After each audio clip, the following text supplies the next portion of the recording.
Hello, everybody. It's the end of the month, and what does that mean? Well, it means it's time for another PmP End of Month review. That's right. This is the end of month review where myself and other luminaries from the PmP community go through and look at all of the submissions in the PmP Google Plus community, the painters, motivating painters, end of month community or end of month submissions. So everything tagged end of month submit is what we review here. We talk about it, discuss what we like, what we don't like, what we think could use improvement, offer a couple pieces of advice and critique, always in a positive fashion, to all the amazing submissions given over the last month. Joining me this month again, it's Jeff Egan. Jeff, and you actually had a submission this month even. Look at that. Oh, wow. Yeah, first time. It felt great. Well, tell my grandkids about it. Yeah, we're all very proud of you for finally submitting. Yes, it's you've been a little light, but that's okay. And we're going to start on one of Kieran's submissions too. Kieran, of course, normally reviews with us. Not here at the moment. He's dealing with being attacked by Mother Nature, as is not common, or as is not uncommon, sorry, in Canada. He's hoping to join us, and we're hoping he does. But that's okay. Jeff and I are going to sally forth and begin discussing these submissions. Jeff, you mentioned something you wanted to talk about before we launch into it. So I want to let you take this. Go ahead. Yeah, so I just wanted to say to everyone out there, I'm really impressed that so many of you took a lot of the advice we gave at the beginning of the last show concerning photographing miniatures. And I really think, Vince, that it was a night and day improvement over where we were in previous months. Some people are still working on it, trying to perfect the technique. That's great. Keep at it. Just like painting is an art, photography is, of course, an art too. And so we look to see you guys continuing to improve. It's something I'm continually trying to improve as well. Photographing is hard. But really, I think that we have substantially improved photographs, which helps us analyze and give feedback to you, the painters. So all of it's really feeding into itself. So thank you very much for everybody pitching in that way. Totally agreed. And yes, it's such a boon when you've got a nice solid picture. And we're not looking for perfection. It doesn't take that much. Just give a neutral background, diffuse some light, right? And get a nice clean picture with a steady camera that's not incredibly zoomed in if you only have digital zoom. Like that would be the simple 3 steps right there. No pictures just errantly sitting on your desk or, in front of a monitor or other light sources or with other things in the background that can steal focus, all that kind of stuff. All right. So Jeff, are you ready to start reviewing? Do you feel excited? I'm always excited. Let's do this. All right. Let me lock it on myself here. Look at me remembering to do the right things and jump into screen share mode. All right. Can you see my screen okay? Looking just fine. Great. So we're going to start off, obviously, this is the month of May review since it's currently June 2nd as we're recording this. And so we're going to start off back on May 1st. Just to repeat what I said, we review everything tagged end of month submit. So if we happen to miss yours or you don't see yours in the show, do make sure it was tagged properly. If for any reason we do miss something that was tagged properly because Google messed up or something, please do reach out, contact me. We always want to make sure we give everybody their fair due and review. And I will then go back and be happy to, we'll talk about it in the next month. All right. That preamble out of the way, let's jump right in. And who do we start with? But Kieran, look at this, with a big old war band of gremlins. Oh, so many gremlins. Now, Jeff, are you familiar with the gremlins of Malifaux? It's, in fact, the only thing I'm familiar with in Malifaux. My friend Peyton paints up gremlins just for fun. There's like a Piglet, he calls it. I think like a big sow. We're going to see that later in the month, I believe. I think Kieran posted that. Yes. Really cool. Really cool sculpts. Absolutely. Kieran obviously did a great job here. I like what he did. So let's talk about what I really love. His basing here is fantastic, right? He's got some sloppy, grassy mud. The pigs are rooting around in it. We got a lot of different textures and materials on those bases. We got some old weathered wood planks. Kieran, obviously, he knows his wood. You might say Kieran is great with wood. I might say that. Others, I've heard it spoken around that Kieran loves doing wood.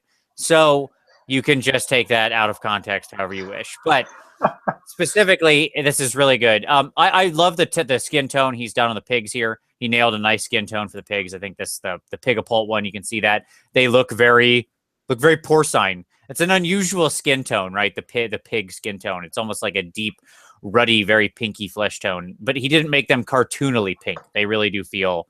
It feels like a nice tone and texture. I think if I was gonna, give one thing for you here, Kieran, I like everything that's going on. I think what I'd say is that your blue jeans feel or your denims. I think that's what these guys are supposed to be wearing. Old blue jeans or whatever. I think they feel a little too blue. Abu Dai. Like they actually feel like they're using blue paint. Like they just look like blue pants. They don't look like blue jeans. Because blue jeans actually have a lot of gray in them. Mm-hmm. They're actually not very blue at all, despite our name for them. If you get really close, like if you can Google around and look at an image search jeans at like hyper zoom, their threads alternate and they're not actually blue in color. So it's just more of like a bit of an optical illusion for the most part. So I would like to see those be a little more gray. And I think in some of the cases of the Gremlins, like especially some of these bigger or some of these guys. Now, these guys are really tiny, to be absolutely fair. But I'd love to see maybe a little more highlight on just a few of the little goblin skins, maybe up in or reverse a little darker point in some of the darkers. I just feel like there's not quite enough tonal variation on a few of the goblin skin tones. I love the skin tone color choice. It's very solid. I love the yellow. Works perfectly with the lighter color base. Just those two slight things. I mean, those are little nits on great looking stuff. Any thoughts on yourself there to add, Jeff? Yeah, I've got two quick things, Vince. If you could flip to image number 5 quickly. Mm-hmm. I really like what Kieran did with these straw hats or cloth hats that the Gremlins are wearing. If we look closely, you can see he did some cross hatching, a technique I'm fond of. We'll see later in the month when I show you guys the model that I finished this time. But I really like the way he added texture to what is a very broad, flat surface and added a lot of interest there. And one critique I've got is, so, I think you're correct about the blue. I think that could have been improved with a little bit of gray mixed in for sure. But if you wanted this, look, then that's fine. But I would say regardless of which way he goes with the blue, I would have liked to seen some of the blue incorporated onto the base or on little, detritus on the base to tie the warband in together. So if we look back at the first image, as we move on to the next submission, there's no blue on the pigs' bases as far as I could see, or any of the accents that they're holding. So I think he could have probably done a couple of spot colors there, really tied the whole warband in together. Yeah, that's a good point. And I'm sorry I broke our rule right off the bat and didn't mention the model I wanted to review next. So I'll take the next one too, and then I'll call out which one I was going to give to you. No problem. But overall, really cool stuff, Kieran. Absolutely. Love it. This is a super great warband, and man, there's so many pigs for that Pigapult to pult. It's fantastic. He's also got his big general, the general or whatever, the big sow, and that makes other pigs too. You make a lot of pigs with this particular group, so it's a pig-focused force. All right, so I'll take Idic Beer's 13th Company Space Wolf Longfangs, and I'll give you John Talby's Kite Warband. Sound good? Sounds great. All right, Idic. Now we've...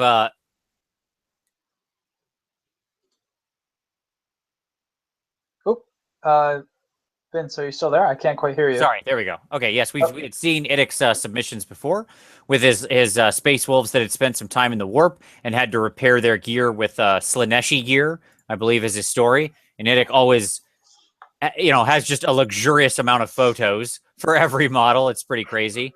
So just looking through here, things that I love. I love the pink highlights. I think they work so well to liven up the gray and create some visual interest. He's got some great blood splatter there. It looks very random, very nice. I'm guessing he used the old brush flip technique with some of the extra splatter. That's good. His eyes on the Space Marine are very nice, glossy gemstone pattern. That looks good. All in all, like his faces are really clean. The metal looks nice and worn. He's doing a lot of great work here. I think, so here's what I would challenge you with, Idic. your detail work on a lot of this is really solid, and your control here and your paint work is really clean. What I don't see is two things. One, I'd like to see more hard breaks in between the armor. So like here on these back plates, it's all just pretty much gray, right? What I'd love to see is some hard lines. I'd love to see some liner here at the edge of these plates to really section everything off. That's one of the fun things about doing power armor. Now, it looks like you've got a little bit here in the pink. I don't know if that's just like the primer didn't cover black primer, which it could be. But I'd love to see that. And then at the same time, I'd love to see just a little bit more highlight to the gray to bring it up. So a little bit dark in some of these lines. Like you got some going on, but there's a lot that just, it's not very black in the plate. And so some of this really blends together. And I'd love to see some higher highlights, say, you know, around the edge of their little backpack here and, you know, the top of the thigh and the top of the foot, you know, just that kind of stuff. Doesn't have to be huge. I just think a little more would really, little more tonal variation on that flat gray would also go a long way. Overall, though, very well composed units or unit there, and really, really well done. All right, Jeff, give it back to you. John's Warband, his K-Knight Warband. Yeah. So John says in his description that he's still working on these guys. And so that's even better of an opportunity for us to give a little bit of feedback that he might incorporate while he continues to paint. So first off, John, I'd like to say that you've chosen a really cool paint scheme here with the gray and red and silver. There's quite a diversity of different sculpts that we have here too. So you're really tying these guys together by keeping a coherent paint scheme. There's an exception to that, though. There are a couple of models that kind of stick out. The model in the bottom right-hand corner, for example, he looks to be of a fairly different paint scheme.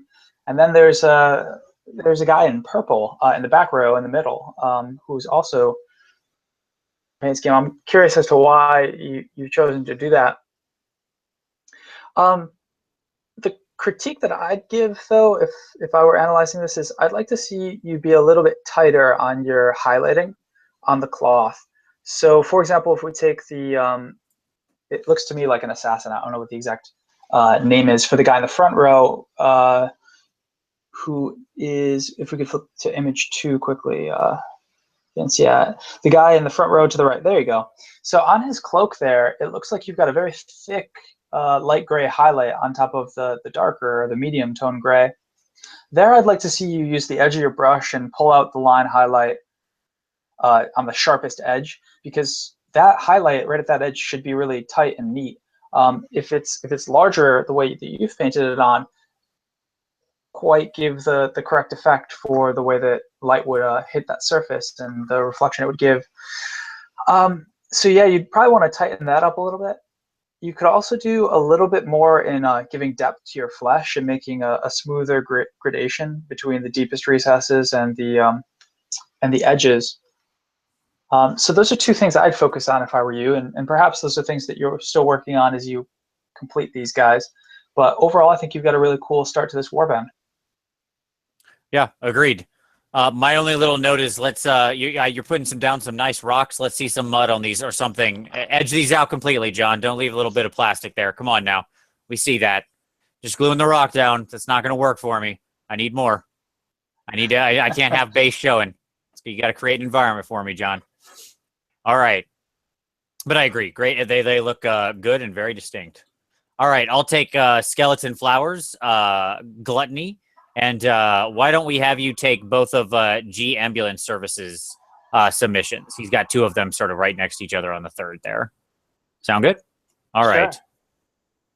Sounds great. All right. Skeleton with Gluttony from the Crossroads 7, who's chosen to do something really interesting here with this paint scheme. That is to say, like he's decided to go all the way with it in sort of the Baron Samedi vibe.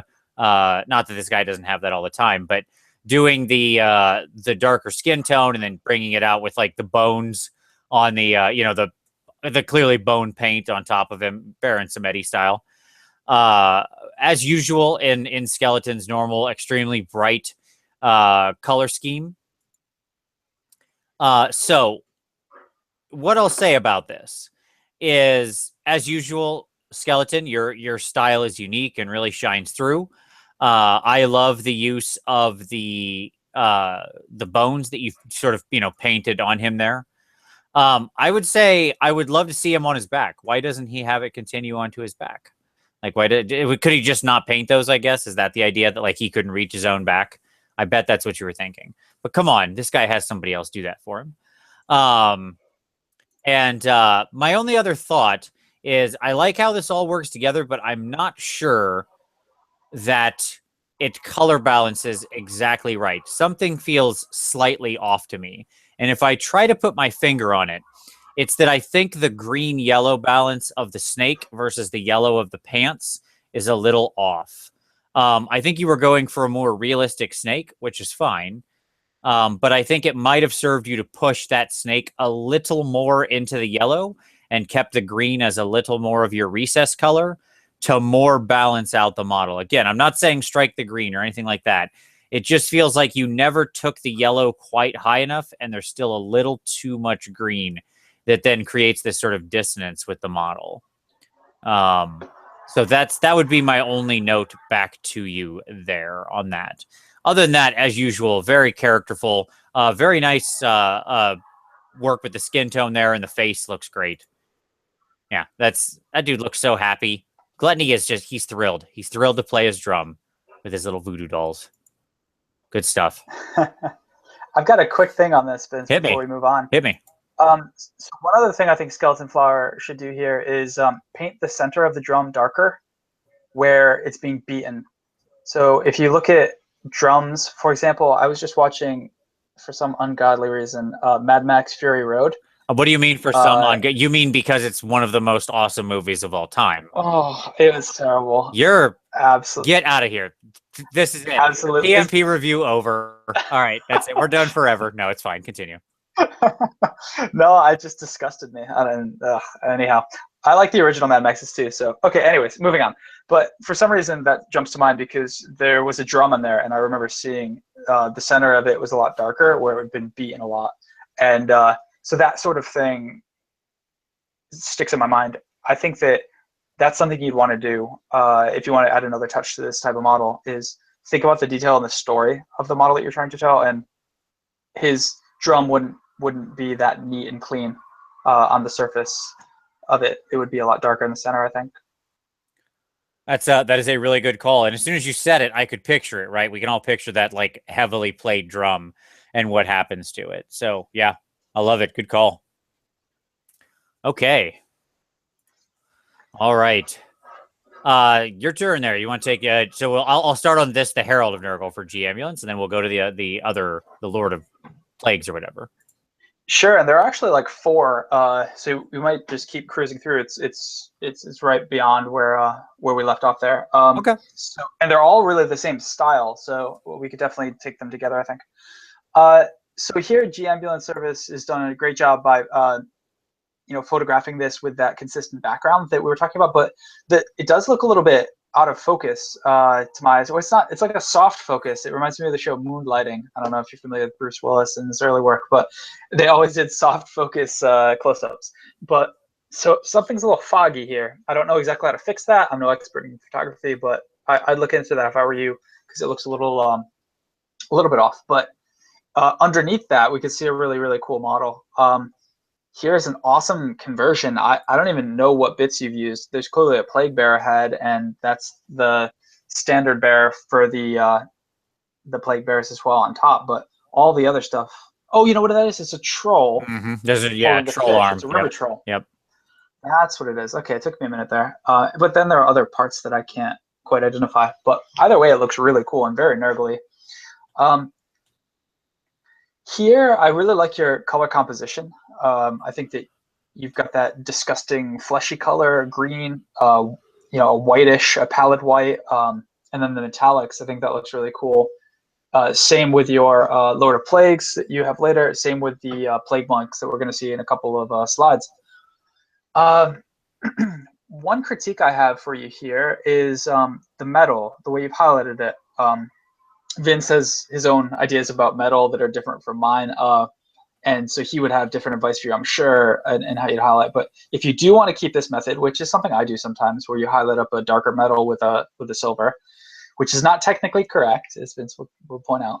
I think if you do want to do that, you want to still keep that line a little bit sharper. And you could clearly do it because you've got the brush control. I see it throughout the rest of the model. But on all of the shoulder, for example, I'd like to see that, a little bit thinner there, and the other shoulder as well. A little bit thinner on the silver, a little bit more care and attention to detail there, I think would go a long way for you. But overall, that's really cool. Why don't we move on to the Lord of Plagues?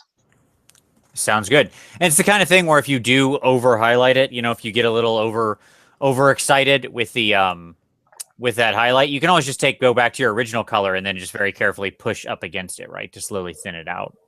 For sure.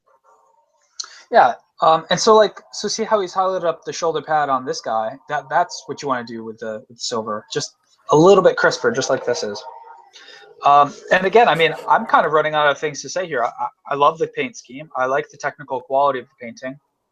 I love Nurgle, and this guy's a classic. You can use him in the new Silver Tower game as well. He's got rules, which is really, really cool. I suppose we could say something we usually fall back on, your basing could probably use a little bit more in terms of materials, but the actual painting of the bases looks cool.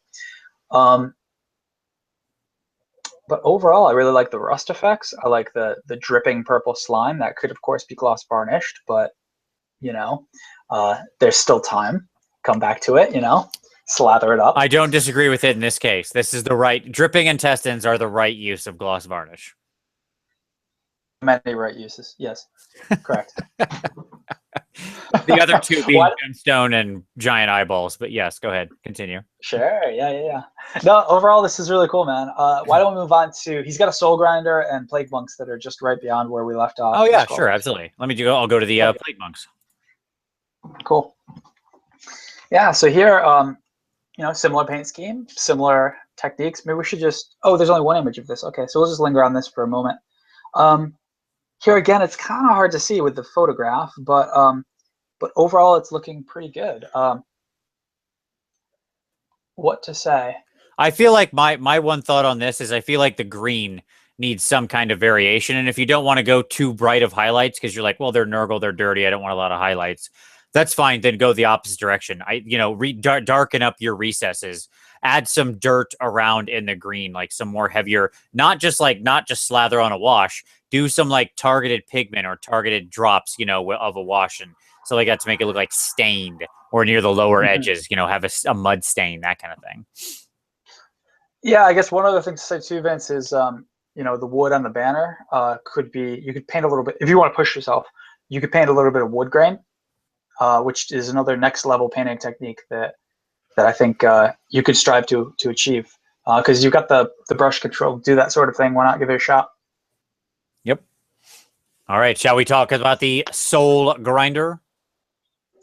Sure thing. All right. Let's grind some souls. Okay. Here he said in his comment that he wanted to do a hot tub, as you can see up there. He saw this conversion online and he wanted to do it himself on his soul grinder. So he's got a Nurgling and a Plague Bear, it looks like they're in a hot tub hanging out, which is gross. I love everything about that. I hate Nurgle, but that is a fantastic conversion. I love how it even looks like the Nurgling is looking up at the Plague Bear as the Plague Bear is slowly lowering himself in, ooh, it's hot. It's too hot in the hot tub. Yeah, the Nurgling's yeah, this is the life. Exactly. Real smarmy, real smarmy. Really cool. Hey, what would be another next level thing that would be really cool here?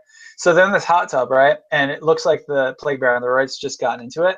It'd be cool if he added a little bit of coloration to the water around it where his intestines are exposed and dripping in. So if you put him in a vat of water like that, the disgusting colors from his intestines are going to bleed right into that medley, into that mixture of water. So that'd be pretty cool, I think. But nice. Who knows? Maybe I'm just making things up at this point. But no, I don't know what the heck do you say about a bathtub full of Nurgle? I don't even know. I'm just kind of speechless. It's pretty great. Here's what I would say. On the big armor plates, this is a great chance to do your running and dripping weathering, right? Where you have like dirt streaks running down out from under the sort of like edge plate. You see this a lot on the big vehicles and machines in 40K because they're such big flat surfaces. You've got to make them visually interesting in some way. So weathering is usually the way to go with that. Not to mention the fact that it's also very realistic, especially with a Nurgle thing. I'm assuming they don't spit polish this. So like, having just like drips and water running out of here, like where this hole, or, out of from the top of here down where it would normally collect and stuff like that. So you've just got some streaks and grime. Now you can go straight for an AK interactive, streaking and grime solution. You could use secret weapon weathering stuff. You could use Vallejo pigments and Vallejo weathering. There's like 80 million bajillion different kinds of weathering stuff out there. But or even just normal Citadel shades and washes and just kind of run some CP or some Agrax down very carefully, like make some drips of it. All that's fine. I think something like that would go a long way, and I think with Nurgle it really fits. But I love the conversion. Very, very clever and very cool. And it looks good overall. I'm not in any overall. I do love the color scheme. Looks solid. All brass and green. Very Nurgle. It does jump out that this is definitely a Nurgle thing. Yeah, and the Plague Bear banner attachment that he used in the conversion too really ties the army together because clearly he's going for a Nurgle and Pestilence mixture. So that's really cool. Absolutely. All right. Good submissions. We just got to get this fuzziness out of your pictures, G. I don't know what it is. I agree. Next month. All right. So I'll take Dieter's 10 Corsairs, and you can take Dice Miniature Paint Guy's Orkey Bloodbowl team. How's that sound? Sounds like a plan. All right. Dieter with the Corsairs. All right. So things I love about this. Okay. So Dieter has done a fascinating use here of complementary colors.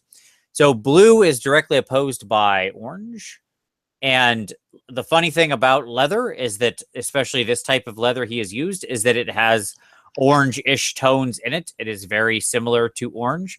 And so it's going, that blue, especially the faded blue of the scales, complements the faded brown of the leather very well. So he's got a nice contrasting color scheme there that really pops. That's why these things jump so hard, because they have this wonderful contrasting color. If that cloak had been, say, gray or black, it wouldn't pop as much. So very, very well chosen there. Your execution on the blues is good. You've got some very nice, like dark darks in this blue. Like, just to really hone in on this. I mean, look at, you're taking it so dark here up to a very light highlight. I think that's nice. That's a nice run you're doing there. I think if it was my call, I would end this with a glaze to maybe smooth this just a little bit. But, then you're going to also knock out some of your highlights. So it's really a question of how much what you care about the fact that I can clearly see a line here of your highlight lines, as opposed to a nice smooth transition. Beyond that, my only other piece of advice, I think for my next step challenge for you would be, one, let's clean up the edge of these bases. We've got the gray dust where you dry brushed and painted. We didn't go over and black that base edge. And two, I want to see more tonal variation on this metal. This metal is just dull steel right now. I want to see some more use of black tones and stuff like that to highlight out that steel. Get some higher highs up on here, get some lower lows in here to show some true reflection. You've got this incredible tonal variation in the blue. It's just fantastic. It runs from basically black to a light, sort of white blue, sky blue. And then your steel is flat. That's not a good combo. You're doing great with your leather variation, your blue variation, and then we just get flat metal. So if you're gonna do that level of tonal variation, you need to carry it throughout all the miniature where it would exist. And nothing tonal varies like metal. Metal is, because the way metal reflects light, it's always the most varied in the way it's tones. Okay, there you go. That's my thoughts. Any from you, Jeff, before we move on? I really think you hit the high points there. I really like the way that he's done the blue and the contrast that it has with the other secondary color. So I think you hit the nails on the head. It's really cool stuff. It is. They look great, Dieter. All right. Dice Miniature Paint Guys, Orkey Bloodbowl team.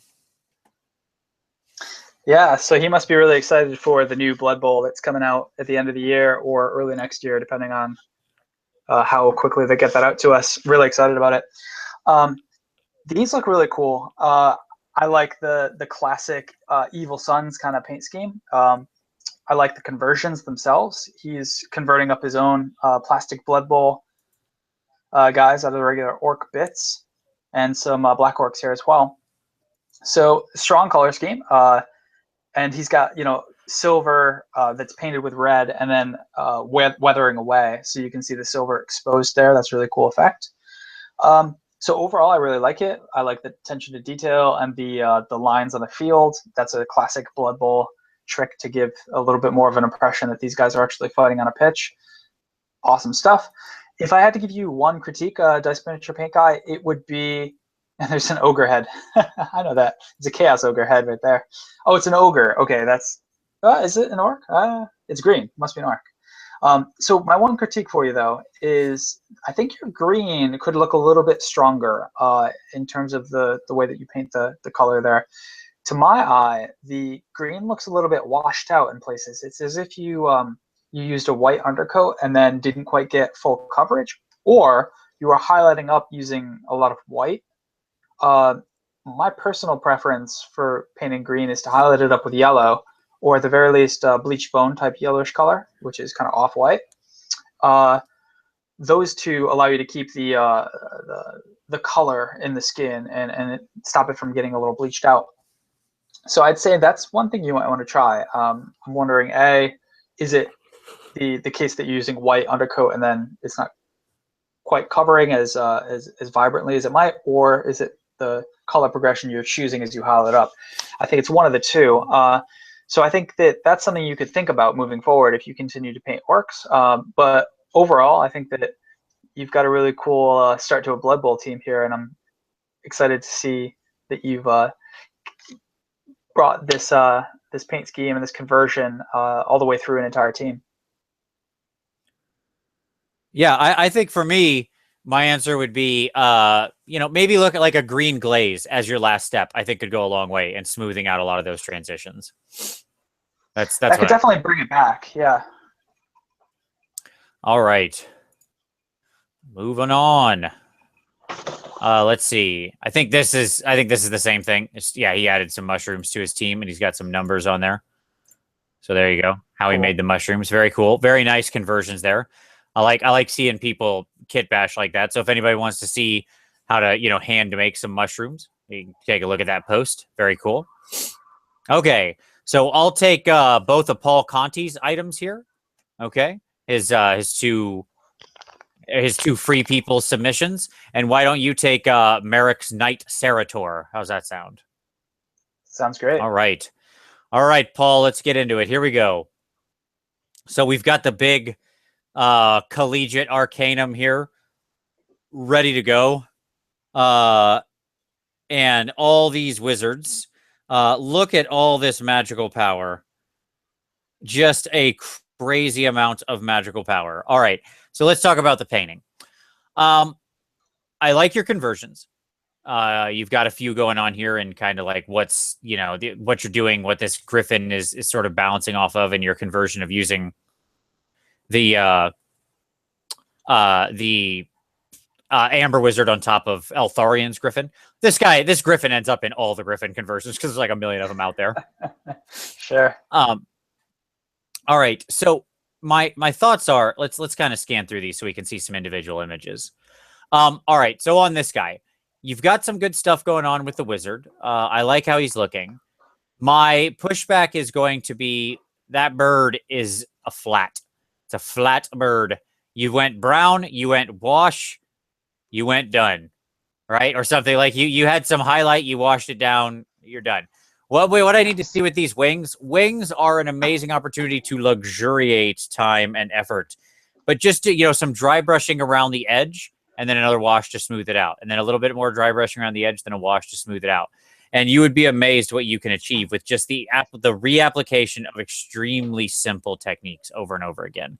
And because the wings just look too similar. And when you look at nature, you really don't see wings that look that uniform throughout. Natural animals tend to have a lot of variation in that kind of stuff. That, and I think the boars being purple, you wanted them to stand out or something. They didn't need to be purple.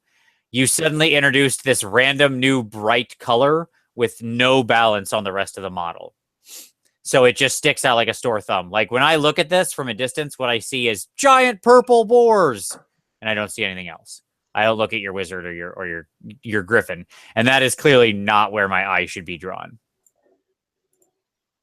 Okay. I do like the conversion of the blood.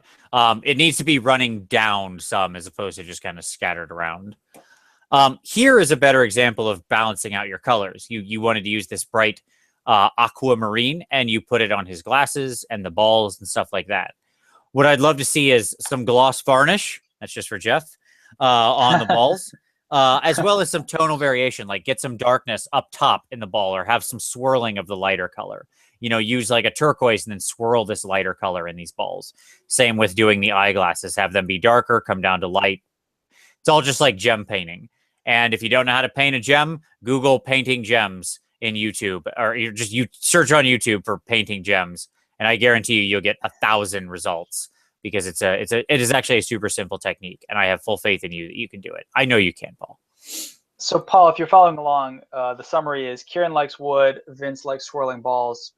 You know, we all have different paint methods. That's exactly right. I don't like my balls not being full of swirly stuff. Yes, that's what I'm saying. Sure. Yeah. Absolutely. Otherwise, they just feel flat, and I don't. You know, it's empty. Yeah, exactly. It's an empty Nobody likes that. When you're dealing with gray highlights, like on this guy, I think what you want to look at is when you get here, give a nice thin, controlled final black glaze. Take a black paint, thin it down, or you can use Nuln Oil, but then you need to be very controlled and even with it. That would even out all these tones and really smooth out your blends. Okay. This tells me you did the grit afterward. Right here, when I see this. If you're meaning to make the cape dirty, sand does not attach to a cape like that without a lot more dirt being on it. So if you want to make a dirty cape, make a dirty cape. Put some pigment up on there, put some paint up on there, grab some Typhus Corrosion, work that up into the lower part, and then creep up Seraphim Sepia above it, something like that. You can do muddy capes. Otherwise, when you're putting on your basing material, just brush that off before that sets. There's no, that is an easy fix and you shouldn't need to have that happen. Vince, I've got a quick question. I know you're doing a lot of showpieces, and that probably is a different process entirely. But when you're painting a rank and file, do you do the basing first? Because I tend to apply the sand before I prime with wood glue, and then I prime it, then I paint the base itself, then I go back to painting the actual miniature. What's your process? Okay, so I'll give you, my process is always to base separately. That is to say, like, I pin the feet of all my models, even if I'm doing like a lot of stuff, because it's not that long of a process. And then I just pin them into the base with some blue tack, right? Work on them, don't worry about it. And then when I'm done, I take them all off, clean the base. Sometimes I even use different bases. Like sometimes I just keep a set of bases around that I just stick models in, right? Or cork or something. Then I, just put them in corks, whatever. And then I do the bases separately and then put the two together. Now, if you're really just batch painting rank and file, then yes, the right way to do it is exactly what you're describing. Before that model gets glued to that base, you glue, you grit, you do everything that's not, grasses and flowers and stuff like that, right? If it's a solid branchy thing, you're going to actively paint completely. It should be on the base before the model touches it. And then you prime, and then you paint the model. Adam from Tabletop Minions recently had a video about this and encouraging people to do this, and I completely agree. Like, and he even mentions, like, okay, if you want to keep them totally separate, that's fine too. But if you're just trying to get a bunch done, just put your grid on first. It's no different in time, right? Like, you were going to do it at the end. In fact, it's quicker. To be completely honest, it's absolutely faster because you're not trying to carefully do it around the miniature. So if you're really interested in being fast, do it first. You're being lazy to your own detriment. You're making yourself take more time later by not thinking ahead if you don't base first or do it separately. Yeah. Yep. There you go. Yeah. Good. So good thoughts. That's something that I didn't start doing until maybe 5 years into painting. Yeah, and then I saw it in White Dwarf, and it was like, oh, I do these first. And I was like, what? And then from that point forward, I do sometimes keep it separate, depending on the type of army I'm doing. But yeah, either one of those two. No, and that's same for me. There was like, for the I can go back and look at a lot of my models and see where there's just grit pushed up against feet, right? That kind of thing. And that's that's fine. We all went down that road. It's all good. Okay, Purple Man here, which I need to move along. But Purple Man's good. You did purple and gold. Fantastic choice. I love a good purple and gold. You've got more of a magenta thing going on here. That's fine. What I'd like to see is this being smoother. I feel like you base colored and then washed, and maybe you layered again, but I don't really know if you did or not. I'm not sure. I feel like you didn't. And what I see here is too much wash collecting in this recess, because that's where we get this chalky darkness. That says I drug a brush over it with a lot of wash and just called it a day. So what I'd love to see is a little more smoother, another layer on there. And I know, Paul, you've talked before about how you're a just do it painter. You just want to get them done, get them tabletop. That's cool. I totally respect that. No issue with that. What I would say is, when you're going to do a series of characters like this, these guys aren't rank and file. This isn't 50 halberdiers. These are 8 character wizards, right? So if you're going to spend more time on anything, these are the things to do it on. And 2, to be quick about it, just control your wash. Just do it instead of going over it once thickly. Just do a nice thinner controlled wash. And then if you don't like the look, just go in and again, place your wash a little more carefully the second time. You're adding a minute or 2 onto your total paint time on a single character model, and the results would be, would change your life. There you go. This guy, love him. Great. Your fire effect here, fantastic. I don't think this is the type of thing that should go up to much darker than where you took it.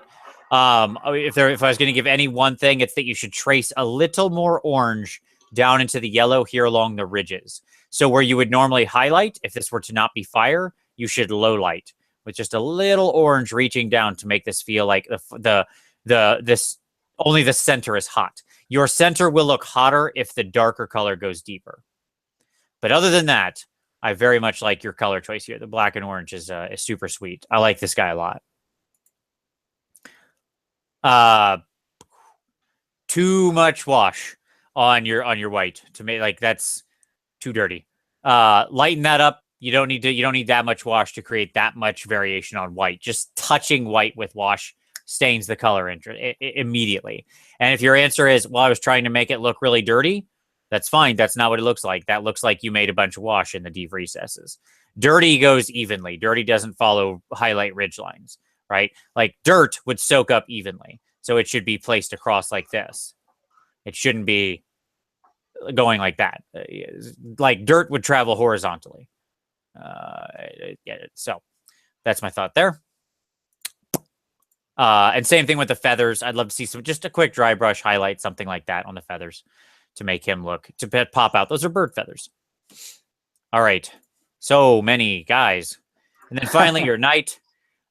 Here's good. You got some dry brushing on the wings. That's good. I'd love to see you work in another color here. Again, this is, big special Pegasus. This is like one of your heroes, right? This is the kind of place where you want to put some time in. So like sharpening up the lines here on your freehand. It's good. I like where you're going.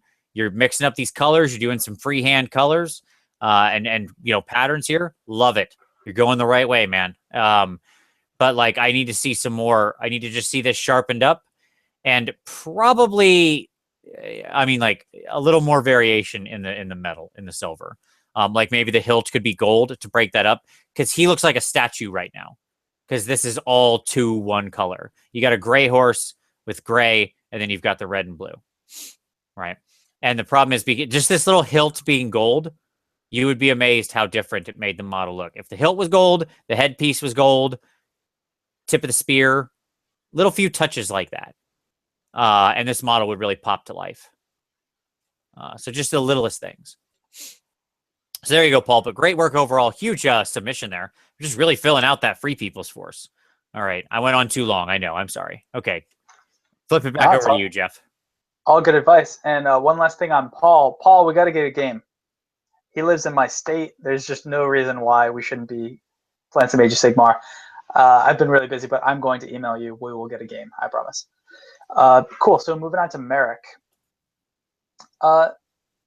Merrick is, I think, among the most improved painters over the past 3 or 4 months. I don't know if you have another contender for that unofficial award, Vince, but I think he's up there in my list of people who are really pushing themselves. And I think the results are really showing here. Here we see really good weathering on the stone. He's got green washes that he's applied, which give the effect of moss growing. That looks really solid. And here he's attempted what is a very intricate highlight pattern on the wings. That does not go quickly to line highlight all around all of those individual feathers, and I think that the results are good. It's another step up above a dry brush, which is the quick way that most people would do it. You could dry brush and wash and get your wings done pretty quickly, but the next level up, I think, is line highlighting.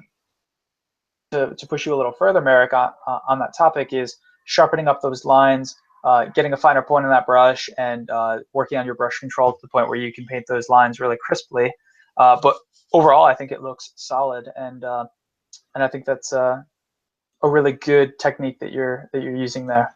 So let's keep moving through these images so we can see the scale of this gigantic model.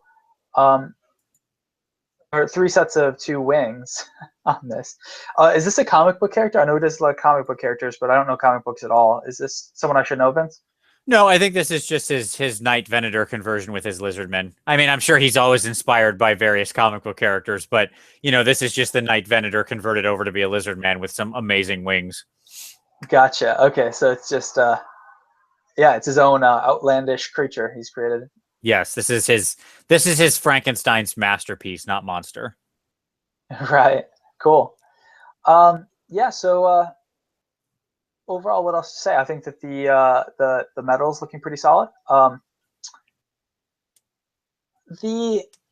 we look at this image here, the blue from the cloak and the bluish gray from the stone kind of blurs together to my eye.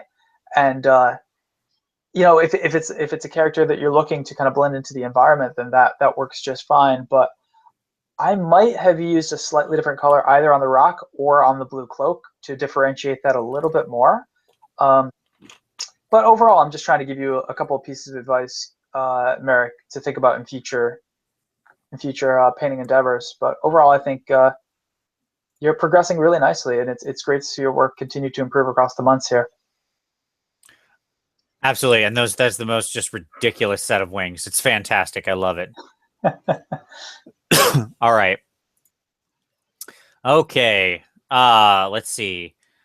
I love my upside down beastman. It's funny. Why don't I take my my Malifaux crew here and my ridiculous upside down beastman that got posted, and then you take Kieran's piggies. Sounds good. All right. I'm gonna set my timer on myself. So this is the rest of my Malifaux crew that I did for my hobby submission. The part of this was submitted for a competition, so certainly, as much time as possible was spent on these, going to the highest possible level. This girl and it was part of that group. The rest were just for fun. I like how they came out. When I look at them, I'm happy with them.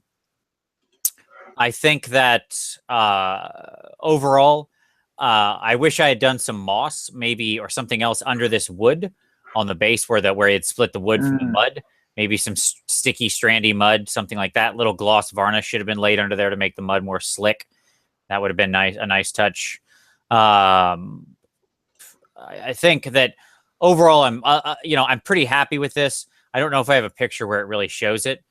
I found a nice new trick for doing scuffed metal on his helm that I picked up from a person who does costumes for like movies. And that is, you take sandpaper and you dry brush very lightly with a medium grit sandpaper, and you'll get like natural metal scuff marks. You have to be. It works really well with like true metal paints. So like this Vallejo metal color. It's getting fuzzed out right now because of the light. But if you look at this, it looks like worn scuffed metal. You can kind of see it more in the first picture here. Like you can see the scuff marks across the top of there. Yeah, that's really cool. So if you've got a big flat surface, you take like an 80 or 120 grit sandpaper, you dip it in some paint, you wash it off, or you wipe it just like you would a dry brush, and then you very lightly sandpaper across the flat of the model, and you'll get a natural scuff look. You use a brighter, you scuff with a brighter silver than whatever the base you're dry brushing over is. Does that make sense? Yeah. So that's that guy. Beast Lord, after he finished competition stuff, I just do the Beast Lord. He's upside down. I don't know what to say about him. He was fun. He's a different model. I posted him from my phone. He's upside down. He's Spider-Man. He's not fun or impressive. He was just another fun Beastman I painted casually. There's lots of things I could improve. There we go. He's upside down. We'll move on. All right. Okay, well, hold up a second. Before we move on, please. 2 quick things.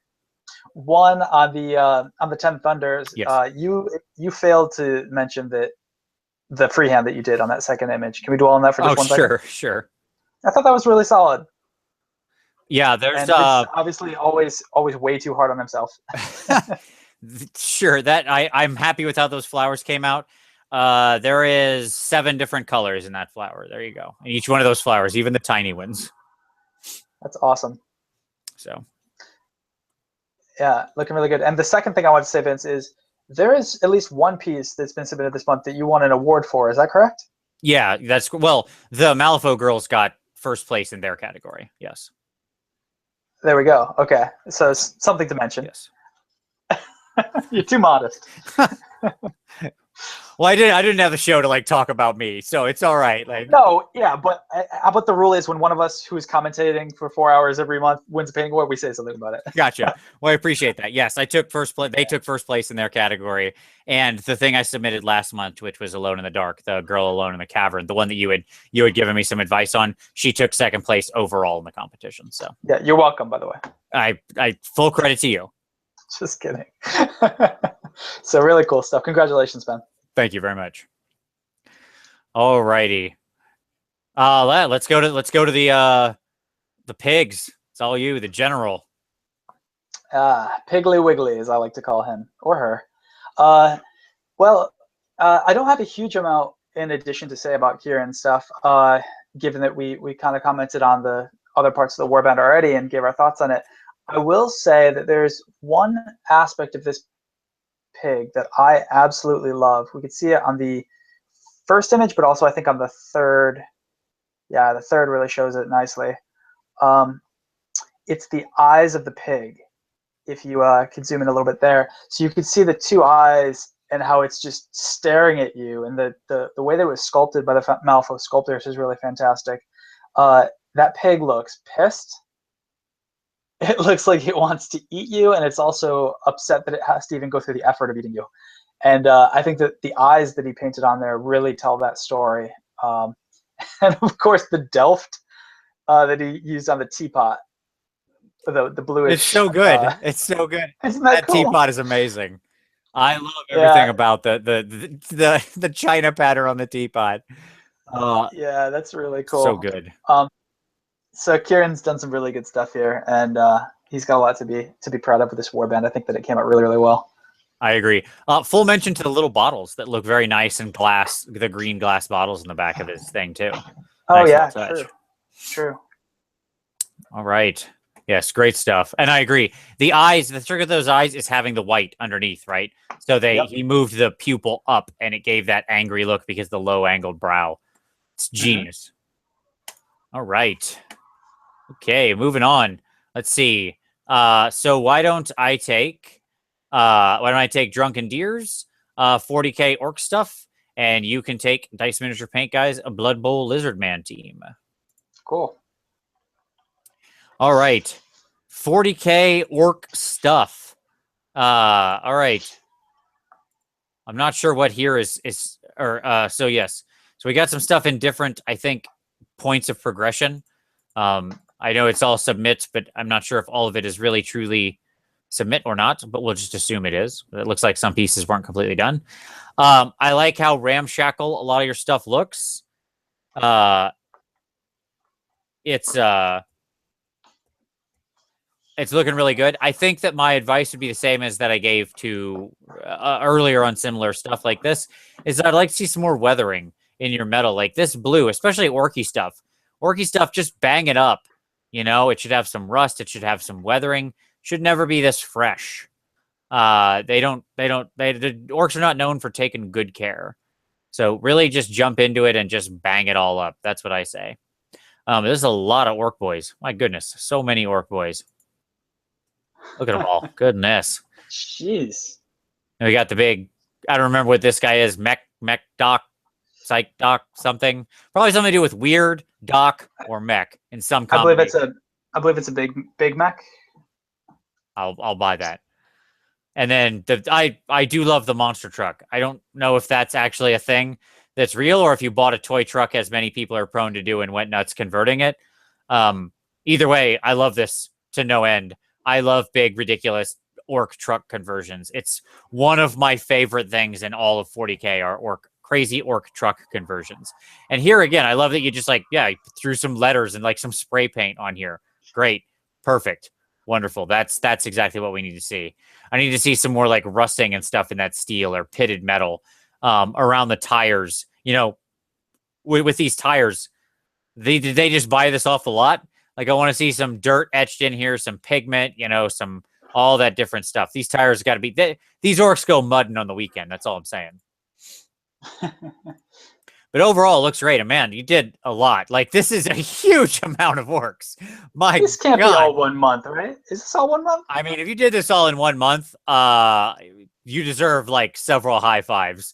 Post up, brother, because this is a lot of work. And a lot of it looks really good. I think you just need to, what I would say is, you did all the base stuff down, and then you can go back and pick a few of them and take them up to the next level with some After Effects and some weathering and stuff like that. Yeah. Heck of a submission. My God, if that's all 1 month, you are a machine of painting. Prodigious, yeah. Yeah. All right. Dice, the Bloodbowl Lizardman team. Yeah, so here again, we have another really strong paint scheme that you've chosen, Dice Miniature Paint Guy, and I could imagine these two Bloodbowl teams looking really awesome on the table against one another. Blue and red is really classic in terms of two teams that remind me of Battlelore. All right, so I like a lot of what you've done here. I think that the bases look awesome. Really cool attention to detail there. You notice in this image that actually, if you flip back to the first for 1 second, yeah, the blood that's scattered throughout the pitch is really cool. But then he also had the foresight to put blood underneath the mouth of the middle big beastie, the Croxigar, I guess. So you see how it's dripping out of the mouth and onto the pitch. That's really cool detail. I think that was intentional, and it looks really cool.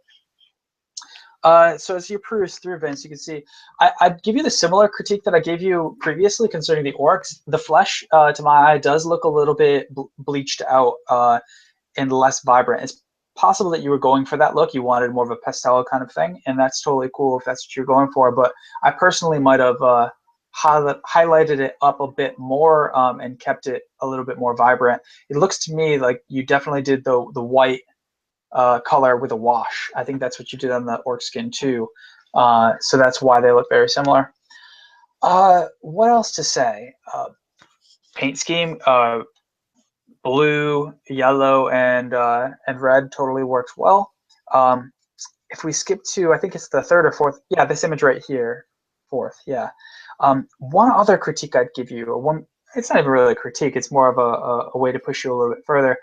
I think that this model would look even better if you were to do a little bit more work on the bone. So you see all the deep ridges in the bone in each of these spikes sticking out. Yeah, all those dark, deep ridges. I'd like to see you pull down the highlight a little bit further and so showing a little bit of striation. You could see this later in the month when we talk about my boar boy or my orc boss on boar with a banner. I painted it on myself because the tusks didn't have these these gouges in them. But here you already have the gouges. It's even easier to paint. If you just keep that mid-tone color pulled down all the way and then a couple of light lines going about halfway down, you can get a really cool effect on that. So that might be something to look into moving forward for you if you wanted to try something a little bit new with your bone. But overall, I think your Bloodbowl team looks good, and it must look really nice on the pitch next to the original Orc team. Absolutely. So here's my one note. The pink mouths don't work. It looks like they're chewing on cotton candy. It's too pink, and it doesn't always cover. Like, I can still see blue seeping through in some of these places.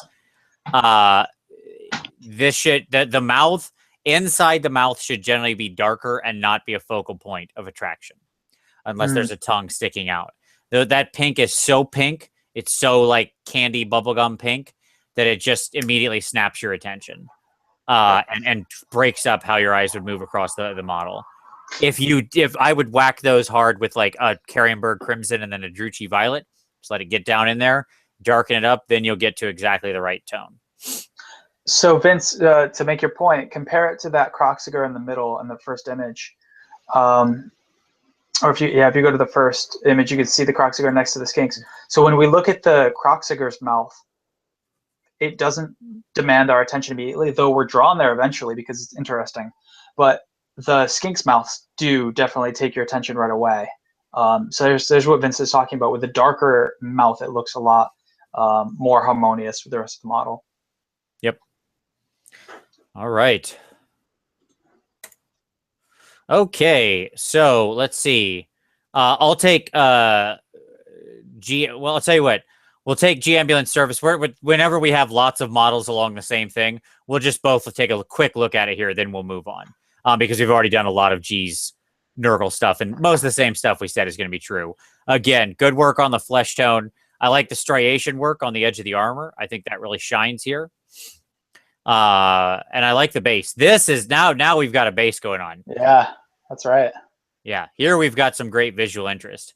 I like, though this is Nurgle and disgusting, and I'm against it on a moral, principled level.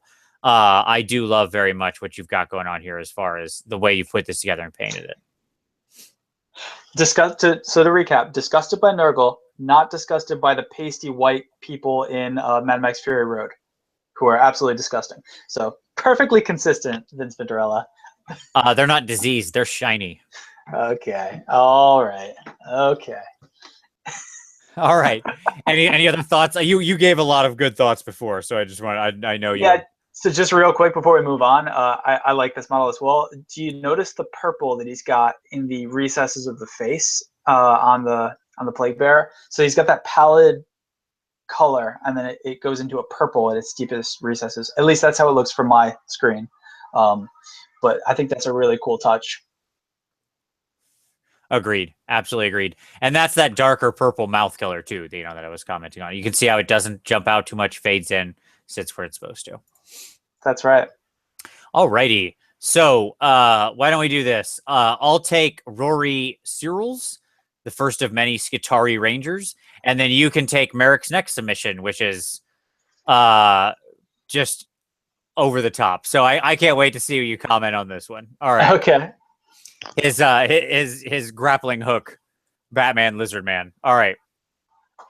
So Qatari Ranger, different color scheme here, going for the blue, breaking the trend. I like it. So let me give you a couple thoughts, Rory. One, I like the choice of the blue. It's good. I think that's very solid choice. I would like to see a little more tonal variation on this.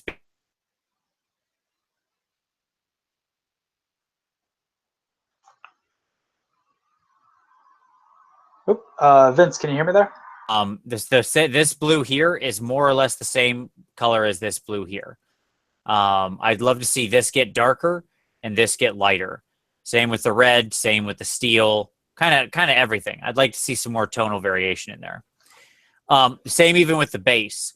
Like, even though the Martian Iron Earth makes the surface of Mars, like in cracks, you don't have to stop there. You can run a wash over it. You can dry brush it. If you actually go look at Martian surface pictures or whatever, they're not, it's not just uniform red.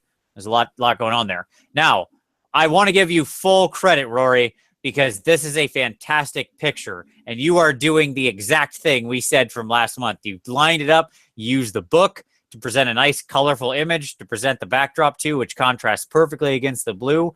I give you A+ for picture taking on this. So that you are forever, and you're forever a winner in my book on that note. Let me just say that.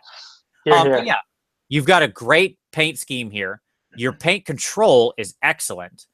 Your lines are like incredibly crisp and sharp. I would love to see you play with some liner.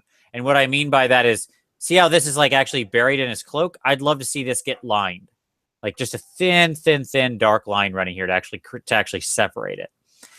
Just little things like that. So I'd just like to see you take it up to the next level. You've clearly got the talent, and you've got the eye for color. So I think that's your next step there for your journey. But well done. All right, Jeff, you ready to go for Batrock there? Batrock for the 14th? Yeah, sure. So I think we need to just slowly move through these images to really get the full effect of it here. First thing that strikes your eye is, how is this model actually attached?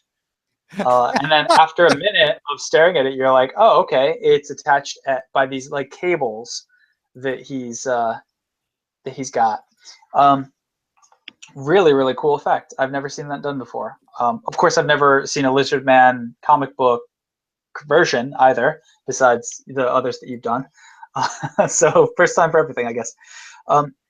Really good stuff. In his introduction to this set of images, Merrick said that this might be the best model he's ever painted. I think it's probably the best model he's ever submitted to the PmP, at least. I don't know what else he's done, but I think this is really, really solid.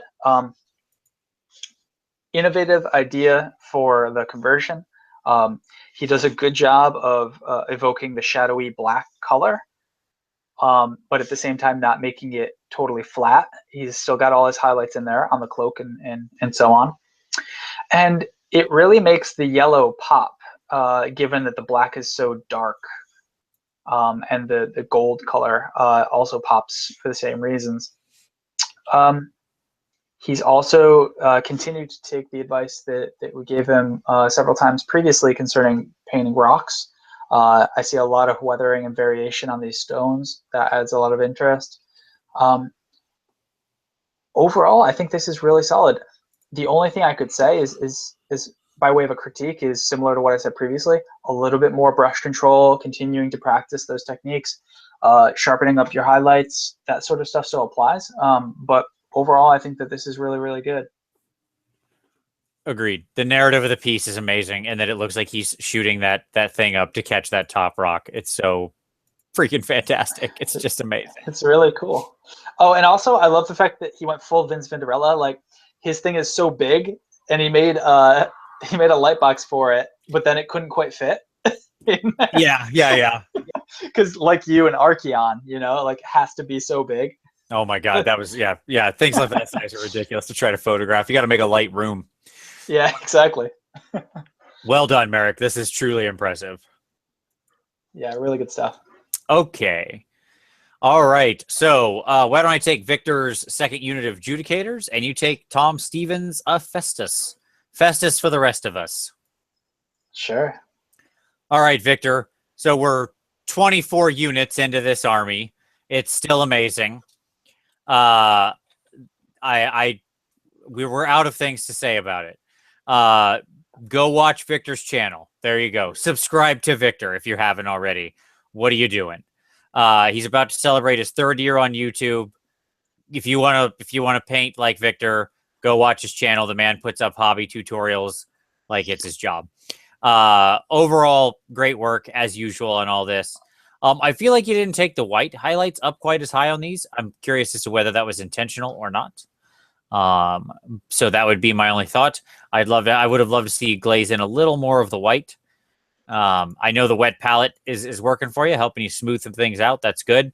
I'd love to see a little more smooth white there like you had on some of the earlier Liberators. But other than that, looking great, as always. Great golds, great green, great freehand. Wonderful use of this edge paint color. I have nothing else to say about Victor's stuff. He knows where he's at. We've stared at it for so many minutes on this show previously. It's still as good as it was the first time. Yeah, I agree. It does feel like the first time. It feels like the very first time. All right. Your turn for Festus. Great. So, Tom, this is looking really good. I like all of the attention to detail that you've got here.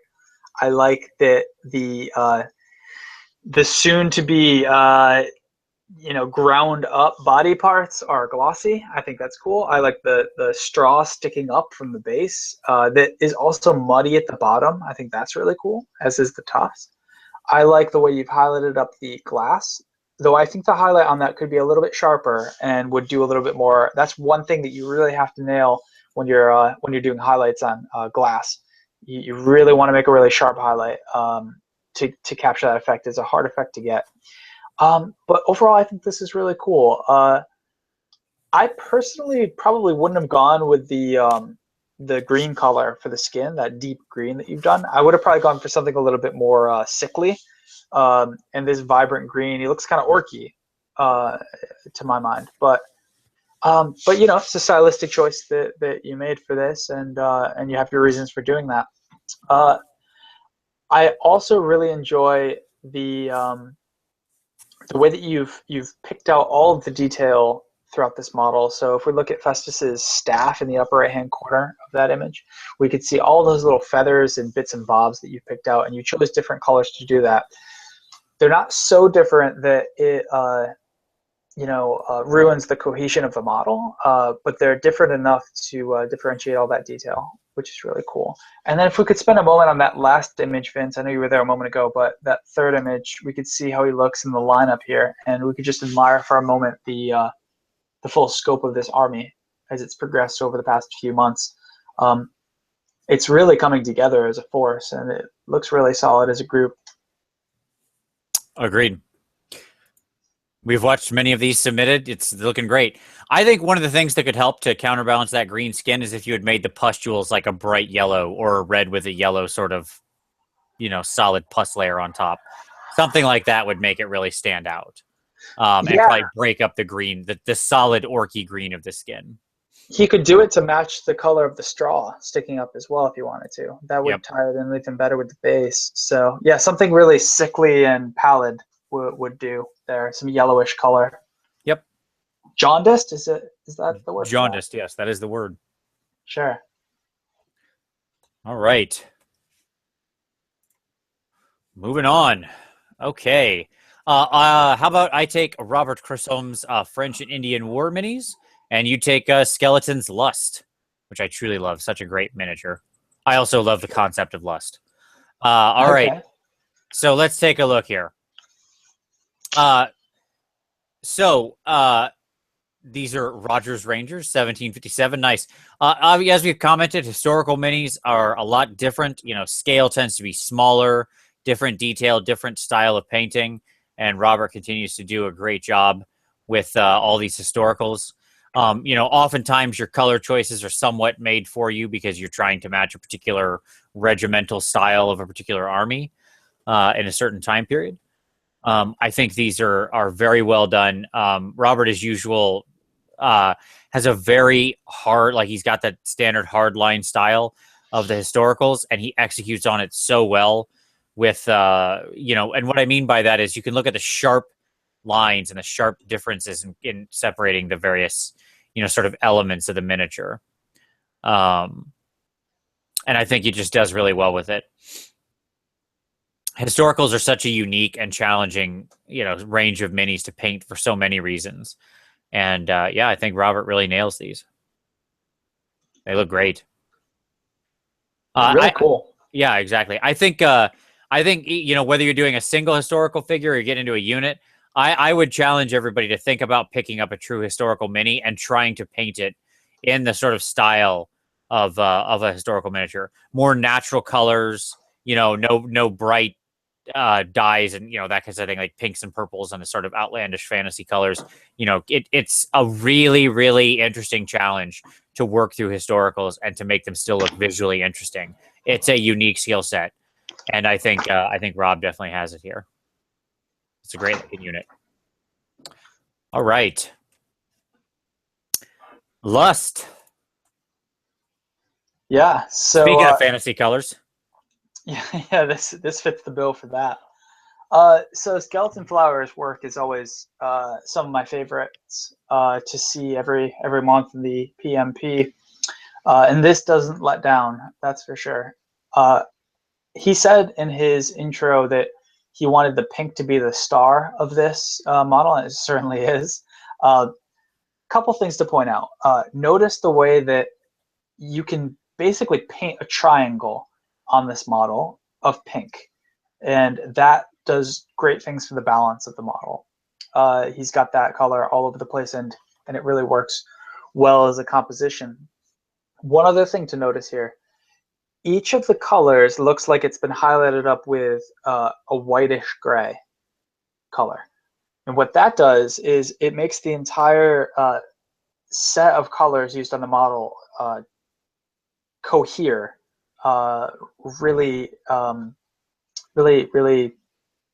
gracefully. And I think that the effect is really solid.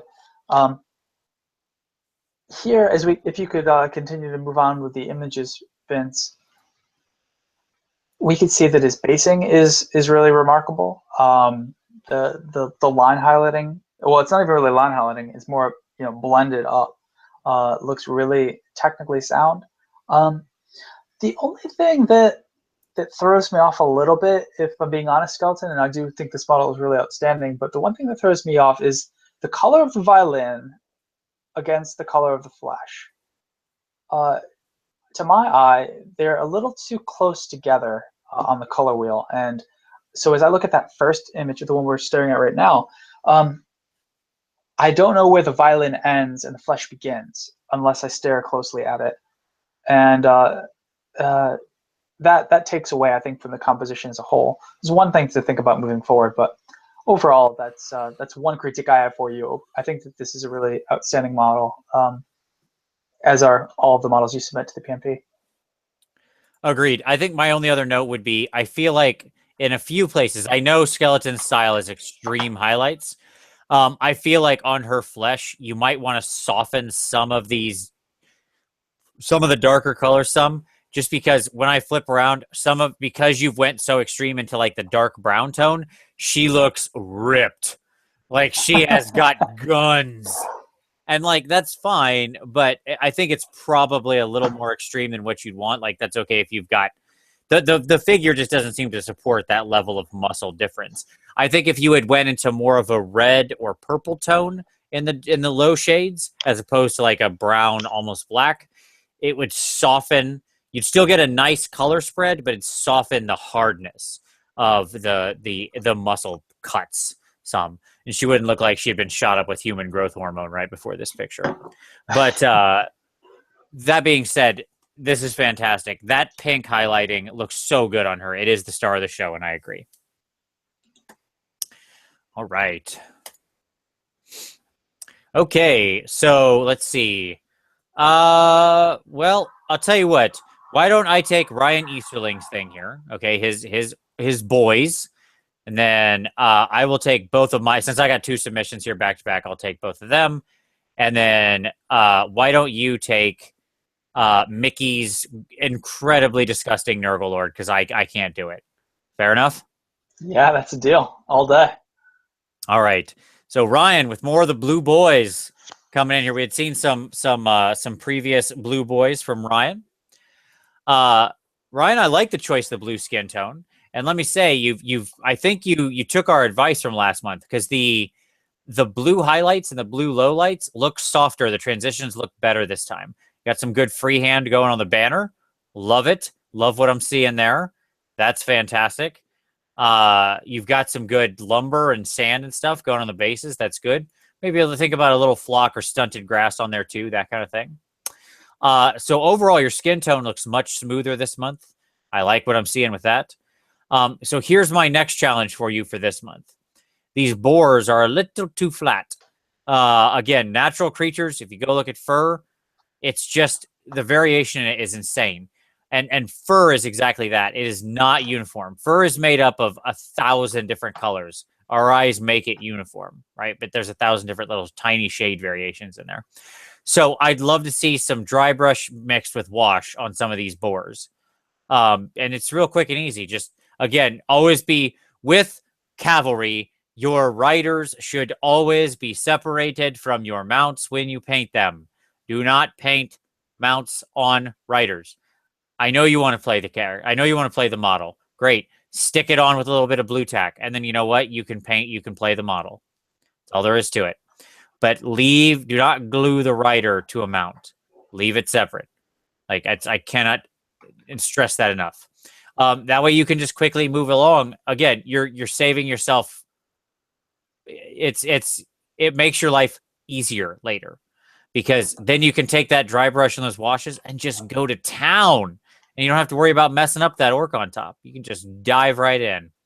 So it'll make your life faster and more efficient later if you do that. So that's good. But yeah, I love the improvement in the skin tone. I think it looks so rich.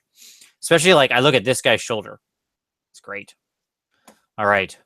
Just little things like that. Like, he's got a nice darker color here, blue, nice highlight. Looks really good. Now let's do the same thing with the boars. Okay. So, chibis. My first little chibi miniature. This was fun. These are fun. I had never painted a chibi miniature before, and I wanted to paint one. I've got 3 more to do. I'm pretty excited about them. I use them. These are the sorbet of miniature painting for me. Like, after I spend a lot of time doing a competition thing and I want to just have some fun with painting, you bust out a chibi and you go to town. Huge faces, huge eyes, right? You can use all these bright, ridiculous colors and it all fits. They're a lot of fun. So yeah, this was a super good time to paint, and it's great to be able to lavish attention on big giant eyes. So what do you use this for? So me personally? Yeah, well, what does one use a chibi for? Is it to put on a shelf? Is it for a game or? Yeah, it's for a game called Arcadia Quest. I've heard of that. Okay. Yep. So they make a whole series, and there's actually a couple games in that line. There's Arcadia Quest. They have maybe it's Dungeon Quest or Dungeon World or something. There's that. This is all Cool Mini or Not makes a couple different games that all use the chibi miniatures, and they're adorable. They are all absolutely adorable. You should see the little bloodthirster demon. He's so cute. So yeah, they're super fun. I would recommend everybody pick up one of these. In the same way as I mentioned historicals, it's fun to pick up minis that require you to paint in a totally different style, right? And just experiment and play around with some new stuff. It's a nice, fun challenge every so often. So there you go. Cool. And then that was the palette cleanser leading up to the big boy. Actually, I'm sorry. She was after him. After I finished this guy, I was like, I need something simple to, make life easier. Because this guy was 5 days. She was 5 hours. So, much different amount of time here. 5 whole days, huh? Yeah. You say that's probably 8 to 10 hours a day of painting. So this is that's fine. Yeah, this is a 50-hour model, bare mins. Okay, probably more. Gotcha. Gotcha. I forgot you're an insane machine when it comes to painting. Right. So, not wrong. So this guy's going to be a competition piece for Fantasy Monster, obviously in an upcoming competition, and I'm thrilled with this guy. I wanted to do him ripping up the rock, right? So I wanted the natural vines and stuff like that still connected, where he just torn it apart. The tattoo I tried to take up to a more complex level than I'd ever done before. So he's got some really intricate tattoos that are, very carefully highlighted. The big banner on his back for the silver tower in the eye and stuff like that. Just all sorts of little things. Every single piece of this guy took extreme attention. There is nothing on here that wasn't greatly focused on. And if you want to know how I did the bone, let me see if I've got a good picture of the bone somewhere. The third one's pretty good. Or 4, yeah. There we go. Page number 6. 6. Yeah, so if you want to see how the full bone spread works, how you do really contrasted highlighted bone, I have a hobby cheating video on doing bone like this. In this kind of this kind of style. So there you go. I really like the veins as well. I think that came out really well. Yeah, I tried to be very subtle with it, right? So I wanted them to be visible, but not like crazy popping out varicose veins. Yes. So slight purple glaze, slight flesh glaze, slight purple glaze, slight flesh glaze. That, just two sort of applications of that. Yeah. So I think this looks excellent overall. The one area where I think you might want to revisit it, Vince, if you have time before the competition. Yeah, sure. If you don't, Hit me. then don't. No, I do. Hit me. Something about the banner is not sitting right with me. It like something about maybe it's the way that the blue sits on top of the turquoise, or like the sharpness of it that's not there, or something. I wish Kieran were here. He'd probably be able to put his finger on it better than I can. Or maybe the flame needs to be a little bit sharper at the tips, where it's just the top of the flaming eye. But what are your thoughts on it? Is there something else that you could do to sharpen that up a little bit? Because I think the rest of the model is fantastic, and I think the banner isn't up to the same standard as, for example, the tattoos or the bone or all these other things we've been talking about. What do you think? Well, it's interesting. The banner gave me a lot of challenge, but I actually was going for like a more fuzzy style with the painting, like having it sort of fuzz out. So I didn't do sharp lines around the edge. That was actually purposeful. Maybe that's the wrong choice in this case. That could very well be. I'm saying what my intention was. I'm not saying whether or not it works right. But I was actually going for a little more fuzzy style of like just kind of the impression of the thing. Like more of an impressionistic painting on it type of thing, right? Where you're not using hard lines. But again, maybe that's not the right style for this banner. What I hate is how like the eye is in the wrong dimension. I think that's where I went wrong. Like the eye feels too big. I think it needs to be smaller eye, more flame. But yeah. Okay. Yeah, we could talk about that and when we get to mine in a few pictures, because I too sized out my freehand and then hated the dimensions of it. But we can talk about that in a minute. But it's always the trick. It's the thing you could do so many times, and when you paint it, you probably put little dots to kind of size it out and then filled it in, and still it just never goes exactly how you want it to. But so that's interesting. Okay, so you're going for more of like an impressionistic technique. So maybe that makes sense. So maybe, well, because you have text underneath it too, right? Yep. So maybe that could be sharper, and the rest of it could be impressionistic. And maybe that's the thing that I'm sticking on. I don't know. But overall, I think it looks solid. It's definitely an above average banner. I was just trying to ask about your thought process on it, but that makes sense if you're going for more of an impressionistic thing. Yeah, I was looking at a fuzzy image of like a big silver tower in one of the Age of Sigmar pieces, and it kind of had that soft focus like you were talking about from moonlighting, right? And I was like, oh, that's a neat effect. Maybe I could like do, I kind of wanted to get that sort of that kind of idea about the thing. I'm not sure whether I succeeded in it. I want feedback. I'd love to hear suggestions from the viewers as to what people think I could do, because I will absolutely revisit it. Yes. So, give some feedback. Where did I go wrong? Hit me. Give me some ideas. I love it. Oh, I've got one more thing, actually. But you wouldn't redo it on this model, but when you're thinking about banners in the future, so see how this is what it is. This is the thing that's bothering me. Okay, so you see how the banner is curved down into the left? So it creates like, I don't know if you can see my image down here, but it's got a swoop to it, the way that the wind is pulling the banner. Uh-huh. And then your image looks perpendicular to the ground rather than being curved along with it. Does that make sense? Makes perfect sense, and you're dead on. Yep. You're dead on. Yep. So I think that's what's bothering me about it. Yeah, the tower should be pulled slightly this direction. Yep. It should be curved slightly, with like a little bow. Yep, you're absolutely right. 100% right. Yep. All right. Well, hey, valuable feedback. I feel like I always just look at your models and I'm like, that's great, that's awesome, and then so maybe this is something to think about. I didn't even think about it at first, and now it's hitting me. Yep. No, you got it. You definitely nailed it there. You're a dead on. Yeah, interesting. All right.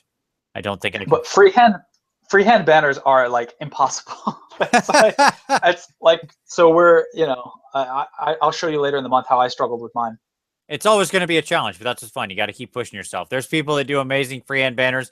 I want to get there someday. I'm just going to keep plugging along and putting paint on them until I get there. That's the plan. Just keep trying. Yeah. But overall, I think this is definitely going to be.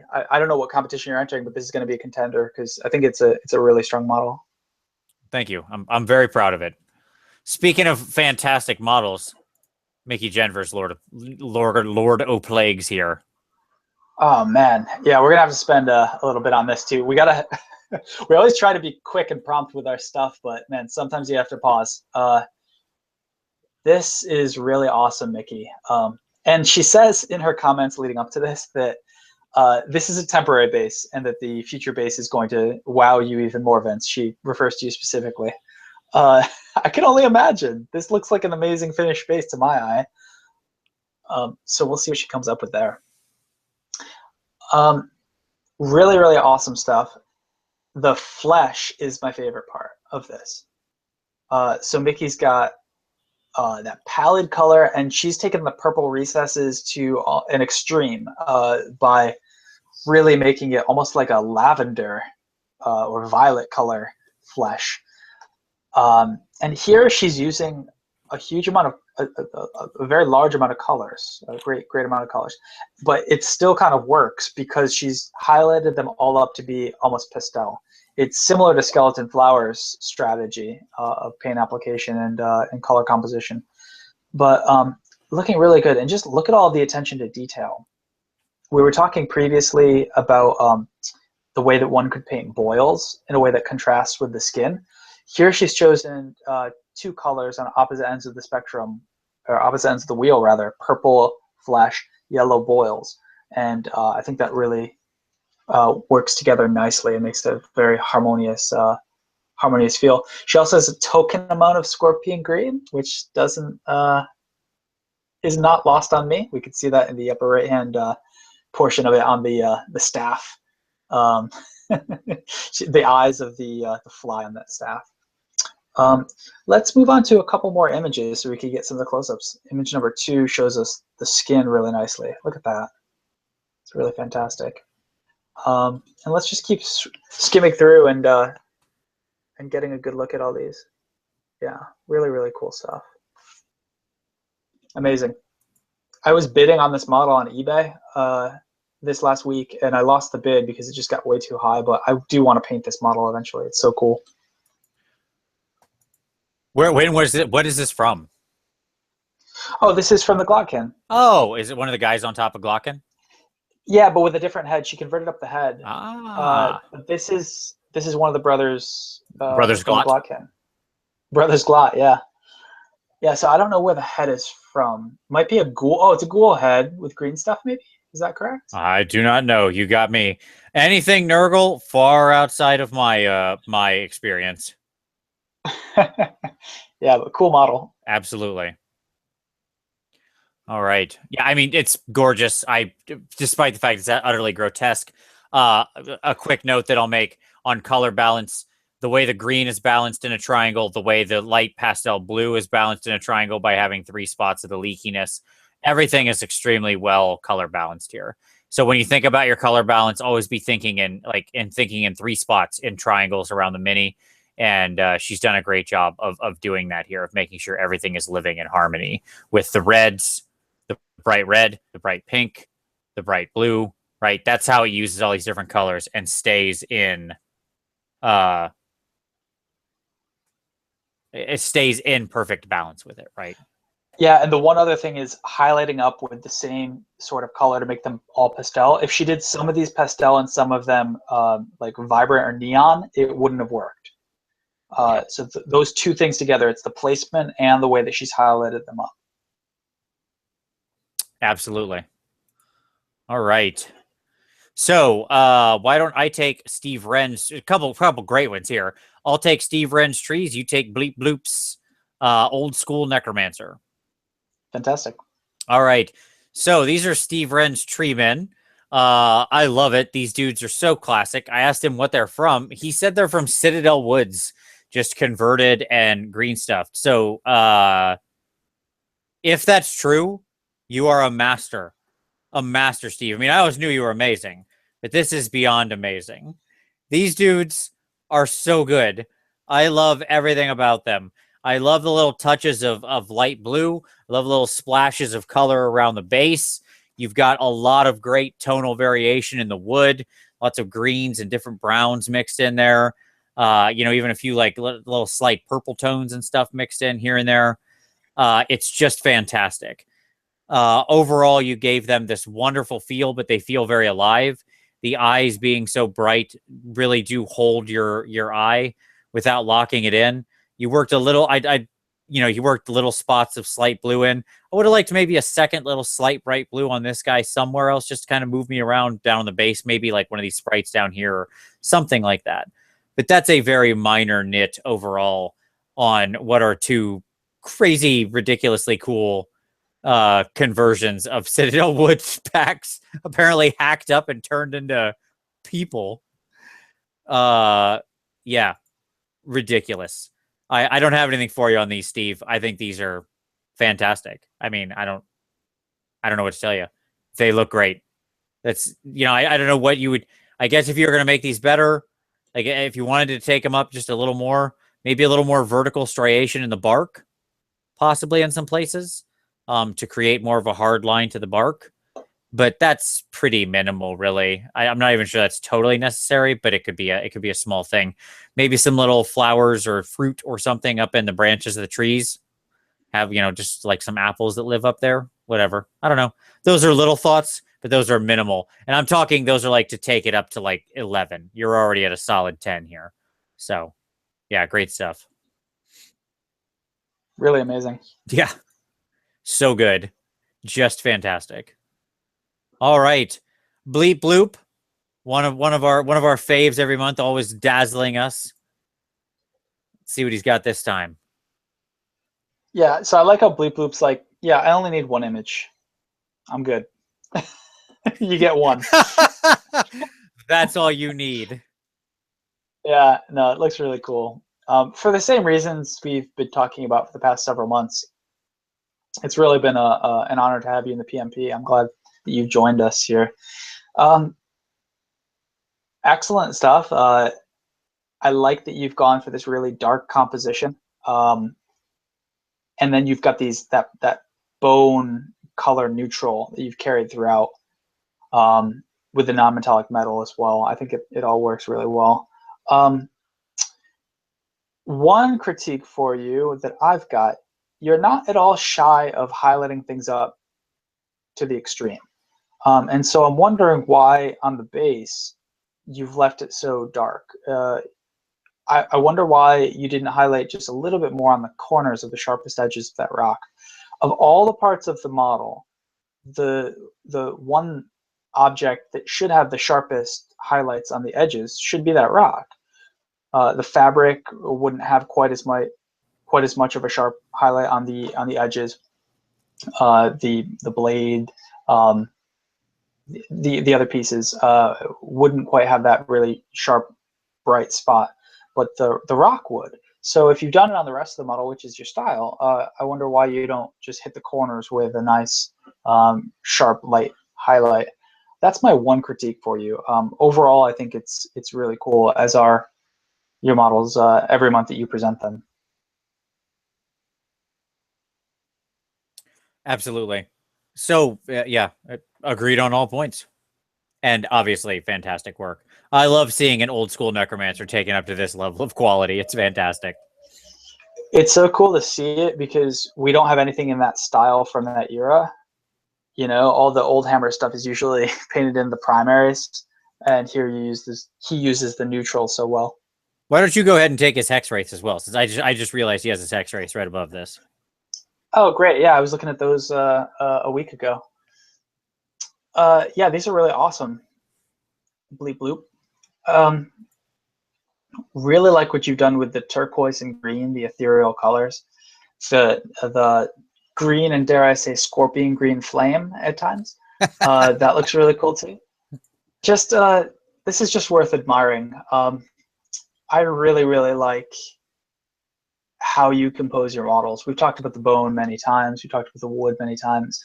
But I really like the ethereal glow. These guys look like ghostly spirits that are haunting some graveyard somewhere. I think it's just done expertly.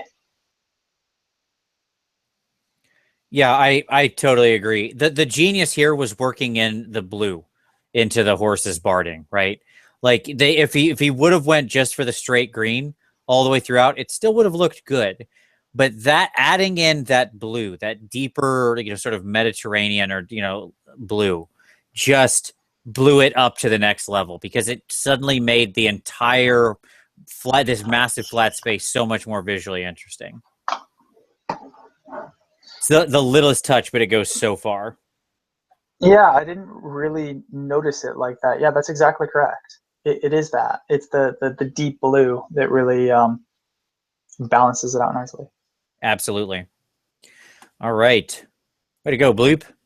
All right, so I will take I Don't Knows, and then I want you to review my Wild West mini. How about that? Let's do it. All right. So I Don't Know 46, checking in with some additional Malifaux minis. Always happy to see another Teddy. Teddy! Looking great. One of my favorite models. I love Teddy to death. Absolute beast in the game, too. Okay, so what I love about this Teddy, one, you did a great job separating everything. You got some nice lines in the stitches. You got dark black lines, and you got bright white stitches, which contrast against the brown fur. Perfect. Stitches, those kinds of things, always should be standoutish against the color there, against whatever they're placed against. So if you've got dark fabric, bright stitches. If you've got bright fabric, dark stitches, right? They should always inverse, so they stand out. I like how you made the heart on his belly a nice different color. So his tum-tum has a different color. That's good. And you've got a little bit of pink in the bow. I would have liked to see maybe the bow, the tongue, and the polka dots on his patch on his left arm be a little more color aligned. They feel like they're like the tongue feels a bit out of place. It's a little more red licorice just because it feels like it's so different in its tone compared to the rest. That's my only thing I'm not as happy with here. So I think what you need to think about is just bringing that back in line. My taking it up to the next level would be the same thing that Jeff has always said about the bone, and we've said in the bone previously. On your claws and stuff, I'd love to see a little more smooth variation there. Either some more browns worked in or some more striations. You could go a couple different directions, but just a little more in those teeth, in the claws, and in the toe-toes. Especially this big juicy smile. Those teeth need to really, have a lot going on because you are drawn right to that big toothy grin. Small note, I really do like. You've got a lot of nice variation here on his back in the fur on the back here. So I just want to say good job of working in like up to some very sandy blonde. We've got down to this darker. Your fur here is very, very well done. This is what I'm talking about when I talk about like tonal variation on fur. It's good stuff. You're tracking both highlights and having some different color fur in there. We've got this crew. You've got our creepy little guy here. I don't remember who this is. I don't remember who he is. Yes, weird little tentacle-faced man. I feel like he could use some more, maybe a little more highlights, something like that. Not quite as, there's not a lot going on with him to really make him visually stand aside. He's got a lot of big flat spaces, got a little hidden eyeball in his hand. Great job on the eyeball in his hand. That's like excellent detail in that little thing. Thought I missed the eyeball? I didn't miss that eyeball. It's a good detail, and you did a good job with it. But I'd love to see some more detail on like the back of his cloak in some way, either with a brighter highlight up here or, something like it could be some freehand embroidery or something. Doesn't have to be huge, just a little something. And then finally, our weird little, are those old school terror tots? I'm trying to remember. I don't know. But either way, looking good. Here you've got a little more variation in the bone. That's good. I know how big these guys are. These things are like itty bitty, teeny tiny, tip of your fingertip small. So there's not a lot more you can do with them at this scale. They're so small. That being said, they look really nice. When you've got teeth that are just sort of embedded in the model like this, again, one thing you can do is just line them, just trace them to make them really stand out. So they're not. So it doesn't just look like it's a tooth implanted. It'll make it pop a little more. You just run a little hard black around the edge or something like that, around the back edge.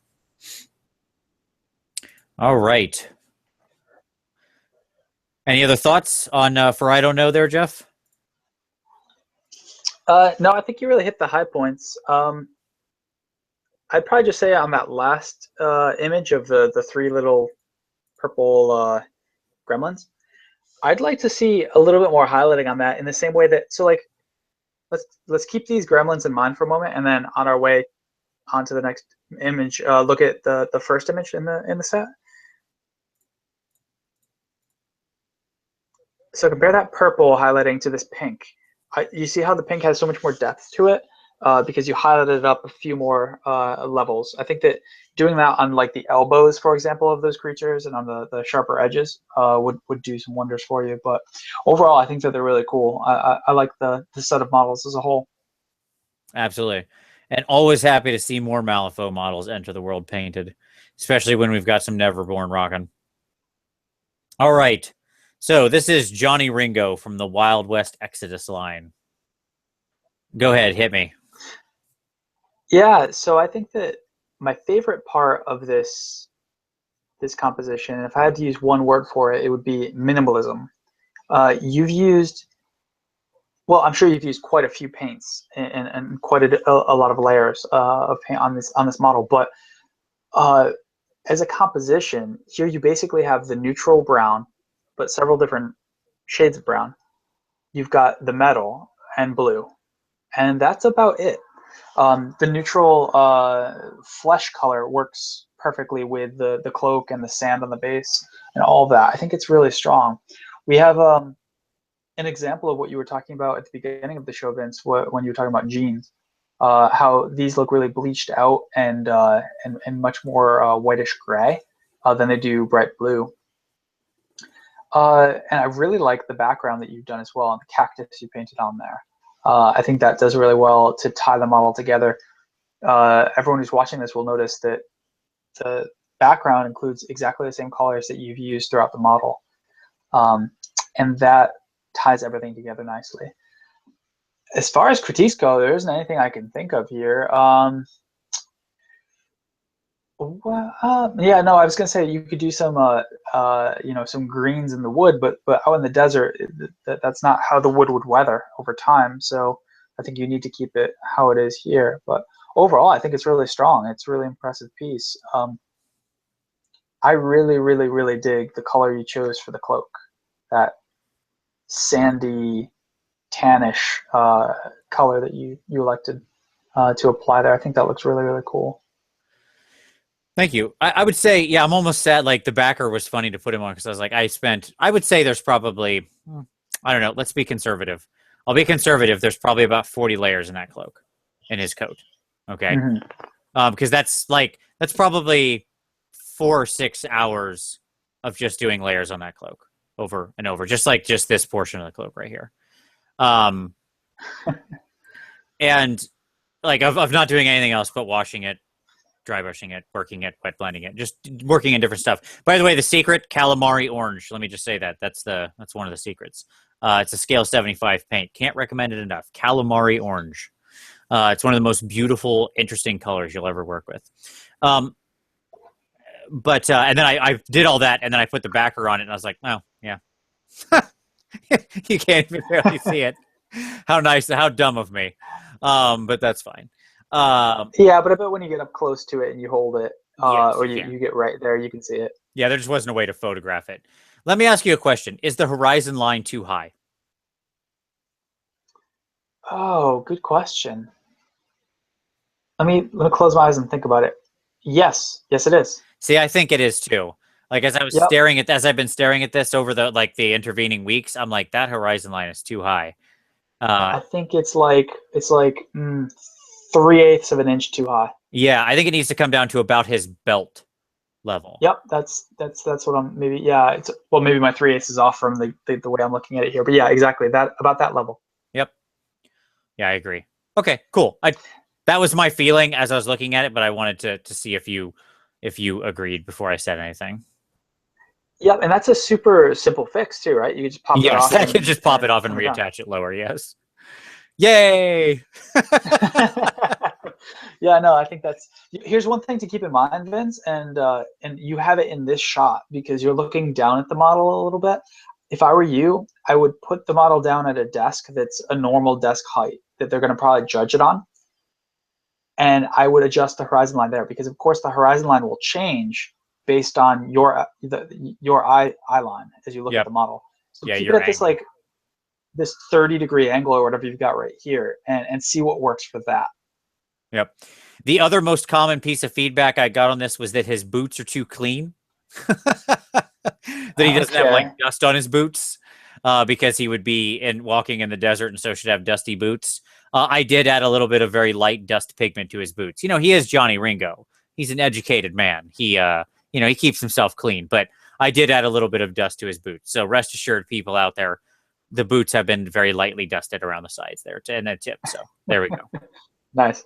Well, those little details, though, those are things that win competitions. It makes a big difference. Yeah, absolutely. No, it was a good catch. I didn't think of it. I was very happy to see that feedback from everybody, as always. So I really do genuinely appreciate when I put these up. Like when I put up a competition piece, I want the feedback because I miss stuff. You always miss stuff with your own work. You need other eyes, right? For sure. Okay. Moving on. Let's see. I'll take Billy Smith here, and why don't you take I don't know 46's Weirdboy Sorcerer? Sounds good. All right, his test mini for his Kings of War Christmas goblins. All right, that's very small. Let's see what we've got here as far as photos. Nice. I like his Santa goblin. That'll look very fun when that's done. All right, so this looks like the best picture. Okay, so red and green. Sure, Christmas goblins. I like it. Is he really wearing a red glove, or is he? Well, let me ask this question: I assume you're putting a red. That's probably a green hand, but you're making it into a glove because you want him to be wearing like winter gloves. So I'm going to assume that's the stylistic choice there. So that's fine. I have no issue with that. If you're going to do the pink nose,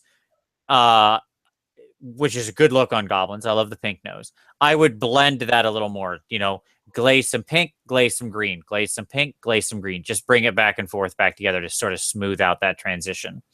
Because it looks like more like it just goes straight from like green, pink, unless you're literally trying to make all these goblins Rudolph. But I mean, you know, which is fine, I guess, but it's going to look a bit stark. And then my only other note would be with your red, when you do like a heavy brown wash like this to get in all the recesses, that's fine. Red is a very transparent color, so you can layer easily. I would do a little more layer over this to kind of clean up some of the wash around the edges. Go a little farther with it. You got a little bit much wash still hanging out. So I would do two things. Either one, I would lighten my wash slightly. Don't go so heavy. Like it looks like you really put this guy in the dip when you gave him a wash. Like it's heavy. So I would lighten that up.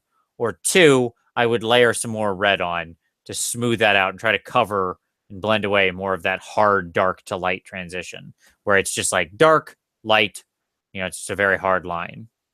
Yeah, those are my two thoughts. Overall, cool scheme. I've seen a couple people do whole Christmas armies. I always love it. I think it looks really cool. Okay. I don't know 46. The Weirdboy. Yeah, this model is definitely Marmite. Not the paint job. I mean, the actual sculpt. People love it or hate it. So far, that's been my experience. Wow, I haven't heard many people hate this. I've heard almost universal praise for this model. You've had some haters, huh?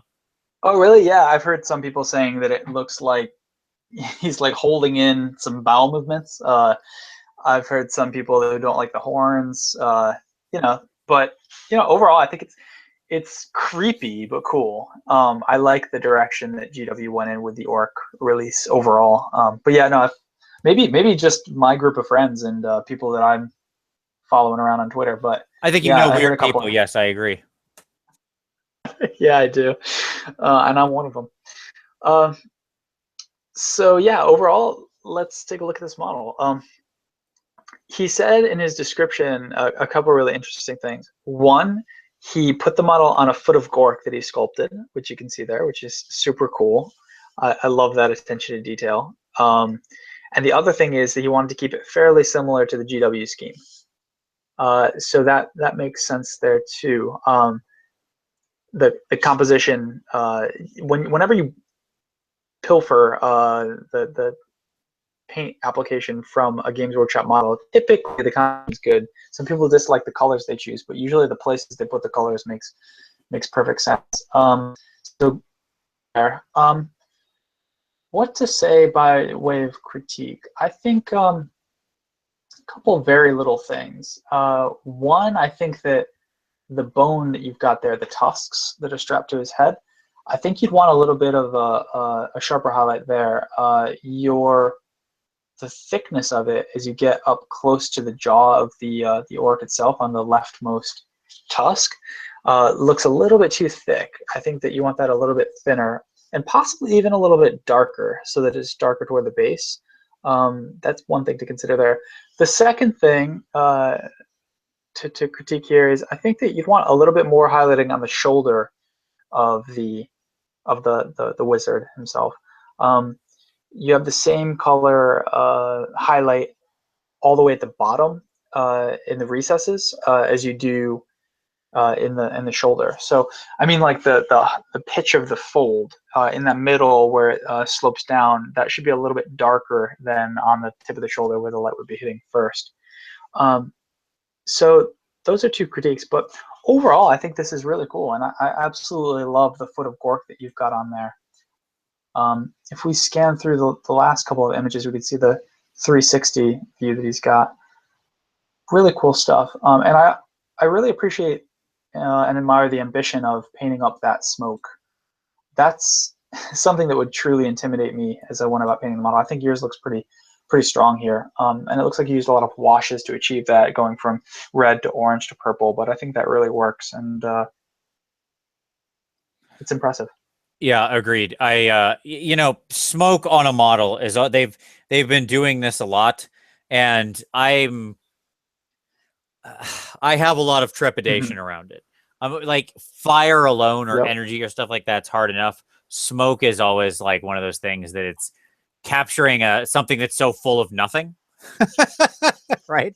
Like so much of that something is actually nothing. That's a fun challenge to try to paint. So yeah, but you did a great job with it here. I agree. I actually like that he intentionally used some heavy dry brushing to kind of actually chalk it up a little bit to make it look a little rougher. And it's an interesting turnabout to kind of make it look like it's, that because it has that gritty look to it or feel to it, So sure. Yeah, good stuff.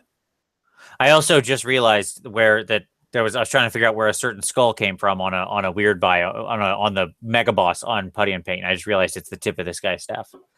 There you go. Good conversion. Okay. All right. So some Beasts of Nurgle from G Ambulance Service. Again, we'll just take a look real quick using random Tyranid bits. Here again, this is what I think. This is the one more than any of them where he's nailed it. The striation look on the edge of the shell carapace pieces here. This is great. I really love the look of this. He's doing it all over the place here. You see this a lot with Tyranids. I think it's fantastically well executed here. And these are great conversions. Like, yeah, hacking up Tyranid parts to make weird old Nurgle Chaos spawn or Beast of Chaos or whatever you want them to be. They can probably be any of those things in a pinch. I think it's pretty fantastic.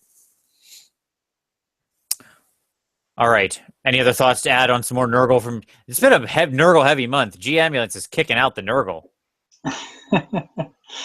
Yeah, no, nothing else to add that we haven't said in the previous comments. All right, we'll take his... those are tiny. Very little. All right. Oh, so what's that all about? That's strange. The other ones sometimes were they get larger. tiny. Well, I will assume those are... I think they're plague bearers, right?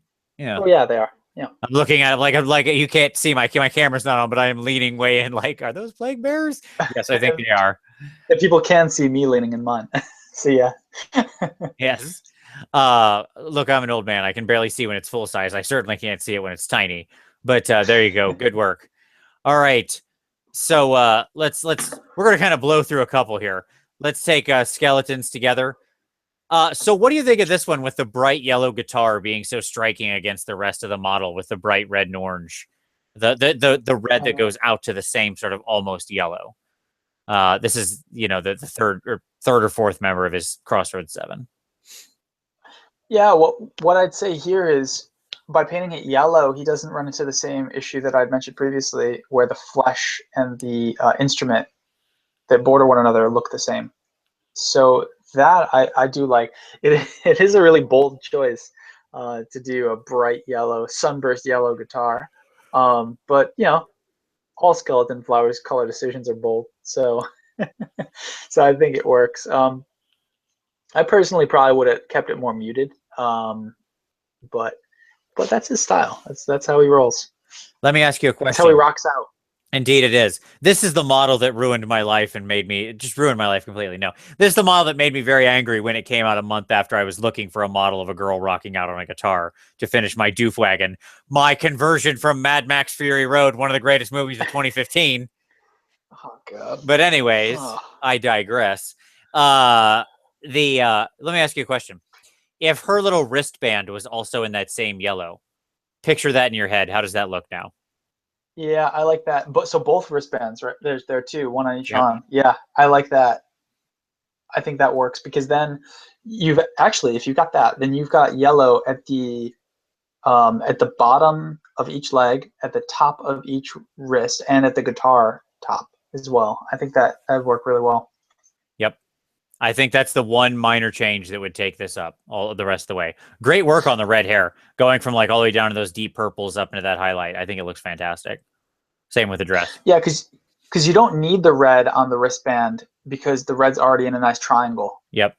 To center it on the model, and the blue is the same thing because it's basically bordering the reds in all places. So yeah, I would definitely consider repainting the wristbands yellow. There you go.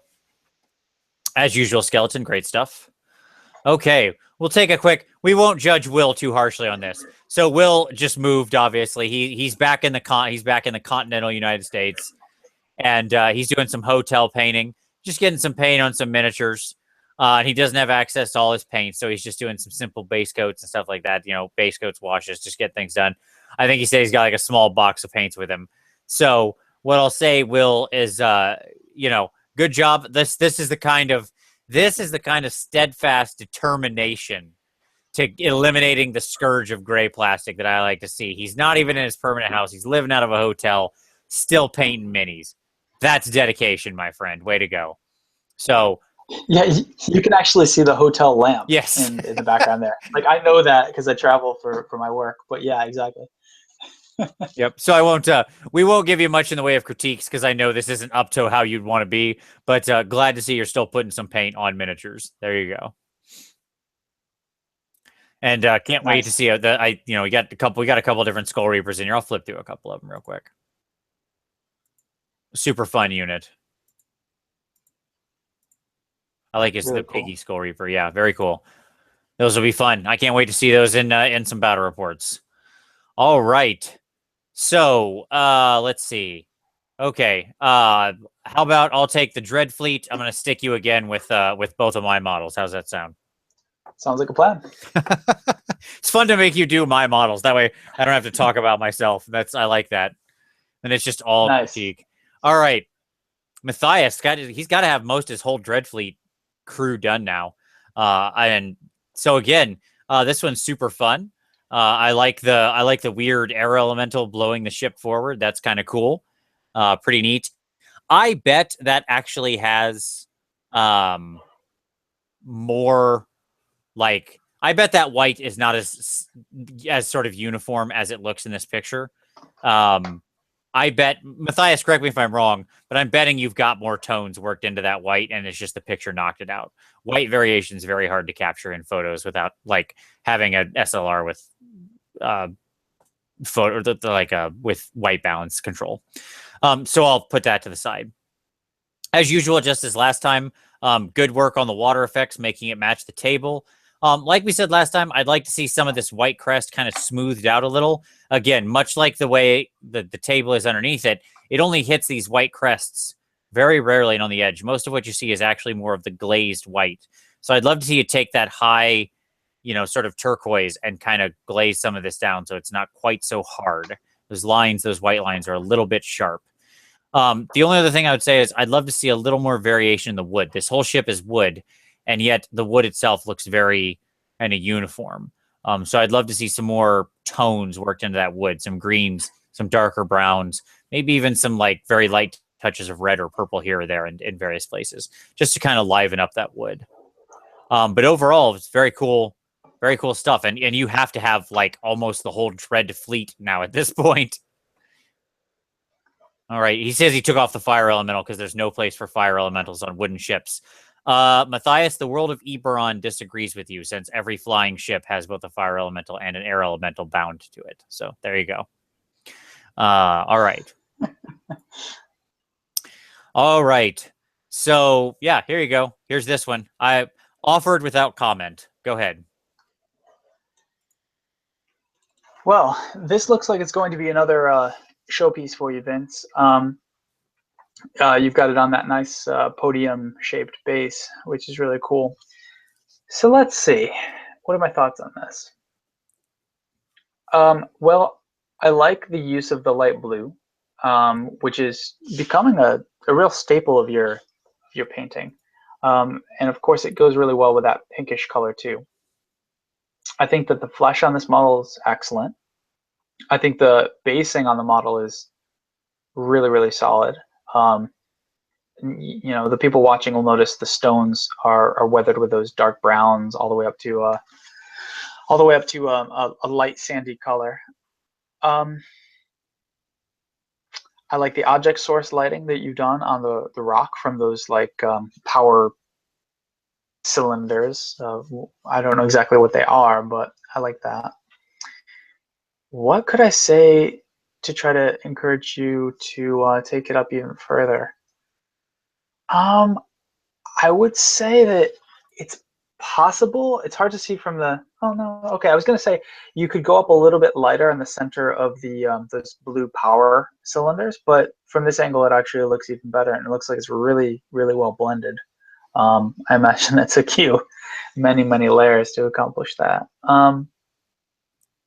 Well, I guess then the only thing I would say is possibly highlighting up the dynamite a little bit more, right at the corners of the dynamite, where the sharpest edges would be at the end of those cylinders. But overall, I think that's real nitpicky. I think this is really good. I think this is my favorite piece of yours for the entire month so far. I think it's simple, but it's really effective. It's fun too because now I'll comment and say this is like a Kingdom Death mini that I was originally that started out when I started putting paint on her. She was gonna be like a female necromancer, and as I kept painting her and applying the colors I was applying, I was like, nope, that's not what she is anymore. She is a cyberpunk terrorist. And I just changed the entire premise of the mini. So sometimes models change halfway, and you gotta follow where your heart is taking you. That's what I'll say. So yeah, there you go. That's a good call on the dynamite. Yeah, just the tips. If you look at the look at the pink for a moment, and let your eyes focus on that, and then look to the red. Yeah. And obviously, you want to make her the centerpiece, so it's okay that that's in the background and that's not the main focus. But still, I think you want the red to look a little bit more like the pink in terms of the highlight progression. Yep. I'm talking just on the corners of it. It'd be super quick to go and throw those on, but I think that looks that would do something for it. But overall, I think it's excellent. No, I got it. It's one, you're dead on, and B, Kieran, master of wood, myself, like some full balls, and it's just the tip. I got it. I'm with you. We all have our techniques, and we've now balanced out. I found it. All right, cool. We all got there. Absolutely. All right, Tenebral Shard, the first model I painted out of Warhammer Quest. This was my palette cleanser after her. Just knock out a nice, quick model. This was kind of fun. Yeah. He's a neat model. Oh, where'd he go? Yeah. By the way, you should enter this in. There's a new competition that Games Workshop just put up on the Age of Sigmar Facebook page. And yep, it's for Age of Sigmar models. The last one was Orcs, the Iron Jaws. Yep. And you should definitely take a really high quality photo of it and put it up on that. I think I might enter it as well if I can get some painting done before the end of the month or whenever the competition ends. But so yeah, overall this looks really cool. You said you didn't like the tentacle, that you wanted to get it up there. I thought the tentacle is really cool. The little tiny dumb tentacle he's jumping off of. Is that what you're talking about? Yeah, I like it. The tiny dumb tentacle that looks just like the stupidest little thing in the world. No, I didn't like it, shockingly. Well, you're the base you use is art, I guess. This dude is doing some mad parkour, yo. That's what's going on here. I like it. Yeah, I like all of it. It looks really cool. Again, the color composition is really, really, really excellent. The turquoise, pink, purple, pallid flesh. What colors did you use on the flesh? It looks like you've got it down to like a really purple in the recesses. Is that true? It is, yes. What colors did I use on the flesh? No idea. Not exactly Couldn't the even begin exact. to tell you. Yeah, not even the exact Vallejo colors or whatever, but like what general colors do you know? I'm gonna say probably some Moonray flesh from Scale 75, some Glacier Blue from Vallejo, probably a slight bit of Vallejo Pale Flesh, and then probably white, gray, and pure white. And then the purple was probably a bit of the Brain Eater Azure from Scale 75, and then probably a little Carrienberg Crimson thinned with thinner and a little Druchii Violet thinned with thinner. That sounds something in that neighborhood. All of those sound correct. Yeah, cool. So yeah, I bet a lot of the people listening to the PmP, when they think like, okay, time to paint flesh, don't think purple, blue, red, gray. You know what I mean? So it's useful to go through the steps sometimes, because I think they typically are like, okay, we'll take out flesh, and then we'll take out a lighter color flesh, maybe wash it with brown. So if you want to do a different color flesh tone, those warm and cool colors can really do wonders for you. Yeah, absolutely. Absolutely. I think I'm going to do a hobby cheating on flesh. I'll do it a couple different times for a couple different flesh tones. So yeah, that'd be really cool. Flesh is one of my favorite things to paint. I love it because it's time intensive, but it's super fun. And also like everybody has flesh. So you've got a reference that you're literally staring at while you're painting. Like it's in your field of vision. It is your hand, by the way, for those not quite keeping up with me. So talk about a living reference. It's pretty straightforward. All right. Okay, so why don't I take John Crayer's big terrain pieces here, and you can take Archaeos's further Bretonians. Sound good? Sounds good. So, but by big terrain pieces, you mean small, because this is Dreadfleet. This is like the size of... Yes, they're little really itty tiny. bitty. I don't have a scale here, so I don't remember. But so suffice to say, it's smaller than like a baseball. Okay, got it. It's about that size. Gotcha. All right, John. So what I like about this stuff, I love that you did like the stained waterline with the greens and browns. It's fantastic. It looks like a waterline. Like, yep, that's what that looks like. That's exactly how the moss would kind of gather and grow, and it'd be darker down by the bottom. Anybody who's been near like a shore with a tide that goes in and out, yep, nailed it. Perfect. Love it. I like the weird blue kind of inside the eyes of the skull. I think that looks really cool. I like a little bit of the stain coming out of here. This is maybe a little heavy. Like this is the kind of thing where you want to run it and then almost just wipe it, like dab at it with a paper towel or something afterward. Because you want like staining and weathering is something so light. Like I don't know if you want it this heavy running. I'm not sure it would be this heavy. It looks weird, this being the only spot. If you're gonna do it this heavy, then there needs to be a lot of dirt everywhere because like it wouldn't be this heavy here and then not anywhere else. And I guess that's my only critique for you is I feel like you've got so much good stuff going on here and then not enough going on up top. I'd love to see some more dry brushing and variation and interesting color schemes up at the top. I think this is like bird poop is what your white specks are here and stuff, maybe. Maybe that's what it's supposed to be, which would make sense. A big giant rock in the middle of the sea would be covered in bird poop, which is a really interesting thought. Maybe it's not. Maybe it's just a trick of the camera. But if it is, Hey, think about bird poop next time you're doing a big rock in the middle of the sea. But I'd love to see some more variation up top here. Just some more just some rougher texture. And I think you could stipple to get a lot of this. I don't think it all has to be dry brushing. You could grab an old, very pitted sponge, rip it up some more, dab it in some various colors of paint, and just go nuts. And I think you could get to a really interesting place just by attacking a thing with a sponge. Like, sometimes doing natural organic stuff doesn't require any great technique. It literally just requires you attacking a thing with a sponge or an old crappy paintbrush. So it's just a matter of doing it, not any kind of great skill. So yeah, there you go. That's my thoughts on that. But glad to see you getting back in the swing, John. All right. Any other thoughts before we move on to our chaos there, Jeff? No, I think you pretty much nailed it. All right. Our chaos. So Archaeo says he's been really busy with a school presentation, and so this is all that he was able to paint this month. But that's 2 more models than I painted this month, so good on you. Don't feel ashamed about that at all. I really like these models. I like the color choices. I like the way that you've executed the vision. My favorite part of it is actually seen in this first image.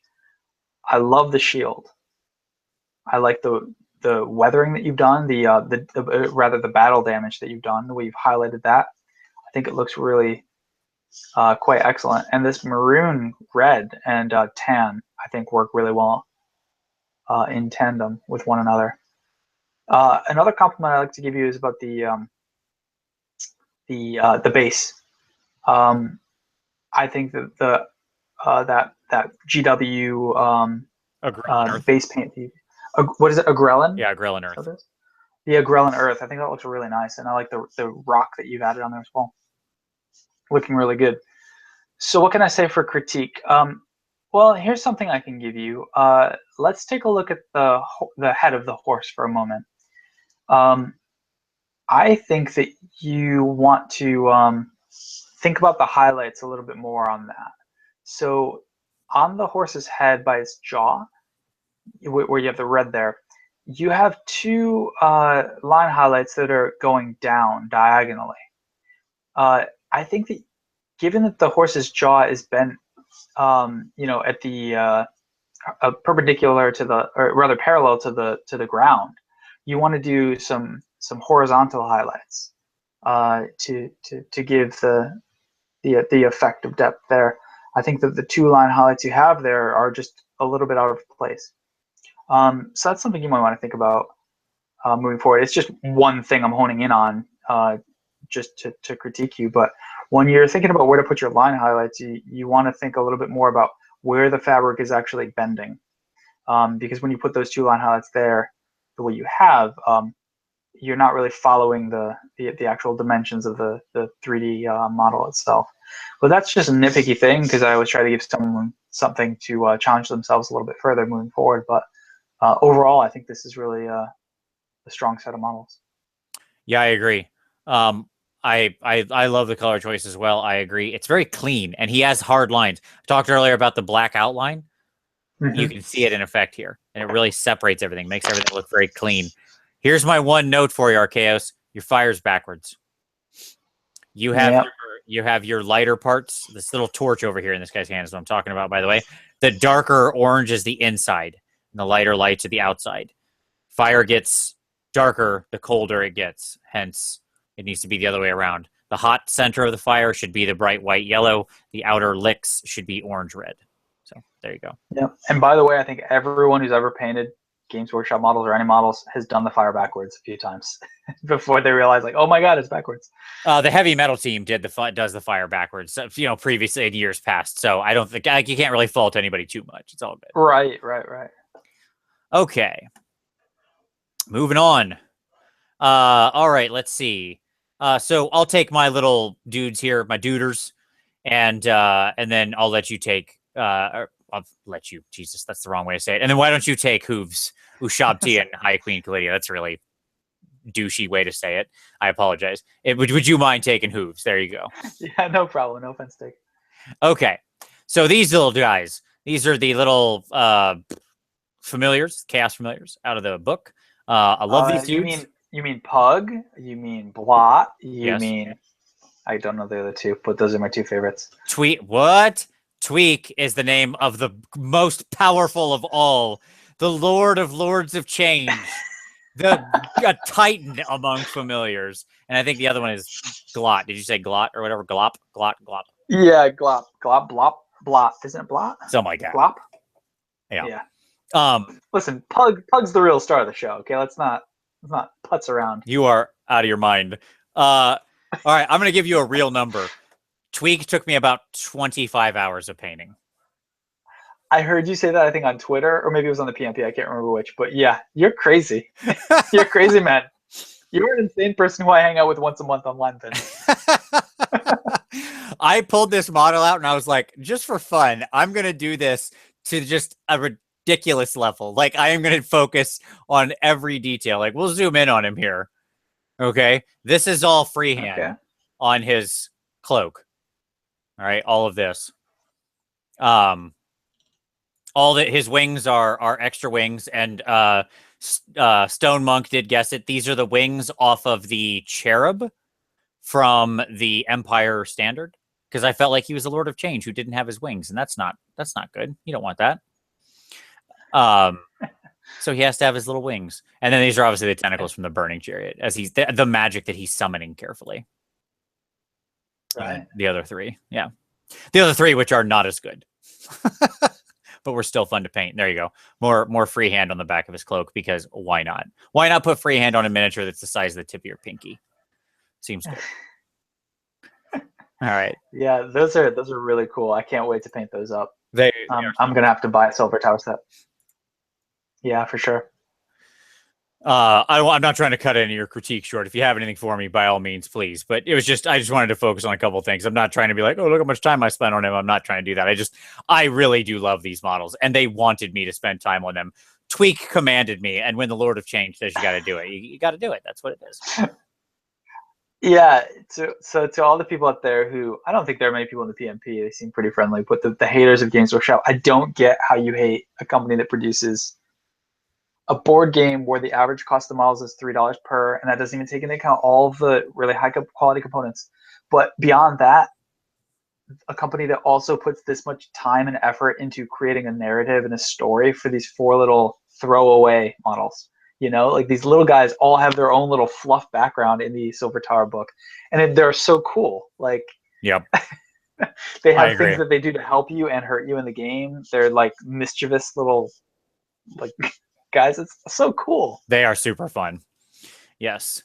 They were the first thing I really missed, because we could proxy everything else when we played our first game, because I didn't have everything. I'm assembling as I'm painting, but I didn't have anything really to stand in for these guys. So I was like, all right, priority. Let's go.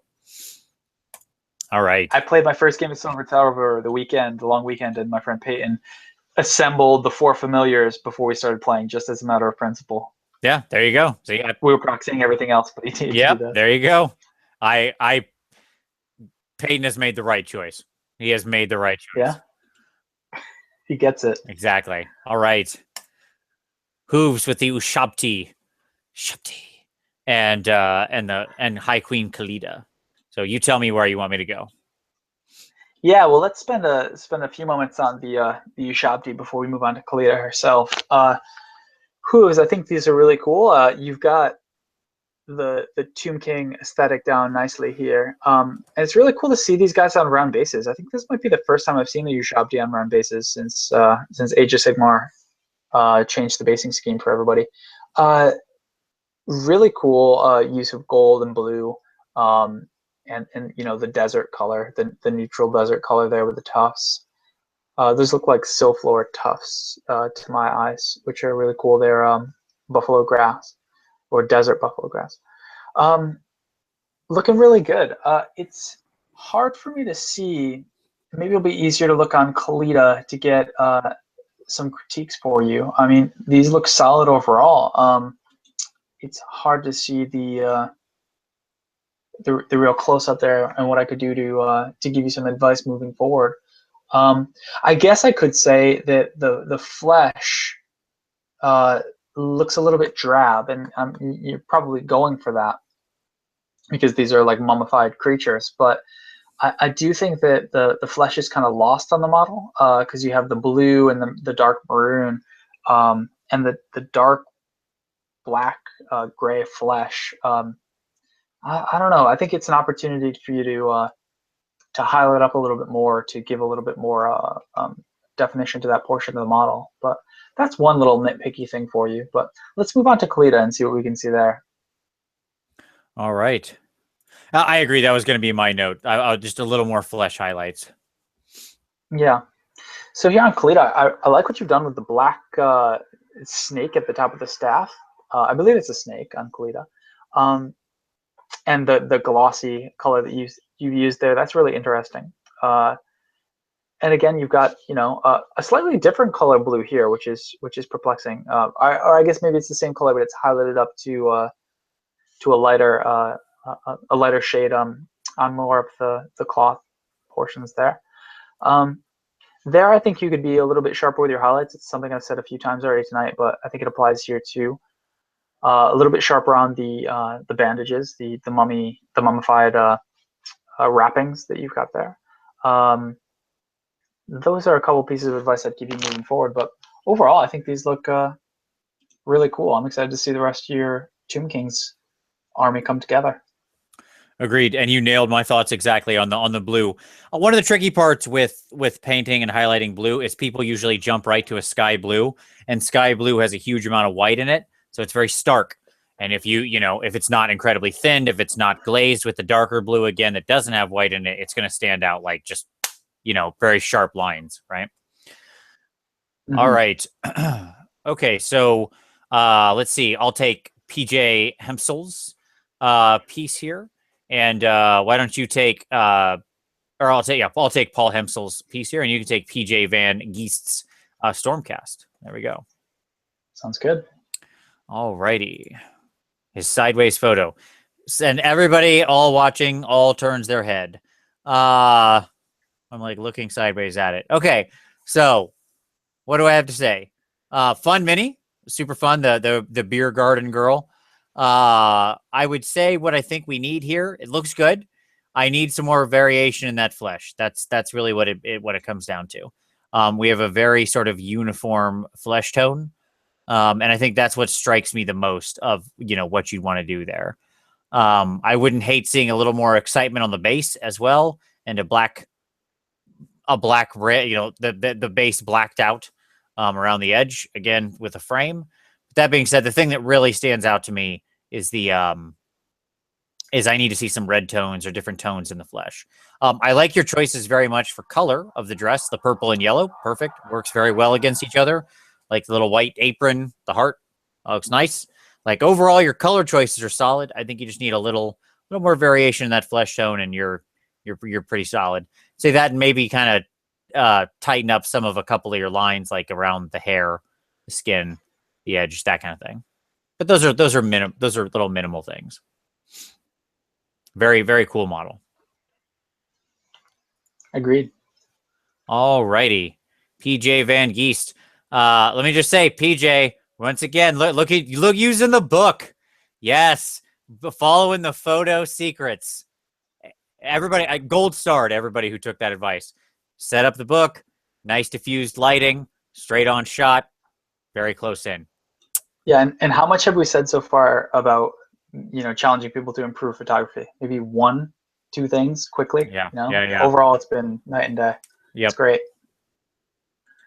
So PJ says he hasn't submitted to the PmP for a while, and he wanted to get back on the horse, and I'm glad he did, because I think these models look really, really good. He said he was painting these by the book, by the GW chapter, or what do they call them? They call them what are they? Stormcasts. Well, these groupings. are these are the Vindicators, if memory serves, are the teal ones. So right, yeah, Vindicators. I was wondering what the name of that subdivision. Oh, they're chambers. They're warrior chambers. Thank you. Yeah, chapter chamber. Okay. Yeah, so looking really cool here. I really like the way that you've got the turquoise paired with this pinkish maroon color, paired with this purple accent color, violet accent color. That looks really cool. Here you've gone for the sharp line highlighting that I that I'm a big fan of. You've kind of outlined all of the portions of the model with that. So we can see that especially on the blue armor panel, which I think looks really cool. Let's move on to the second and third image. Yeah, so notice here how sharp his script work is. Sometimes people just wash that and let it sit there, but his is really, really neat, and I think that goes a long way, which is awesome because this model is so dramatic. It's actually a conversion too, right? Is this a conversion? Yes, because he's combined the Knight Venator and Knight Azeros because he has both the lantern and the big wings, I believe. Or maybe it's just the Knight Azeros. Maybe not. I don't know. I'm trying to remember how you built the Knight Azeros. It might be straight. I'm pretty sure. Isn't this the one that's supposed to be with the bow, right? With the wings, and then he's got the lantern from the guy with the Griffhound mixed together here. This Knight, the Venator and the Azeros both have this kit is a multi kit. So one has the lantern, one has the bird. It's the same kit.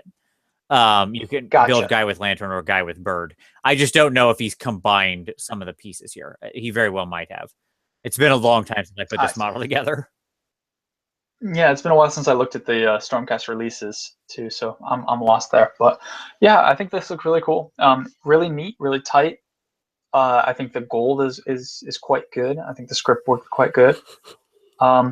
Let's go to that third image before we move on to the next submission. Yeah, really cool. Now we can see a whole unit here together and see the whole paint scheme across this group of models. PJ, I really don't have anything else to say to challenge you further. I think that this is all really good stuff. Yeah, clean, look good. Went for the edge highlighting. I would say if you wanted to maybe go even a little farther, I would say you could smooth in a little bit of blending to like the tops of their heads, the tops of the muscle plates, the bottoms, the shields, that kind of thing. But it's not necessary because you're using the edge highlighting. But if you want to go to the next level, that's where you would go, to have some just kind of smooth blends up to it and then still do the edge highlight on top. Kind of use both, right? But these look great. And again, awesome photos, man. Way to go. All right. All right, I'm going to take Skeleton's Pride, and you can take Cohiba's Galotkin. Sound good? Sounds great. All right, and yes, I purposely organized that so I do not have to do a Nurgle model. I hear your question, and you are correct. All right, so Pride, rocking out, another guitar player. A lot of people rocking out on the stringed instruments in the Crossroads 7. So here, I think because of the way the musculature on this guy, I think the darker shadows work well compared to when we talked about Lust, I think, or whatever, some back. Again, purple guitar, good offset against the rest of the model. That looks nice against the yellow. You got a couple other accents of purple in there. What I like is that the elements of freehand you brought in here with the checker pattern on the shirt and the tattoo on the arm. I love the heart. That's pretty fantastic. The guitar is really, really bright against the rest of the model, being purple against everything else. But honestly, you've got one bright spot of purple when you look at him from the front and one bright spot of yellow in the vest. I think, honestly, there's not much of a chance you could have worked more color into him. So even though it is really bright, I would say I think it's probably okay because you've got two really bright colors working against each other. So they kind of almost work to diffuse each other since they're complementary. And the rest of the model is in such neutral colors that I think it's probably fine. I think it's a little challenging still in what it does to your eye, but overall, I still think it's really good work, stands out. And just to return to something, Skeleton's painting style works so well with leather. We've seen this before, but that like dark to light painting style, whenever he touches anything that's going to be leather, it just always looks just A+, right? And this is another great example of it. I would say if you wanted to balance out that purple, you might be able to work a little bit of purple tones into the hair. I'm not saying give him purple hair. I'm saying work in some very light purple glaze or something into some of the hair to kind of diffuse that color around. That would be the only option I could think of. So there you go. All right. Any other thoughts, Jeff? No, nothing I haven't said previously. I think it looks really, really cool. I always enjoy watching us review Skeleton Flower. Absolutely. All right. Big Papa Glot. Lot of Nurgle action. All right. Hit me. Yeah, Nurgle must be popular. Probably because they're the best Chaos faction. I really, really tip my hat to you for painting, even attempting to paint this model. I don't have the time, the will, or the gumption to do it, and I'm a big fan of Nurgle.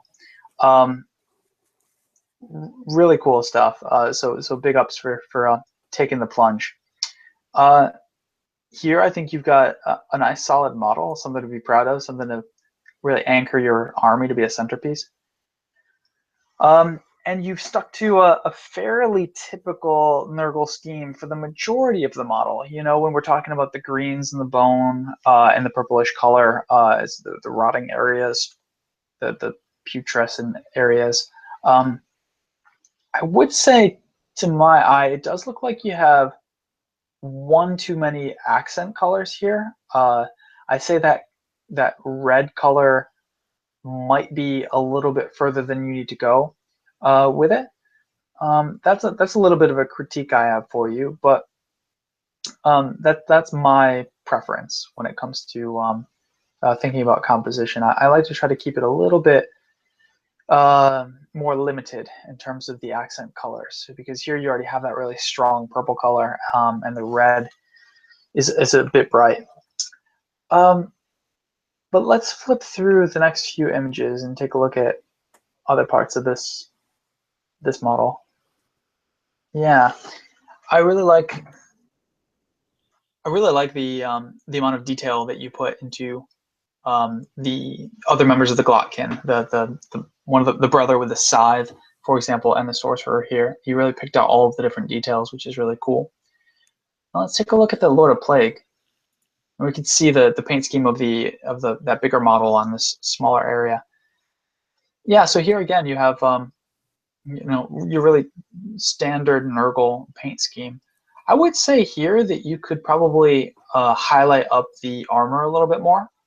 To my eye, it looks like it's a bit drab with just the dark green color across the entire armor plate.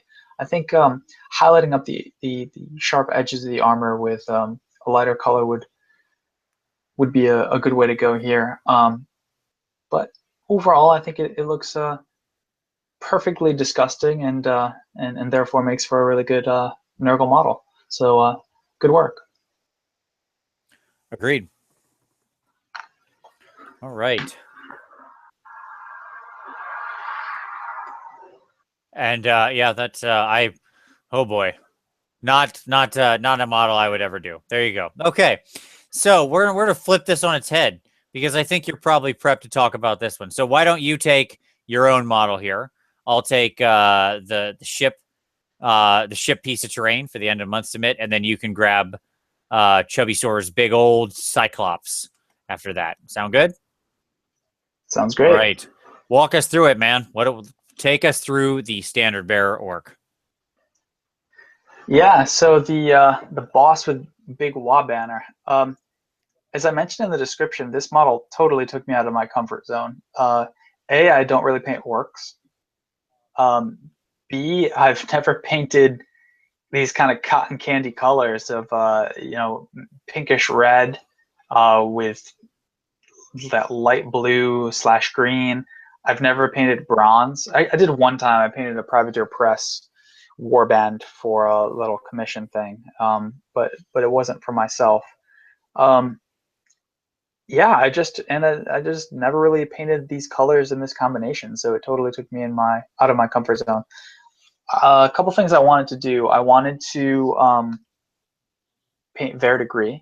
I wanted that to be almost like one of my primary colors for the composition. So I wanted that to carry throughout the entire model, to be a spot color everywhere and to be a secondary color. So I wanted the bronze to be a major color. I wanted the pinkish brownish color for the boar to be a major color, and I wanted the turquoise to be a major color. So that's pretty much the logic there. We could scan through a couple more of these images to see it from other angles. But the freehand banner, so this took forever to do. It looks fairly simple, and the camera work isn't fantastic. My friend got a light box, which I'm going to start using moving forward. He lives right down the highway, so I'm gonna go do my photography there. But this banner was really weird to paint because it's got these folds on it, which make it very difficult to paint something flat. Thankfully, I'm doing something orky, so if it was a little distorted, that wouldn't have been terrible.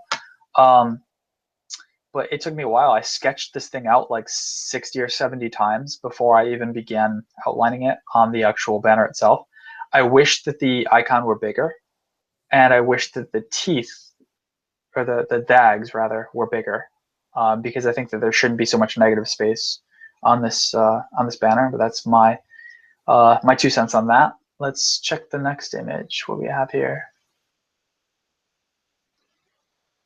Yeah, so here's the face. I was pretty pleased with how that came out. That was a series of greens and washed down with a brownish red, brought back up with a yellowish green, brought back up with a bleach bone type color. So I was pretty pleased with that. Here you can see that my verdigris is really sloppy. And that was kind of intentional. I kind of wanted to just slop paint around on that portion of the model. It wasn't supposed to be particularly neat. It was supposed to be kind of a messy, verdigris kind of thing. Let's flip. Oop. Sorry, thanks. Yeah, I dropped for a second there. I don't know what happened. Can you hear me okay? Yeah, can hear you fine. This is a good place to talk about the cross-hatching on the fur and the striation on the horns. Yeah, good call. And then I'll shut up and stop talking about this so we can talk about some other people's models. It's really weird for me to talk about my own model on here. Yeah, okay, so a couple things. One, you might think there's no scorpion green on this model, but you'd be wrong because the eye is scorpion green on the boar, so don't worry, I got you covered. Here's an example of the cross-hatching at work. I was really pleased with how the fur came out. I thought that was my favorite part of the model. I really like this technique. I used a Winsor Newton brush, and I used just a fine point, and I really play with it. And it's one of the techniques I've been working on for the past few years, and I'm getting to a pretty good place with it. So I like how it's coming out. I will say that you notice the highlighting pattern on the pants makes no sense whatsoever. I highlight up. It's because I decided on the colors I wanted to use for the verdigris, and I was like, okay, well, I should use this in a couple other parts of the model to balance it out. So I used it on the pants, and that progression makes no effing sense whatsoever. It's like a dark blue and then a lighter blue, which is fine. But then it's a greenish, it's a Vallejo light sea gray or light sea green or something like that. It doesn't make any sense as a progression, but I kind of like it. I don't know. It's weird. I know it doesn't make sense, but I'm kind of all right with it. And then what do we have on the 5th picture? Anything else? Yeah, so here's just a close-up of the face. It's a little, it's okay, sharpened up good. So here you can see my striations that I painted on there. This is what I've been talking about whenever I talk about people potentially painting that on to add some interest to the bone. That's what I'm talking about. And here you can see the scorpion green eye a little better too. Absolutely, which is very important. It's important that anytime we at any point in time when we're looking at a model that you have touched, that there is scorpion green somewhere, because otherwise, what are we going to do with our lives? We would be lost. Tasteful amount. Yes. Tasteful amount of scorpion green, Absolutely. All right. Yeah, it's great stuff, man. I love it. It looks awesome. You got a lot of bright colors working in harmony. Love the red and blues. Yeah, it's great.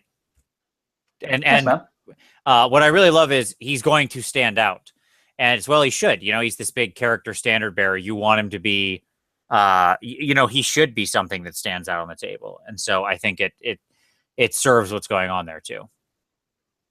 All right, well done. Thanks. All right, so Ryan Easterling with his piece of terrain, his big boat that he did here for the hobby challenge. Looks like he's also done what I did, which I love to see. He's went and taken a DVD or a CD or something, like an old DVD or CD, and he's started layering some stuff on there. That's the way to go. make some nice DVD-sized terrain pieces. That Gorgon, by the way, his base was a built-up DVD, just to be very clear on that. So there you go. That's the ultimate base for your big monsters or your little terrain pieces. And he built the boat out of, broken up like hobby popsicle sticks. So way to go there. I thought that was very well done. Looks like an old shipwrecked boat.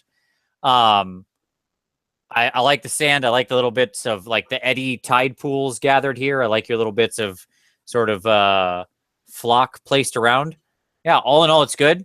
I think maybe you could have stained the sand a little more in a couple places, maybe taken it up to a brighter white in a couple places, maybe a little bit more green and mossiness in the wood of the boat. That being said, these are minor things, and all in all, to construct this from nothing, it wasn't a thing. He was just made it work. I really do love the little tide pools. I think those are fantastic. So all in all, yeah, great work. Nice little use of flora and fauna, and super fantastic little terrain piece for your orc boys in the hobby challenge to run around in. This reminds me very much of whenever I see a broken down boat like this, I think of a tier 4 scenario in good old Warhammer Online. In my heart, it beats a little harder. All right. Good times. Okay. You want to take Chubby Soar's big old purple Saigore?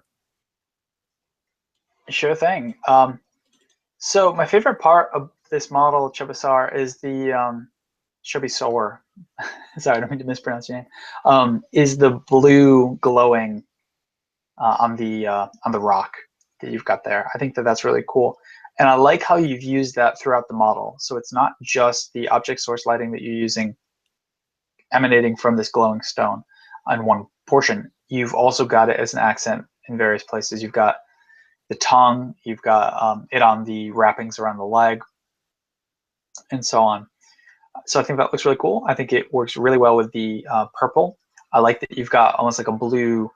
I don't know if you're going for a tattoo or just a portion of the face that transforms from purple to blue as you move across it. But either way, I think it looks really cool. You've got your classic bone and in the classic bone scheme and the gray fur, so that's all great. Well, one thing that I'd say to you that I'm curious about, that I would challenge you on a little bit, is you've got the tips of the bones painted black there on the horn. That strikes me as a little bit strange. I'm not sure if it was supposed to be like a war paint type thing that you were doing, or if you wanted to do, the effect where the edge of the bone is darker. If that were the case, you'd want a lot more transition between the light and the dark there.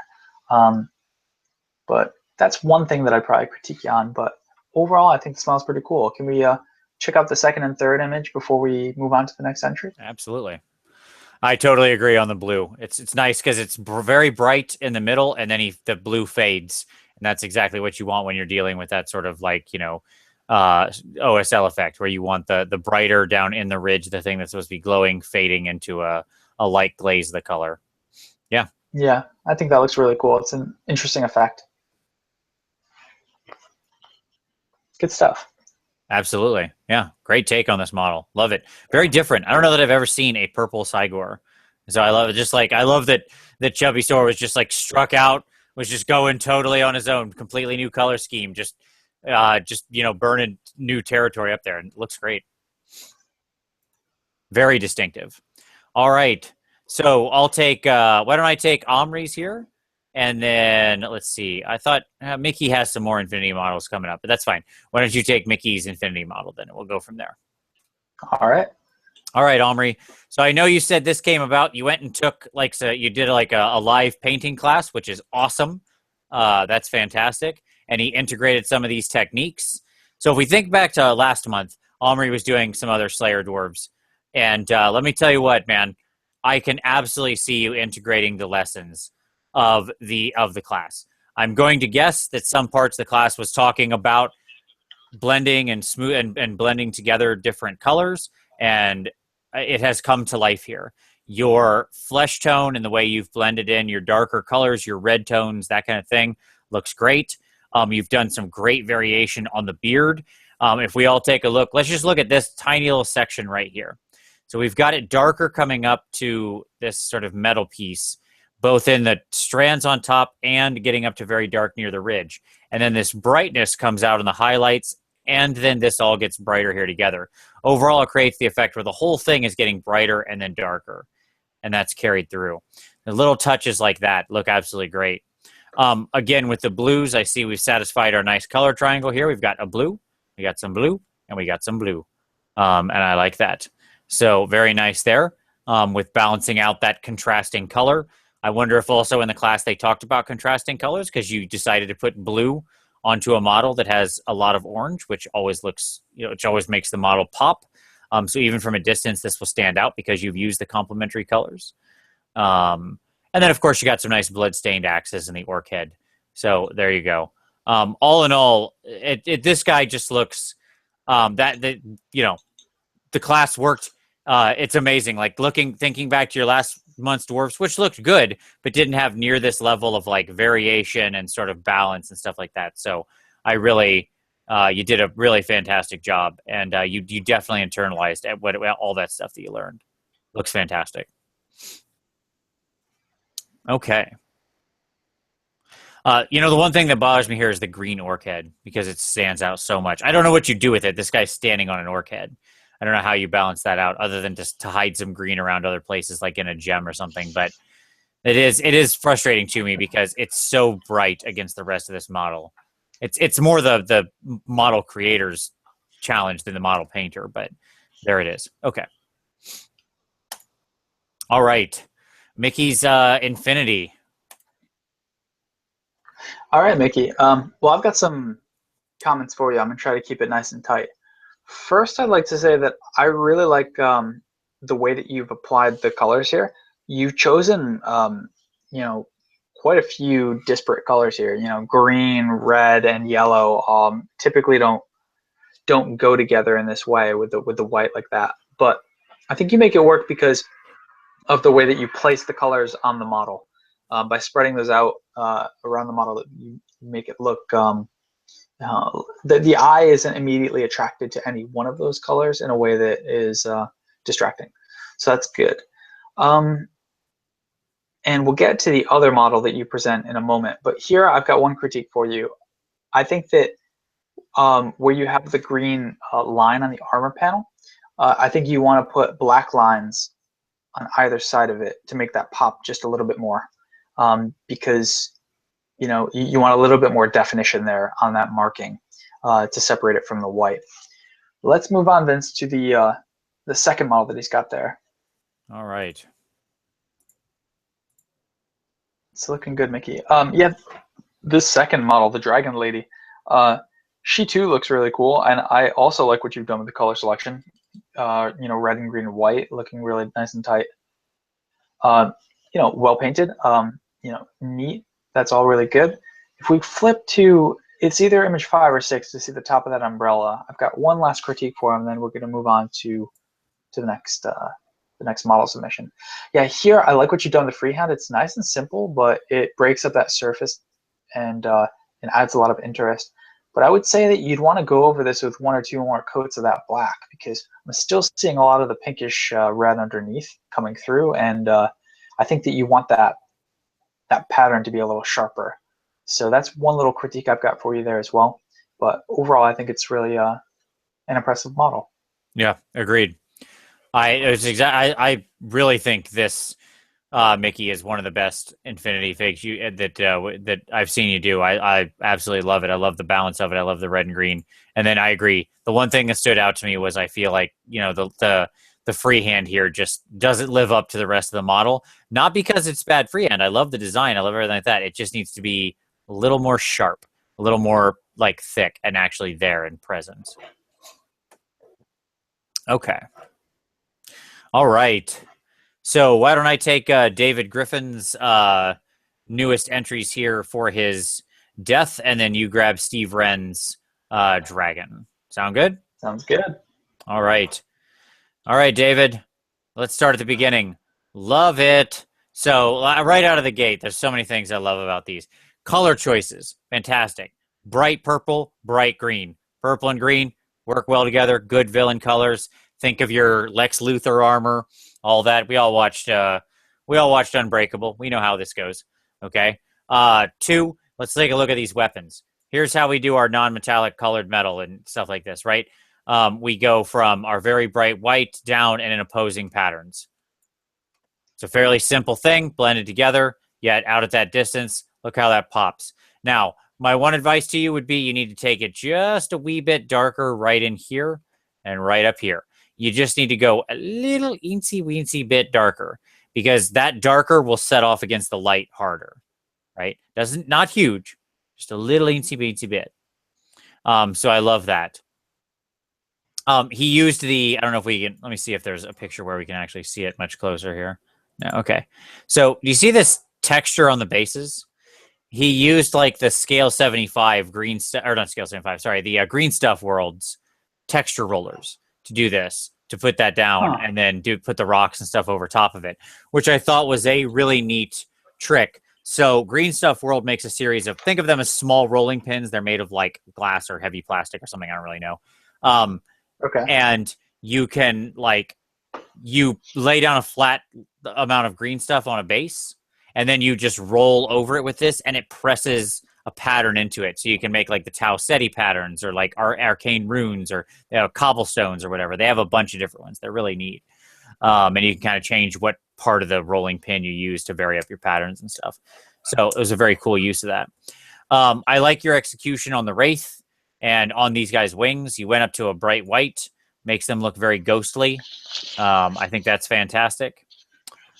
So overall, I think the only thing I would push on is I'd love to see a little more highlight on the purple. We've got this great color transition on these weapons. I would have loved to see the same, like you got a little bit of it going on here with the purple. I'd love to see you just take this up to the next level and down these sort of metallic purple armor plates, run that same bright line, like shoop, right down the middle of here, just like some blendy blend right here, just kind of fading out, and then a little bit of dark around this edges.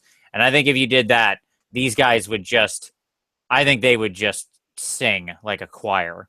I think you'd be amazed. It would take a little bit more time, and maybe you don't want to go back to these guys, and that's fine. But if you do like some armor plates like this, if say you've got Big Pop and Nagash waiting in the wings, think about that for his plate, because he's got the same setup. Obviously, these are his his boys.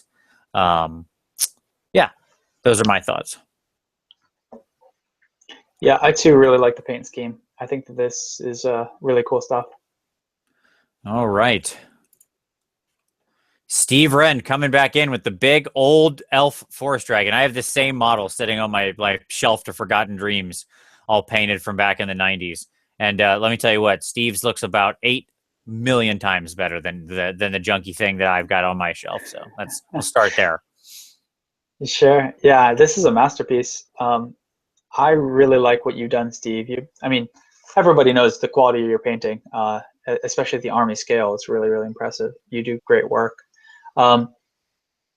What to say? Yeah, I love the Wood Elf Dragon itself. I think you've done it justice here. I think that your highlighting on the scales is especially impressive. I think that the yellowish, whoa, hold on a second. Hey, boys and girls, the internet can't see me, but my ghost has made an appearance. Nice. Well, welcome. You can take the next model.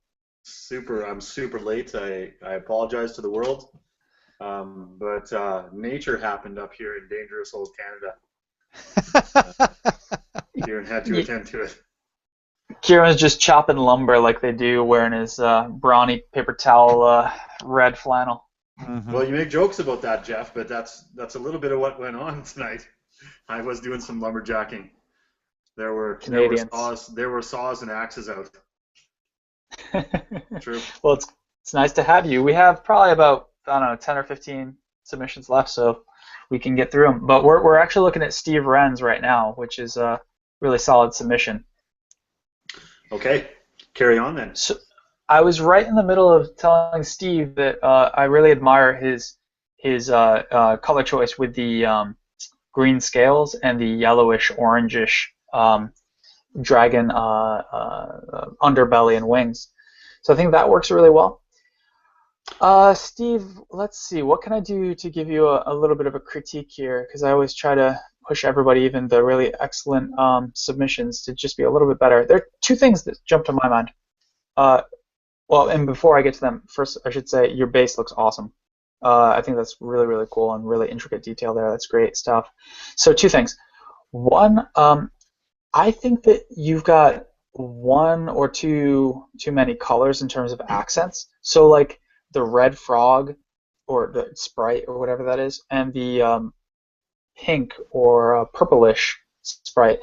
I think that combined with the purple and the light blue and all of the various greens that you have between the base and the model itself, I think that it's a little bit too much for my taste. I think if you kept one color for all of those different little creatures, I think that might have been a little bit stronger. The other thing I'd say, can we get the picture of their wings really quickly, the back of the wings? Sure. Yeah, so there we go. So here I really like what you've done with the pattern there. I think that's really cool. But I'd like to see the pattern a little bit tighter, not repeated necessarily, but like the edges a little bit. They don't need to be perfect circles or anything like that, but a little bit tighter with the application there. It looks like you kind of dabbed it in several places, but I think that it's okay to be amorphous with the shape, but I think that you'd want it to be a little bit more organic. And so it doesn't need to be perfect circles, but it should be smooth outlines to the shapes there. That's just nitpicky stuff, just because I'm trying to look for things that I'd tell you to improve upon. But overall, I think this is, as I say, a masterpiece. I think this is a really strong model and really, really impressive centerpiece for your Wood Elf force. Agreed. The one thing I said to him was, how come this banner that's out of the Flagellant kit doesn't have anything written on it? Yeah, so we're stretching for stuff here, Steve. Exactly. Yeah, that's what we're saying. We're reaching. Yes. You think I wasn't going to notice a blank piece of paper on a base? Oh, I'm going to notice it. You bet your bottom dollar. Also, the Flagellant kit is a fantastic kit that giveth forever. All right, Kieran, we're going to give you Josh Tan's this dude here. The corn guy, whom I love with this big, heavy, ridiculous flail that actually is obeying gravity. Okay, I'm into it. This guy, has he been doing stuff regularly, or has he been out of the loop for a couple months? I feel like he has. Yeah, I feel like he did maybe one submission last month, I think, or the month before. But yes, it has not been the kit that always stands out to me is he did that fantastic Malifaux Crew with the turquoise worked into it. I can't remember the verdigris metal. Yep. Yeah. So what I recall about Mr. Tan is he is a smooth brush blender. And in the skin tone is where we first noticed that on this piece here. Something else that has become, I don't know if I want to call it trendy, but maybe I'm noticing more lately, is that people are doing experimental stuff with skin tone.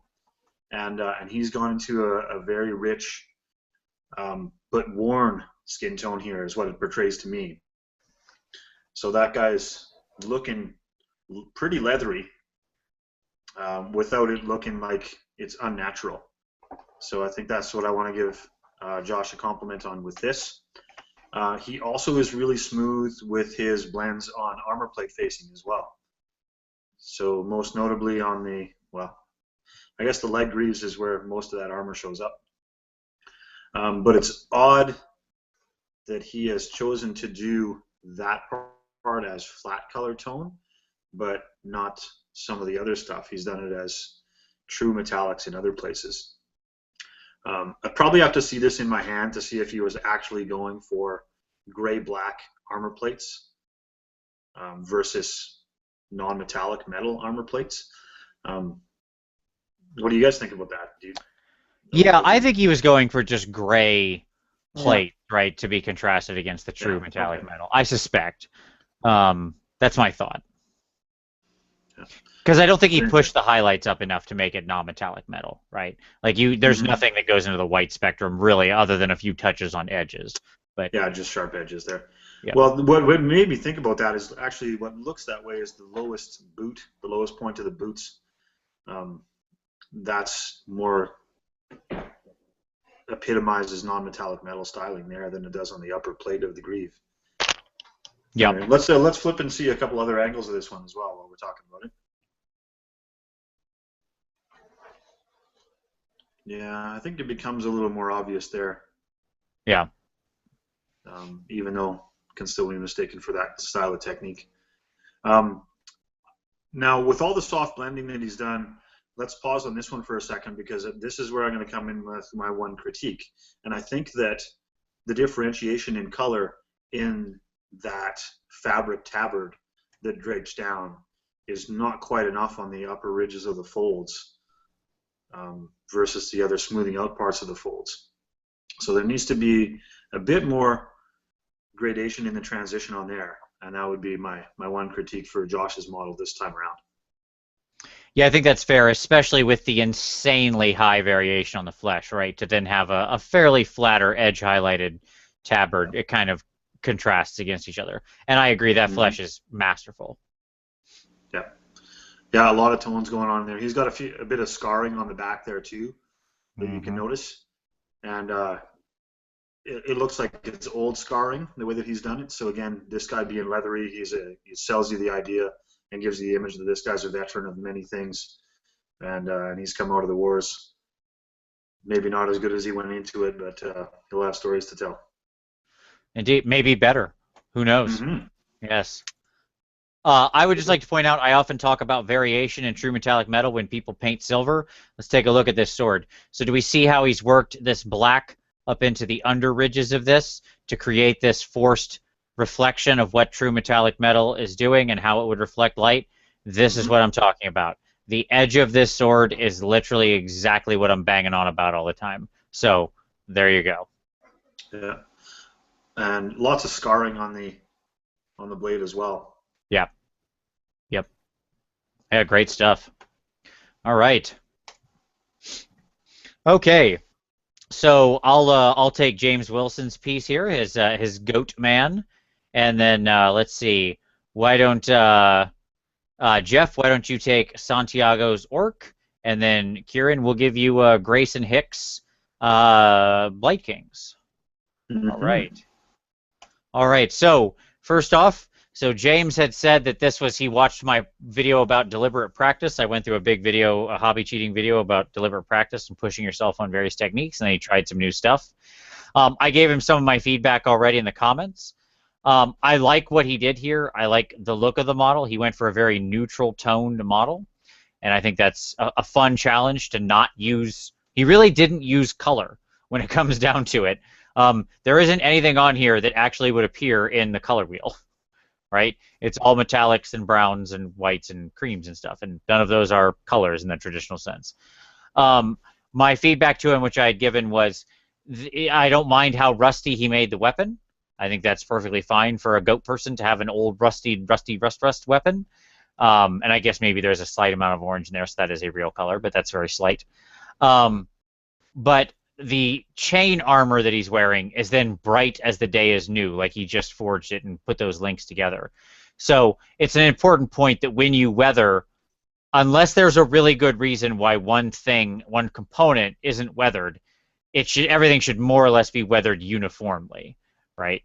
Otherwise you get a weird inconsistency in the model. Like, I'm not saying that there's never an excuse why they shouldn't be, but for the most part, most things should weather simultaneously. So his armor should be as rusty and kind of brown and stuff like that as the rest of him. I have an explanation for that. Sure.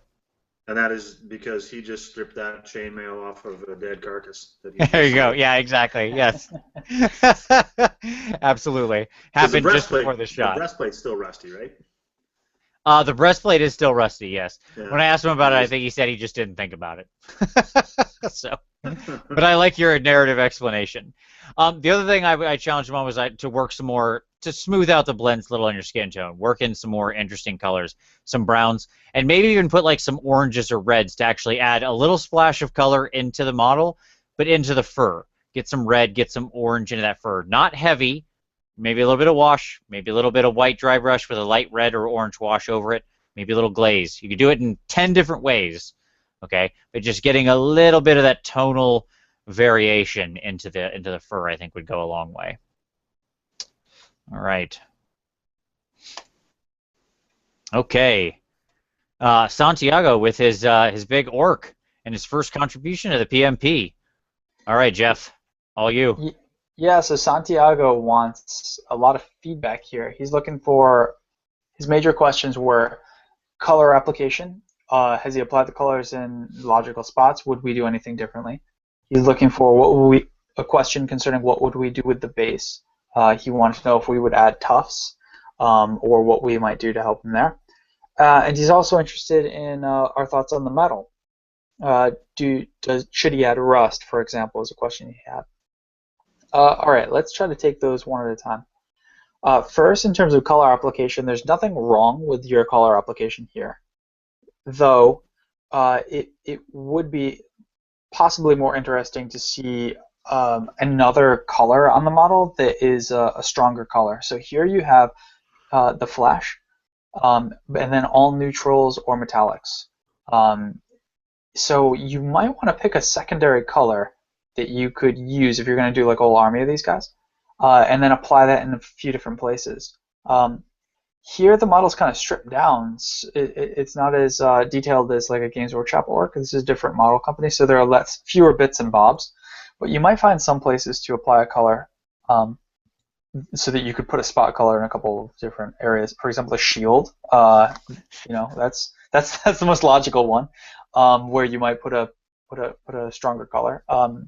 There's also a couple of pieces of fabric on the chest. Like there you go, the straps. You could do any one of those a different color if you wanted to.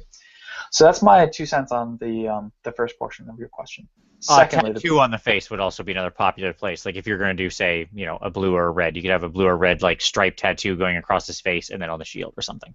Yes, right, exactly, an icon on his shield and then tattoos. Sure, that's perfect. Good call. All right, the base. Yes, you definitely need something. Right now it looks like he's standing on mud, and that's boring. There's no reason with all the different foliage options that we have out there that you shouldn't do something to jazz him up. I'd use, depending on where you want to set him. If you want to set him in a desert, you put burnt grass and tufts. Or if you want to set them in, a more verdant place, you do, green tufts or green static grass and so on. As far as the metal goes, I mean, you've washed it with, it looks like black. Another thing you could do in the future is wash with a brown. That'll add a little bit more of a dinginess to it, more of a weathered kind of look to it. I don't know if I'd go with rust, like an orange rust, unless you wanted to really play off of that on your shield. Maybe you want to do blue and orange as 2 colors that you want to use, and then maybe a rust would make sense. But I personally wouldn't. But that's a personal call. If you want to go with that, then go with it. What do you guys think? Any other advice we could give to Santiago? Edge highlights on the sword. So cut the hard metal. If you've got those cuts, so work some darker parts into the cracks and the recesses, and then just do a slight brighter silver highlight on the lower edge where the light would be caught. Those would be some options. If you're going to do rust, you could have some rust like you could have the bright chips on the edge and then go right into rust where the edge is rusting because it's the most exposed part, but then it also gets worn away every time he hacks. So you kind of put it just back from the edge. Would be another possibility. And then some brighter silver on the edge where the rust has been chipped away and you've got the freshest metal underneath. Yeah, I think all that would be fine. But if you're going to rust the sword, you're going to put some rust on the metal of the armor and the plate and the boots and all that, right? It's gonna all move in tandem. Yeah, those are the things that I would have pointed out as well. Do we got a tighter shot of the face other than this one? Let me see. That might be the tightest. Not really, eh? Don't think so. That is actually the tightest face shot we've got. Okay, I was just trying to see how if he did anything with the eyes themselves because they just look like empty sockets. Oh, good call. Yeah, I didn't even notice that. Yeah. But yeah, so challenge yourself to get in there, unless it's totally hidden by photography in your angle. Yeah, I think there are little dots in there. I can kind of see one here. Boy, that is heavily recessed. Oh boy. Yeah. Whatever line that is, they are not all about painting eyeballs. Let me tell you what. The sculptor was like, nope, you're not going to be able to paint these. Challenge. Deep down in there. Yeah. All right. But yeah, overall. Welcome to the yeah. Oops. Go right ahead, Ben. Sorry. I was just saying, overall, For your first submission, it's great. I really do love the tonal variation on the green of the skin. I know I say that 7,000 times. If people played a drinking game out of me saying that, I would be killing people with alcohol poisoning every PmP review. But I love that. Nobody would see the second hour, Vince. Yeah, exactly. We'd be down to just a bunch of unconscious viewers, hour 2. But I really do love the highlighting that you did on the skin. I think it's great. I love how you worked in the brighter colors. So you're going down some good roads here. For sure. Okay. All right, Kieran, that's all you with the Grayson Hicks, the Blight Kings. Yes, I will shield you from looking at Nurgle stuff, Vince. Anybody else I can give it to. I'll tell you what. Okay, we'll start with the good sides of this thing. Again, we have another example of experimental skin tones, but he's gone quite the opposite of what Josh did here, and working into very pale flesh tones, obviously getting a little bit diseased around the open bits and the pustules by adding some purple inks into there. So that's all really good. I think that we can also bring attention to the fact that he's done some exciting stuff with the bases by having them standing in some sort of acidic muck. But here's what I'd say about that, actually. So it's obviously a bright, virulent, sort of a mucky business that they're standing in. And something about it makes me feel like the groundwork around there should be darker and muckier and also, you know, boggy and peat mossy rather than dry sand. So not that it can't be sand as a texture that you put on there, but I just feel like it should be something much darker and, you know, oozing with wet muckiness. Yeah, maybe a little like a Athonian camo shade or green black ink, something like that mixed in there, right? To kind of take some parts down in there to show like some moss or growth or something. Yeah. Yeah. Yeah, I think that could be a quick fix, actually, just by washing over top of that and see if it can catch a little bit of that muck. Obviously, he's real comfortable with doing washes because he's done that all throughout on the armor. If you skip ahead a couple of snapshots here, a couple slides, there's a solo guy.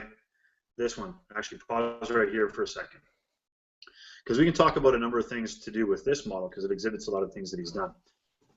Firstly, the overall armor plating has got variances of green and brown into that, and all that is good. It reflects what we'd expect out of Nurgle stuff. The brass itself also has a bit of that wash going on to it too. And then on the metal, again, he's come up with some washes, but he's done it as a greenish tint up on those ones. And I would say on the metallic areas, I would actually like to see more of that. I don't think it's enough to reflect what's going on in the muckiness of the rest of the model. So I think you can go back in there and hit it with another pass on the metallic stretches, especially. And in this shot, anyway, it looks like the chainmail, just like in the other model we looked at, is pretty bright in comparison because it's tough for that ink to stick on the raised areas. So you might actually have to do a light brushing of some sort of mid-tone brown to actually dull that out. Do it in a very thin coat, but do it such that it's actually going to stick on the raised part of the chainmail rather than just sink into the in between the links instead.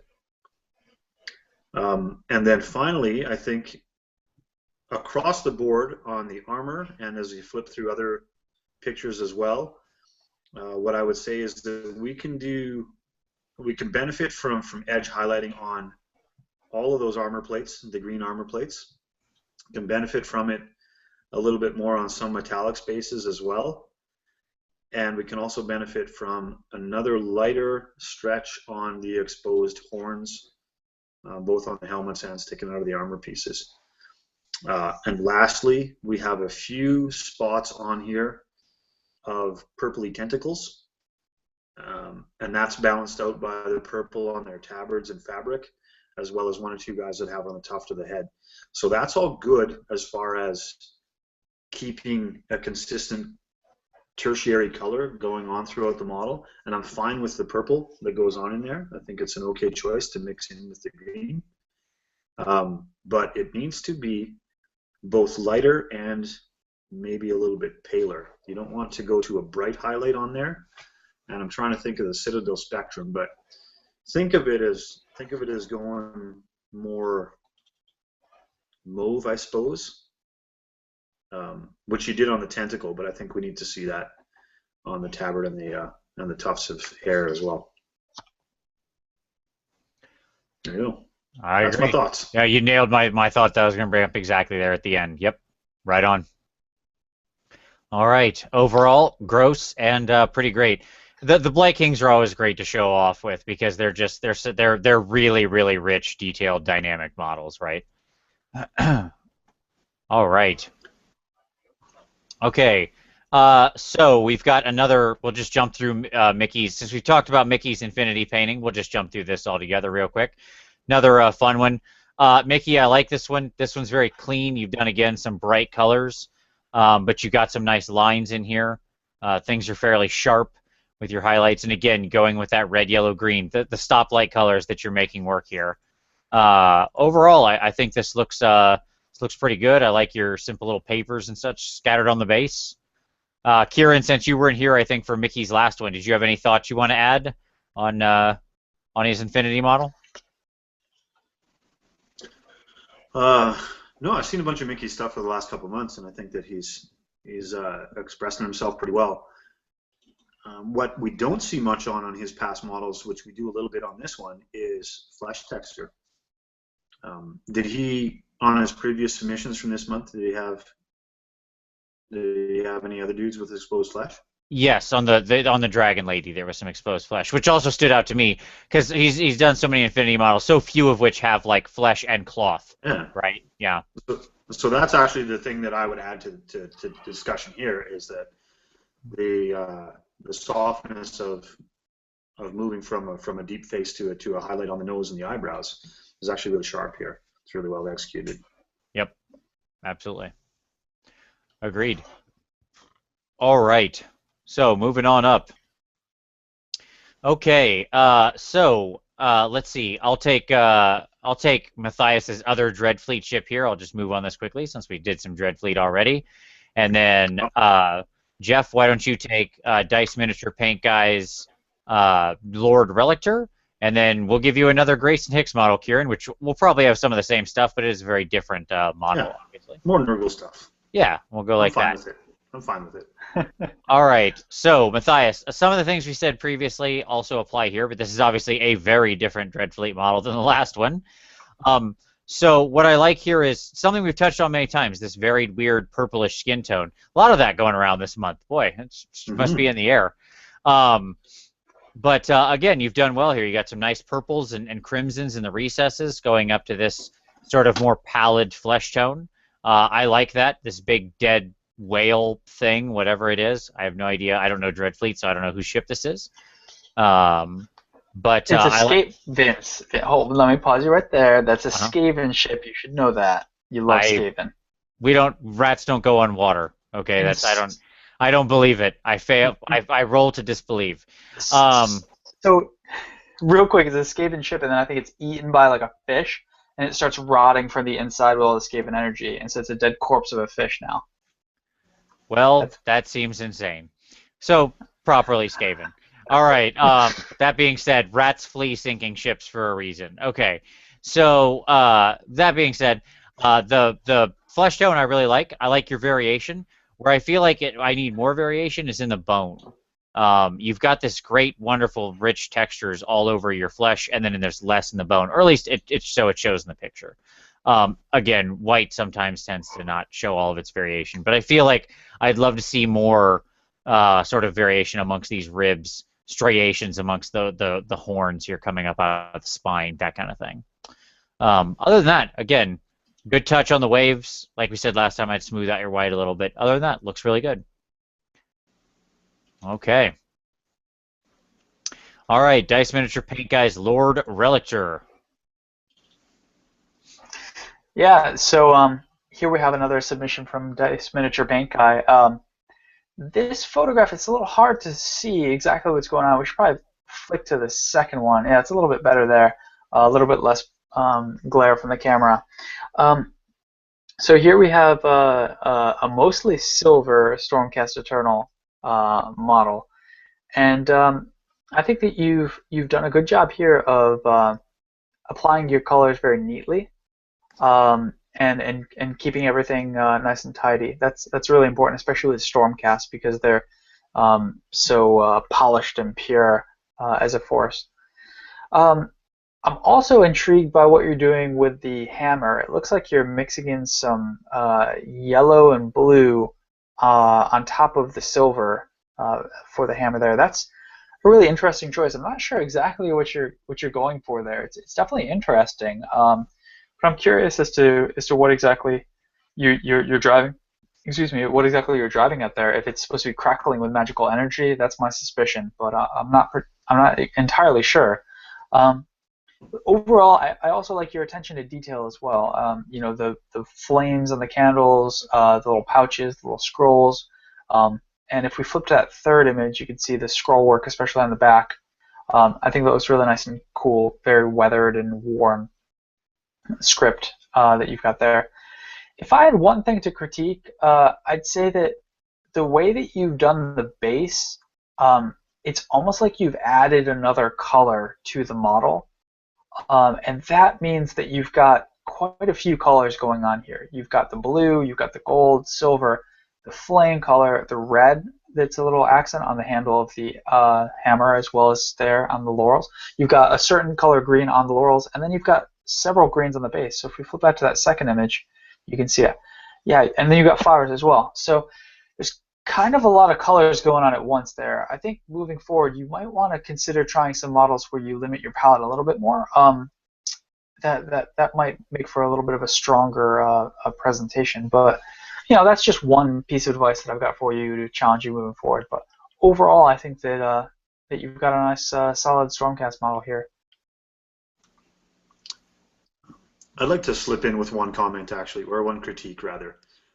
You guys are big fans of exotic basing and all kinds of fanciness on there. I think this one is an example of over-basing. All that bright action down there on the base has no color carryover to anywhere else on the model. And I think it is a case of actually detracting in this case. I think it's overdone. Yeah, I think that I don't disagree, and I think it's exactly that.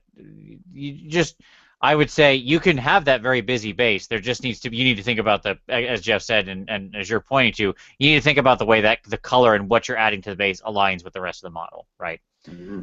Yeah. So like he could have a super busy base, and that would be fine. He would just need to have those colors or those sort of styles extend up into the model in some way, right? Right. Mm-hmm. Yeah, that's what I mean. For sure. All Something right. to think about moving forward. Yeah. Oh, looks good though. When you take a picture like this, by the way, with all bright reflective silver against a black background, black makes your camera aperture draw in all the light it can because it's trying to brighten the scene. Cameras abhor darkness because they don't want to give you a bad picture, so it's going to overexpose silver. So switch your background for white, so then the camera pushes light, doesn't draw in all the light. Or if you've got a white balance control, slam that way down, and that'll get rid of that overexposure problem. Okay, just quick comment on that. Mm-hmm. I've spent a lot of time trying to take good pictures, and it's a thing that endlessly frustrates me. So there you go. All right, Grayson Hicks, other Nurgle model here. Kieran. Yeah, indeed. Okay, well, we're going to see some of the similar things here as we did on the ones just from a couple minutes ago, Grayson. But here's a couple things that I might add to the mix. Actually, this shot right here is going to give me an opportunity to expose a couple things. First off, to accentuate and bring attention to those pustules on the horse, why not do them the same way that you did on your Blight Kings? Because on here, you've just sort of stayed really muted, and you have to kind of look hard to see that those pustules are there. There's another shot of the sort of arse end of the horse as well, where he's got a lot more area of exposed, mutated, or rotting business. I'm trying to find the word for it, but whatever that rotting business is.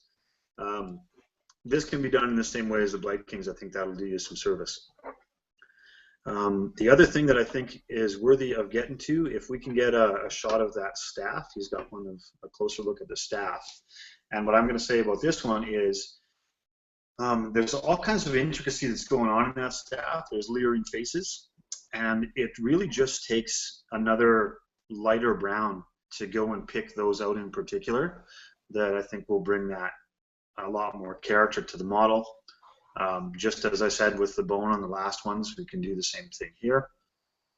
And then my final critique would be a nitpicky modeling thing, and that is that there's a number of mold lines that are showing on here in this metal model that needs some cleanup. There's a couple burrs on the horn itself, and then on the back ass end of the horse, there's a whole long metallic line that needs a little bit tidying before you get to the paint. Yeah, always the worst part. Yeah. It's all on the prep work. Like, I mean, the only reason I bring it up, Grayson, is because it's one thing that I know it's time consuming and you want to just get into painting sometimes, but it can actually detract from a great model when that stuff shows up. That's the only reason I bring it up. For sure. I've got one other little thing, Grayson, that is a pet peeve of mine, actually.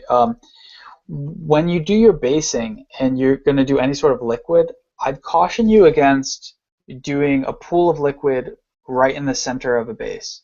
So I've talked about this before on the PmP, but when you've got a model that's standing precisely in the center of a little pool and then there's a ring of turf around the outside, it always strikes my eye as strange. So even if you want to keep it centered, the model actually centered in that liquid, making it less than a perfect oval or a perfect circle, I think is something to try for. You know, making it more of an amorphous kind of shape. That's a little thing that always strikes my eye as strange. I don't know if you would agree, Grayson, but you know, something to think about.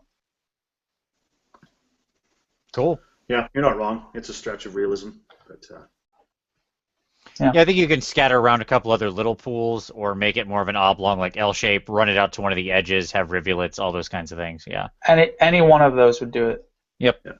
Just so it doesn't look like you jumped in the pool. Yep. The tiniest pool. Okay. The grossest pool. The grossest pool, indeed. All right. So let's see. I'll take Chris Smith's. We're almost to the end of the month here, by the way. We're on May 31st. So I'll take Chris Smith's newest member of his Army of Death. Jeff, why don't you take Hoove's Imperial Guard? And Kieran, I'm going to have you take my War Priest. This is the month where I don't review my own models. There you go. I want other people's feedback, and I'll shut my face. I'll do it. All right, here we go. So, Chris. All right, first things first, Chris. Go back to last month. Watch our photo taking video or recommendations. That's number one. I need to have that happen because it's tough to critique because we got some fuzz going on here. Okay. Now, that being said, I like very much where you're going with this. You've got some bright purple countered by some bright green. These two go well together. Even the yellow I don't hate on here. I don't think it's necessarily a bridge too far because gold goes well with both green and purple. Gold has a lot of yellow tones in it, so I'm all right with it. I think if you had a little more brown tone worked in maybe to the yellow, it would be even more aligned. I think what I would say here is, one, we need some better pictures. So get this guy in a box, get this guy some diffused light, take a better picture. That will be my first thing. Don't zoom your camera. I feel like this is a zoomed image in some way, or something like that. And by the way, when I say camera, I just mean like your phone. Anything iPhone 5 or newer has, you know, a high enough megapixel camera. If you get it next to the model, it should be fine. Anything in that generation. I think, Chris, what I would challenge you with is you're going down a lot of great directions. You're picking good colors. You're placing those colors well in balance. What I would challenge you for here is to be a little cleaner with your painting. Your highlights are sometimes a bit stark, especially here in the purple, which is always true for a lot of people. Purple's a tough color to work with. One of the more challenging colors. But I would think about smoothing out your colors, and the way that I would look at that is some glazes at the end. We got this bright gray picking out the edge of this horse's like muscle or whatever. That's way too stark. So like, and his mane being the same color as his body. Like, yeah, there are horses that are black with black manes, but again, then the hair is going to be glossy, and there's all sorts of different effects to that. To me, what you want to do is just turn this hair gray or something like that, like actual gray. But take some thin paint, glaze, get down to a glaze. Get it down to your mid-tone purple, glaze over that. Get this down to your mid-tone green, glaze over that. Bring these colors back together. It'll smooth your blends and should give you a much more coherent, sort of like unified scheme, so it doesn't look quite so messy when you get close to it. That being said, you've definitely got the idea for colors and stuff like that. Like, I like where your head's at. So now it's just a matter of just refining and practicing those techniques, and you'll get to a really good place. All right. Hear, hear. All right. Hooves of Doom with the Cadians. I told him he should have done Praetorians. I would have accepted also Valhallans, but he went with Cadians. What do you do? Okay, go ahead. More easily available, I think, than the other two. Indeed. Hey, actually, I should mention, I've got a bunch of old Praetorians that I painted up. If anyone's interested, hit me on PmP, or knows someone who'd be interested in buying them at something fairly reasonable. I don't know what they're going for on eBay. Sorry, I don't mean to plug that, but I'm moving in with my girlfriend, and it turns out I have a lot of old hobby stuff that I don't even look at. And so if anyone is interested in some Praetorians, let me know. They're decently painted. You could see how I used to paint, which is not as good as I paint now. Okay, so Hooves of Doom, Cadians. So I've got two thoughts on this. I've got a compliment and a critique for you, Hooves. One, the compliment is that these models work. You've painted them in the typical, dark green and khaki colors that Cadians are known for. It's totally standard and totally appropriate. Having said that, I'd like to challenge you to add one more color.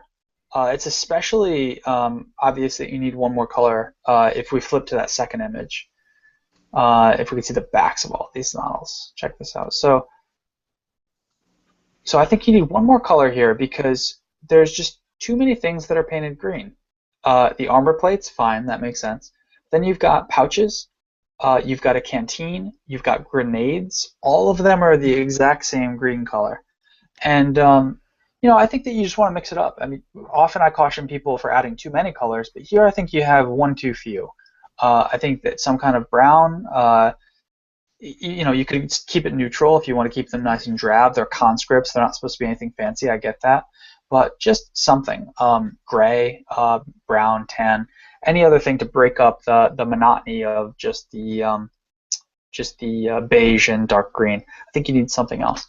One other thing is with the lines, the markings on the helmets. I think that looks cool, but I think you'd want to, if you could, sharpen that up a little bit more, and possibly even draw two dark lines on one on either side of it to separate it from the green and make it look a little bit more distinct, almost like a racing stripe. I think that would help too. But overall, I mean, these are totally fine models.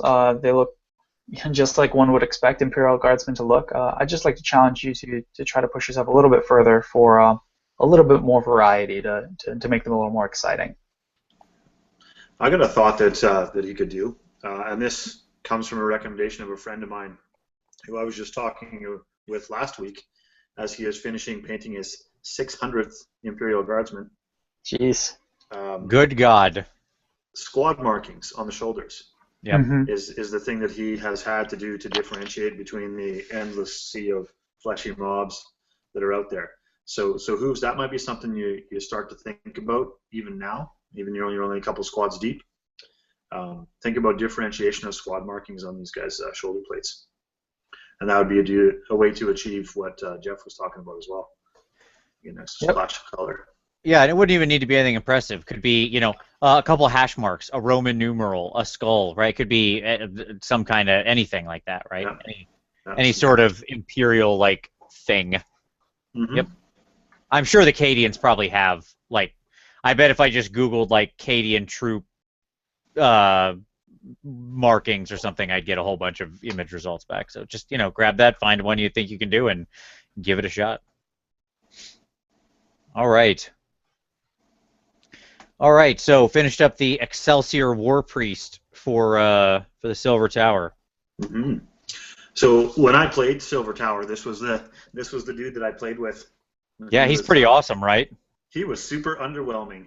Oh man, you did not get enough sixes then, because when this dude bombs a room, man, he cleans it up, yo. However, his dog is awesome. His dog is awesome. His dog is awesome. His bird dog bird. Yes. Anyway, yeah. So looking this model over, Vince. I mean, your quality of painting is fine. I don't.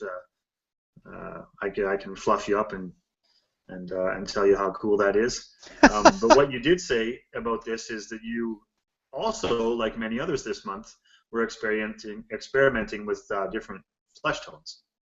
Right? Yes. Yes. So you've gone with the darker flesh tone on this kind of thing, and were you actually aiming for African American or somewhere in the middle? Yeah. Yeah, because I think you hit Puerto Rican. Like a lighter skin. Yes, I was going for like a lighter skinned African American skin. Yeah. No, that's African Canadian, I think. African Canadian, yes. Yeah. Well, you gotta get a bit of Puerto Rican in here. There's still some melatonin in this guy's skin tone, so that comes across okay. One tiny thing I'm going to give you as a critique here is, as a bald guy, I recognize where light strikes the face and the head, and that's right on the frontal lobe. So although you left a little bit of a barrier between that ringlet band around his head, that is actually the brightest spot where all the sun hits, is right above that ringlet.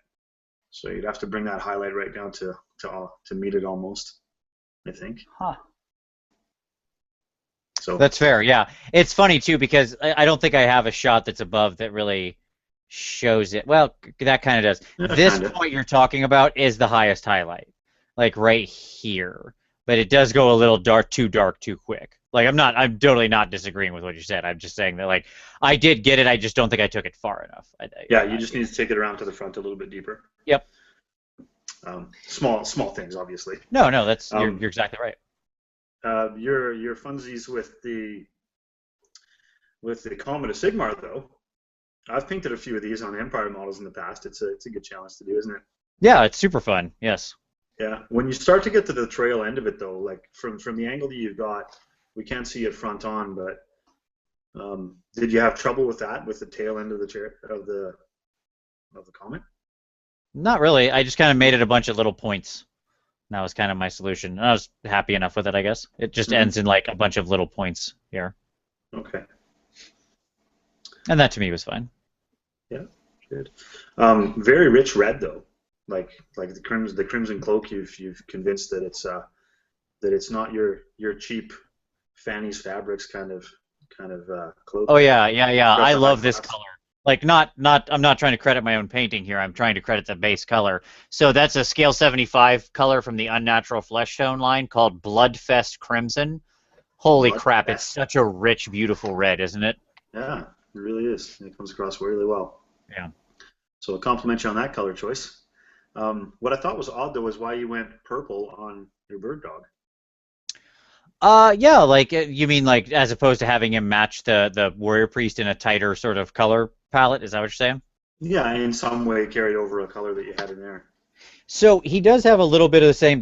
He's got the same crimson on his butt, and the same sort of purple that's in the recesses of this guy. And the white blue of him is the same white blue that's in the recesses of this guy's tabard, as it were. But yes, it is very distinct. I don't have a good explanation other than it's what struck me at the time of what color this guy needed to be. Yeah, That's fair enough. I did them kind of completely saying separately, and then I was like, well, there you go. So are you saying that in real life and not in photography, that purplish looks a lot closer to the depth of the robes? Yes, correct. Oh, okay. Oh, okay. That makes more sense. We'll let you off on that then. Well, I appreciate it. I also tried to stick some of the crimson blood down, like, so this red is also down here in this blood pit, or whatever this is on his base. I was really reaching to, like, work as much red into him as I can. Yeah. And I see you did some experimental crackle bases as well. Yes. So that was this is so good. I am really like I did the metal ring here to try to get that. I'm trying like 10 different ways to do this. I should have embedded the metal ring when everything was still soft, so it's not like raised above. But whatever, that's neither here nor there, really. But this effect with the like wide cracks, okay. Like, you notice this is way crackled, more than you would normally get out of, like, Martian Iron Earth or a Gremlin, right? These big chunks, okay? Mm-hmm. I'm really excited about this. I want to play and push this more and see what I can achieve here to get, like, I'm thinking maybe if I put some liquid over this, I can get some cracked ice bases. I've got some plans. I'm going to play around with this. But anyways, the way that this happened was I laid down, like, a Vallejo Dark Earth paste, which is a wet, grit paste, right? And then while it was still wet, over top of it, I laid down a thick layer of Martian Iron Earth. Okay? Okay. And then I let them both dry, and as the Dark Earth shrunk at about the same speed that the Iron Earth was drying, it pulled the Iron Earth apart into bigger cracks, right? Because as the Dark Earth, as the Vallejo paste recessed and shrunk, it cracked the cracks apart further. So okay. I thought that was just a neat effect. Like, I was rather fascinated by that. Does that require you to put a fixative over top of it, though? Nope. To keep it from crumbling? Nope. Everything still hardens nice and solid. Like, it was rock solid. I dry brushed and painted all over that, and nothing. Nice. That's encouraging. All right, so before we move on, I've got to ask a really weird question. Hit me. So, in thinking about the flesh tone, because I haven't painted black flesh since I was little, and I painted catechins or something. Yep.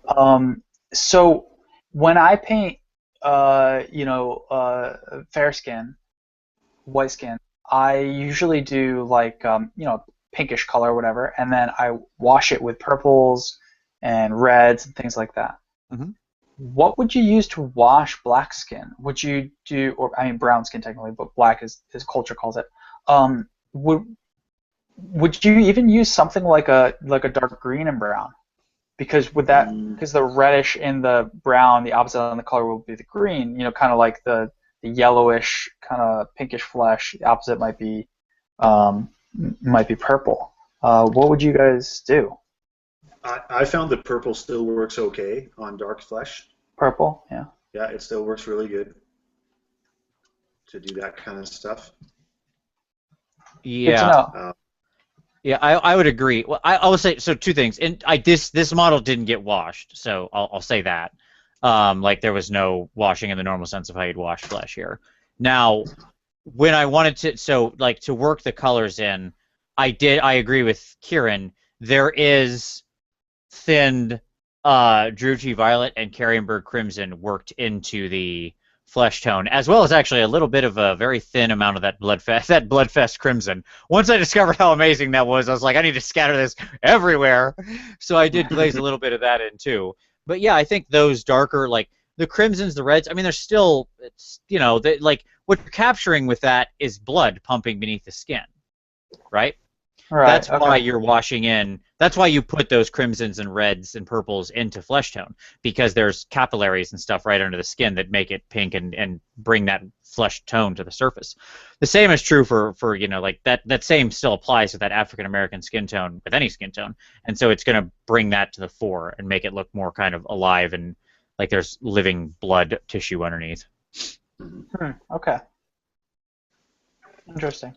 Because I'll be painting this at some point, and I'm wondering how I'd approach it. But that's good to know. There you go. Should paint all your you should paint all your auric acolytes in that skin tone. Yeah, I could. Yeah. Yeah, I've been trying to figure out what I want to do with them. I want to do something fun and interesting with them. I agree. Yeah. I am going to have to submit something for that Facebook contest. I'll look that up afterwards, Jeff. That sounds exciting. Definitely should. All right, what do we got left? Let's see, how many? We got 3 left. So here we go. I'll take Matthias's one more terrain piece. Jeff, you take Ajax's infinity piece, and Kieran, you can close us out on Casually Cataclysmic's Ghoul. Sound good? More gross stuff. It's my thing. There you go. All right. So we got another lots of Dreadfleet with the little castle. Here I very much like. I like what you got going on here. We got some big variation. Got some nice darker colors down by your water line. really interesting highlights up at the top of the castle on the walls. Let me just say, I really like everything about this. I could see a little more, maybe variation or color worked into the stone. Maybe a little more greens and browns worked into the stone. Maybe a little stippling or something like that.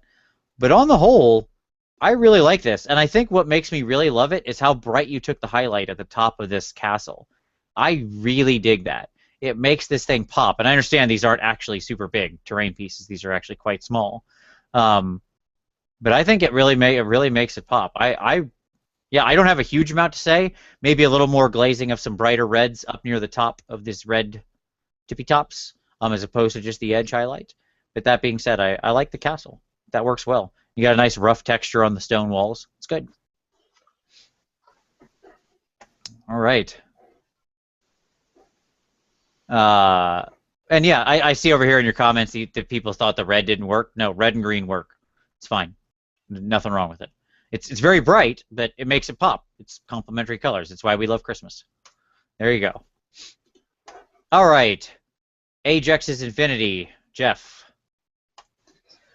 Yeah, so Ajax is going for, oh, there are more images. I could only see one on my screen when I had it up earlier. Cool, all right. I only saw the first one. So you're going for a very neon green, one might even call it scorpion green, on this model. Props for that, of course. Looks very alien, which is, I think, what you're going for here. And I like what you've done. I'm going to focus most of my comments on the base, because that's what you said in your introduction that you were most interested in thinking about. You said something to the effect of, I should have added more water to the base and also should have used a blow dryer, perhaps. You said something to that effect. I'm a little confused as to what you're talking about. I think you're trying to get it to crack, maybe? Is that what you're driving at? If that's the case, there are some products you could use. Golden has some, Games Workshop has some to make like a crackly base, and then you could wash it down and get in the recesses with the different colors if you want to paint that up. So that's something to look into if you're trying for that effect. But otherwise, if that wasn't your interest, I'm confused as to what you mean. I know I'm asking you. It's late at night. We've been doing this for a while. I'm asking you questions like you could answer right now. But maybe I'll ask it to Kieran and Vince. What's he talking about? Do you guys have? I think he wants bigger cracks. Yeah. So he's trying to, like, if you accelerate the sort of drying process or whatever. I think the other way you can go is just add a thicker amount of the crackle medium, whatever you're using. Grelin Iron Earth Martian, or Grelin Earth Martian Iron Earth, or just like a craft store crackle paint.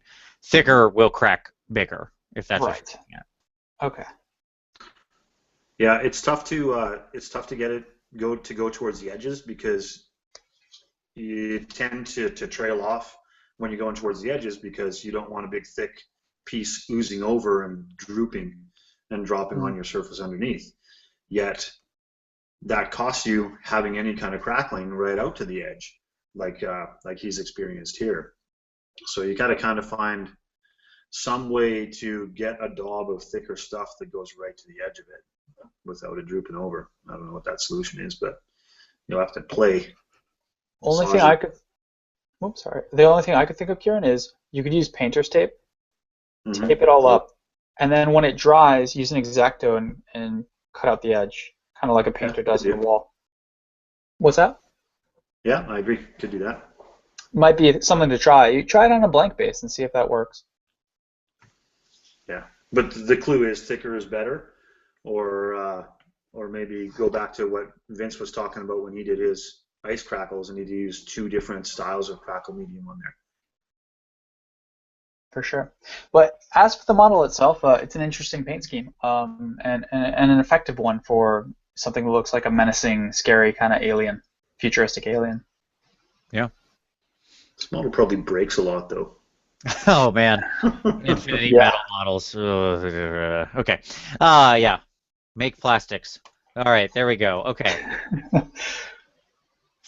All right. So here's his test goal. I'll tell you what. What I'm actually going to do is, instead of having you do this one, which was kind of his test, let's go up to his second one here.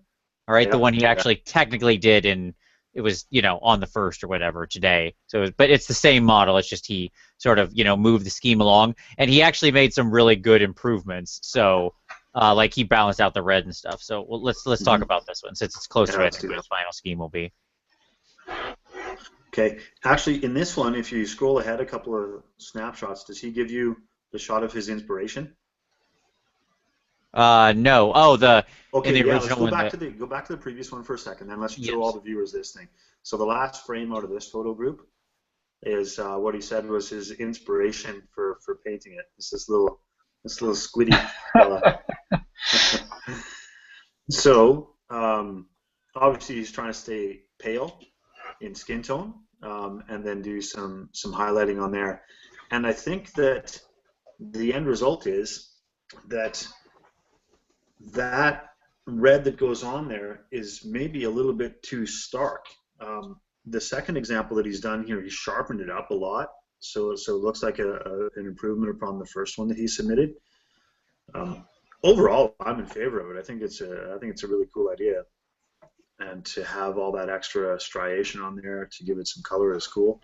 But even within that red, I think if you try to do some mottling or spotting, it can still be in the red spectrum, but you can do some different variances of color in there to get that to show up. Because I really do like the spotting of that squid photo that you took, but it's not quite spotting that came over onto this one. So that's what I'd like to see, I think. And the second thing I would say about this is the dangly squid bits themselves, perfectly fine. You did go back in this second example and do a lot more shading on it, so that it looks more segmented than it was previous. Tiny bit of improvement, I suppose, is on that bone itself that he's using as a signal hand or a snack, whatever it might be. That could probably use another layer of highlight on the bone itself. You don't want to go white because you don't want to confuse it with the flesh of your model. And then one probably finishing touch that I might recommend that you do is, and Jeff's going to like this idea a lot, gloss varnish this guy, like all over. So he looks all slick, like he came out of the water. Make it look like he's just emerged from the deeps. Yeah. Because he's carried over some of that onto that shell that's in the wash down on the base. So I know he's got it there. Yep. Yeah, try it out. We'll gloss varnish all over this dude. Yes. Yes. It's the end of the night and we got there. We finally had someone else. It took 4 hours before we got to the gloss varnish. Yeah, my only thought was I'd love to see these tentacles actually blend up.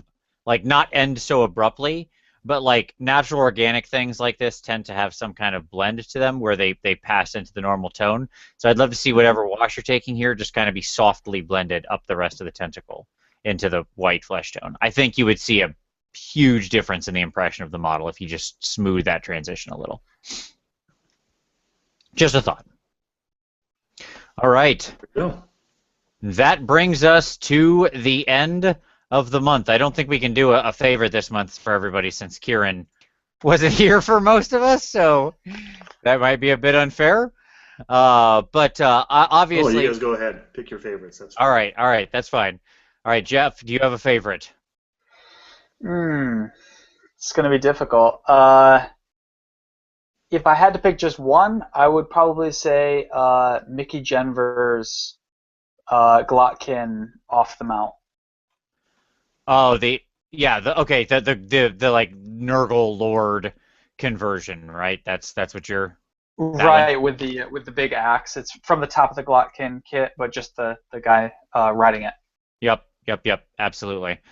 You know what? I'm gonna give my pick of this month to Merrick with the crazy guy shooting the freaking thing up. You know, I think that Merrick has come a long way as a painter. I think he can see the road in front of him. But as a converter and as a modeler, he's just doing amazing work. And I think that's, you know, his imagination has no limit with these conversions, and just the placement of the figure is incredible. So, yeah, I got to give just unbelievable props for inspiration on that one. I can give you guys a pick of the month anyway, because even though I wasn't with you critiquing on all of these for the first couple of hours. I did look over all these, of course, before I came on. And the one that I really enjoyed was another Nurgle piece, an Epidemius conversion by G Ambulance Service. Oh One yeah, where he's sure. standing on the pedestal and whips the tendril whips above his head. Do you remember that one? Yes, absolutely. Yeah, sure. It's great. Yeah. You had a lot of good Nurgle. What I stuff liked this about month. that was whether he stayed with a limited color palette, but he still maintained a lot of variation and differentiation of textures throughout it. So I think that was a good exhibit of staying with neutrals, but bringing it all together in a very pleasing way. Love it. That was my. Yeah, this was another great month. So to everybody who submitted, once again, thank you very much, everyone. Awesome submissions. As always, these shows are always long. We thank you for sticking through it with us. If you've watched to this point, thank you for watching. We hope you learned a lot of stuff. This is what I love about this community is everyone's just unbelievable engagement, the incredible number of great submissions we get every month, and most importantly, and I think that Kieran, Jeff, is probably going to resound with you as well. Watching everybody progress and benefit from this community is so positive to me, and I get such a good feeling out of seeing everybody take the next steps in their journey. For sure. Yeah, it really has done that for many, I feel, myself included. Yeah. So what I'll say is from us, from Kieran, who loves wood, from myself, who loves, lots of swirling balls, and from Jeff, who loves it when it's just the tip. We will say thank you very much for watching, and we really appreciate it. If you want to join us in the PmP community, if you want to join a fun, positive, engaged, hobby-focused community, I'll have the link down below. Of course, you can click that request to join. We're always happy to have you along on this hobby journey. Doesn't matter where you are in your point, whether you're just starting out and just doing some tabletop stuff, all the way up to competing and trying to play at the highest levels. We would love to have you along. Doesn't matter where you are. It's not about getting to the end or something. It's about taking the next step. That's what I always say. So thank you very much for watching, everybody. Kieran, Jeff, thank you both very much for coming along on another month review. To all of you out there, we'll see you next time. Good night.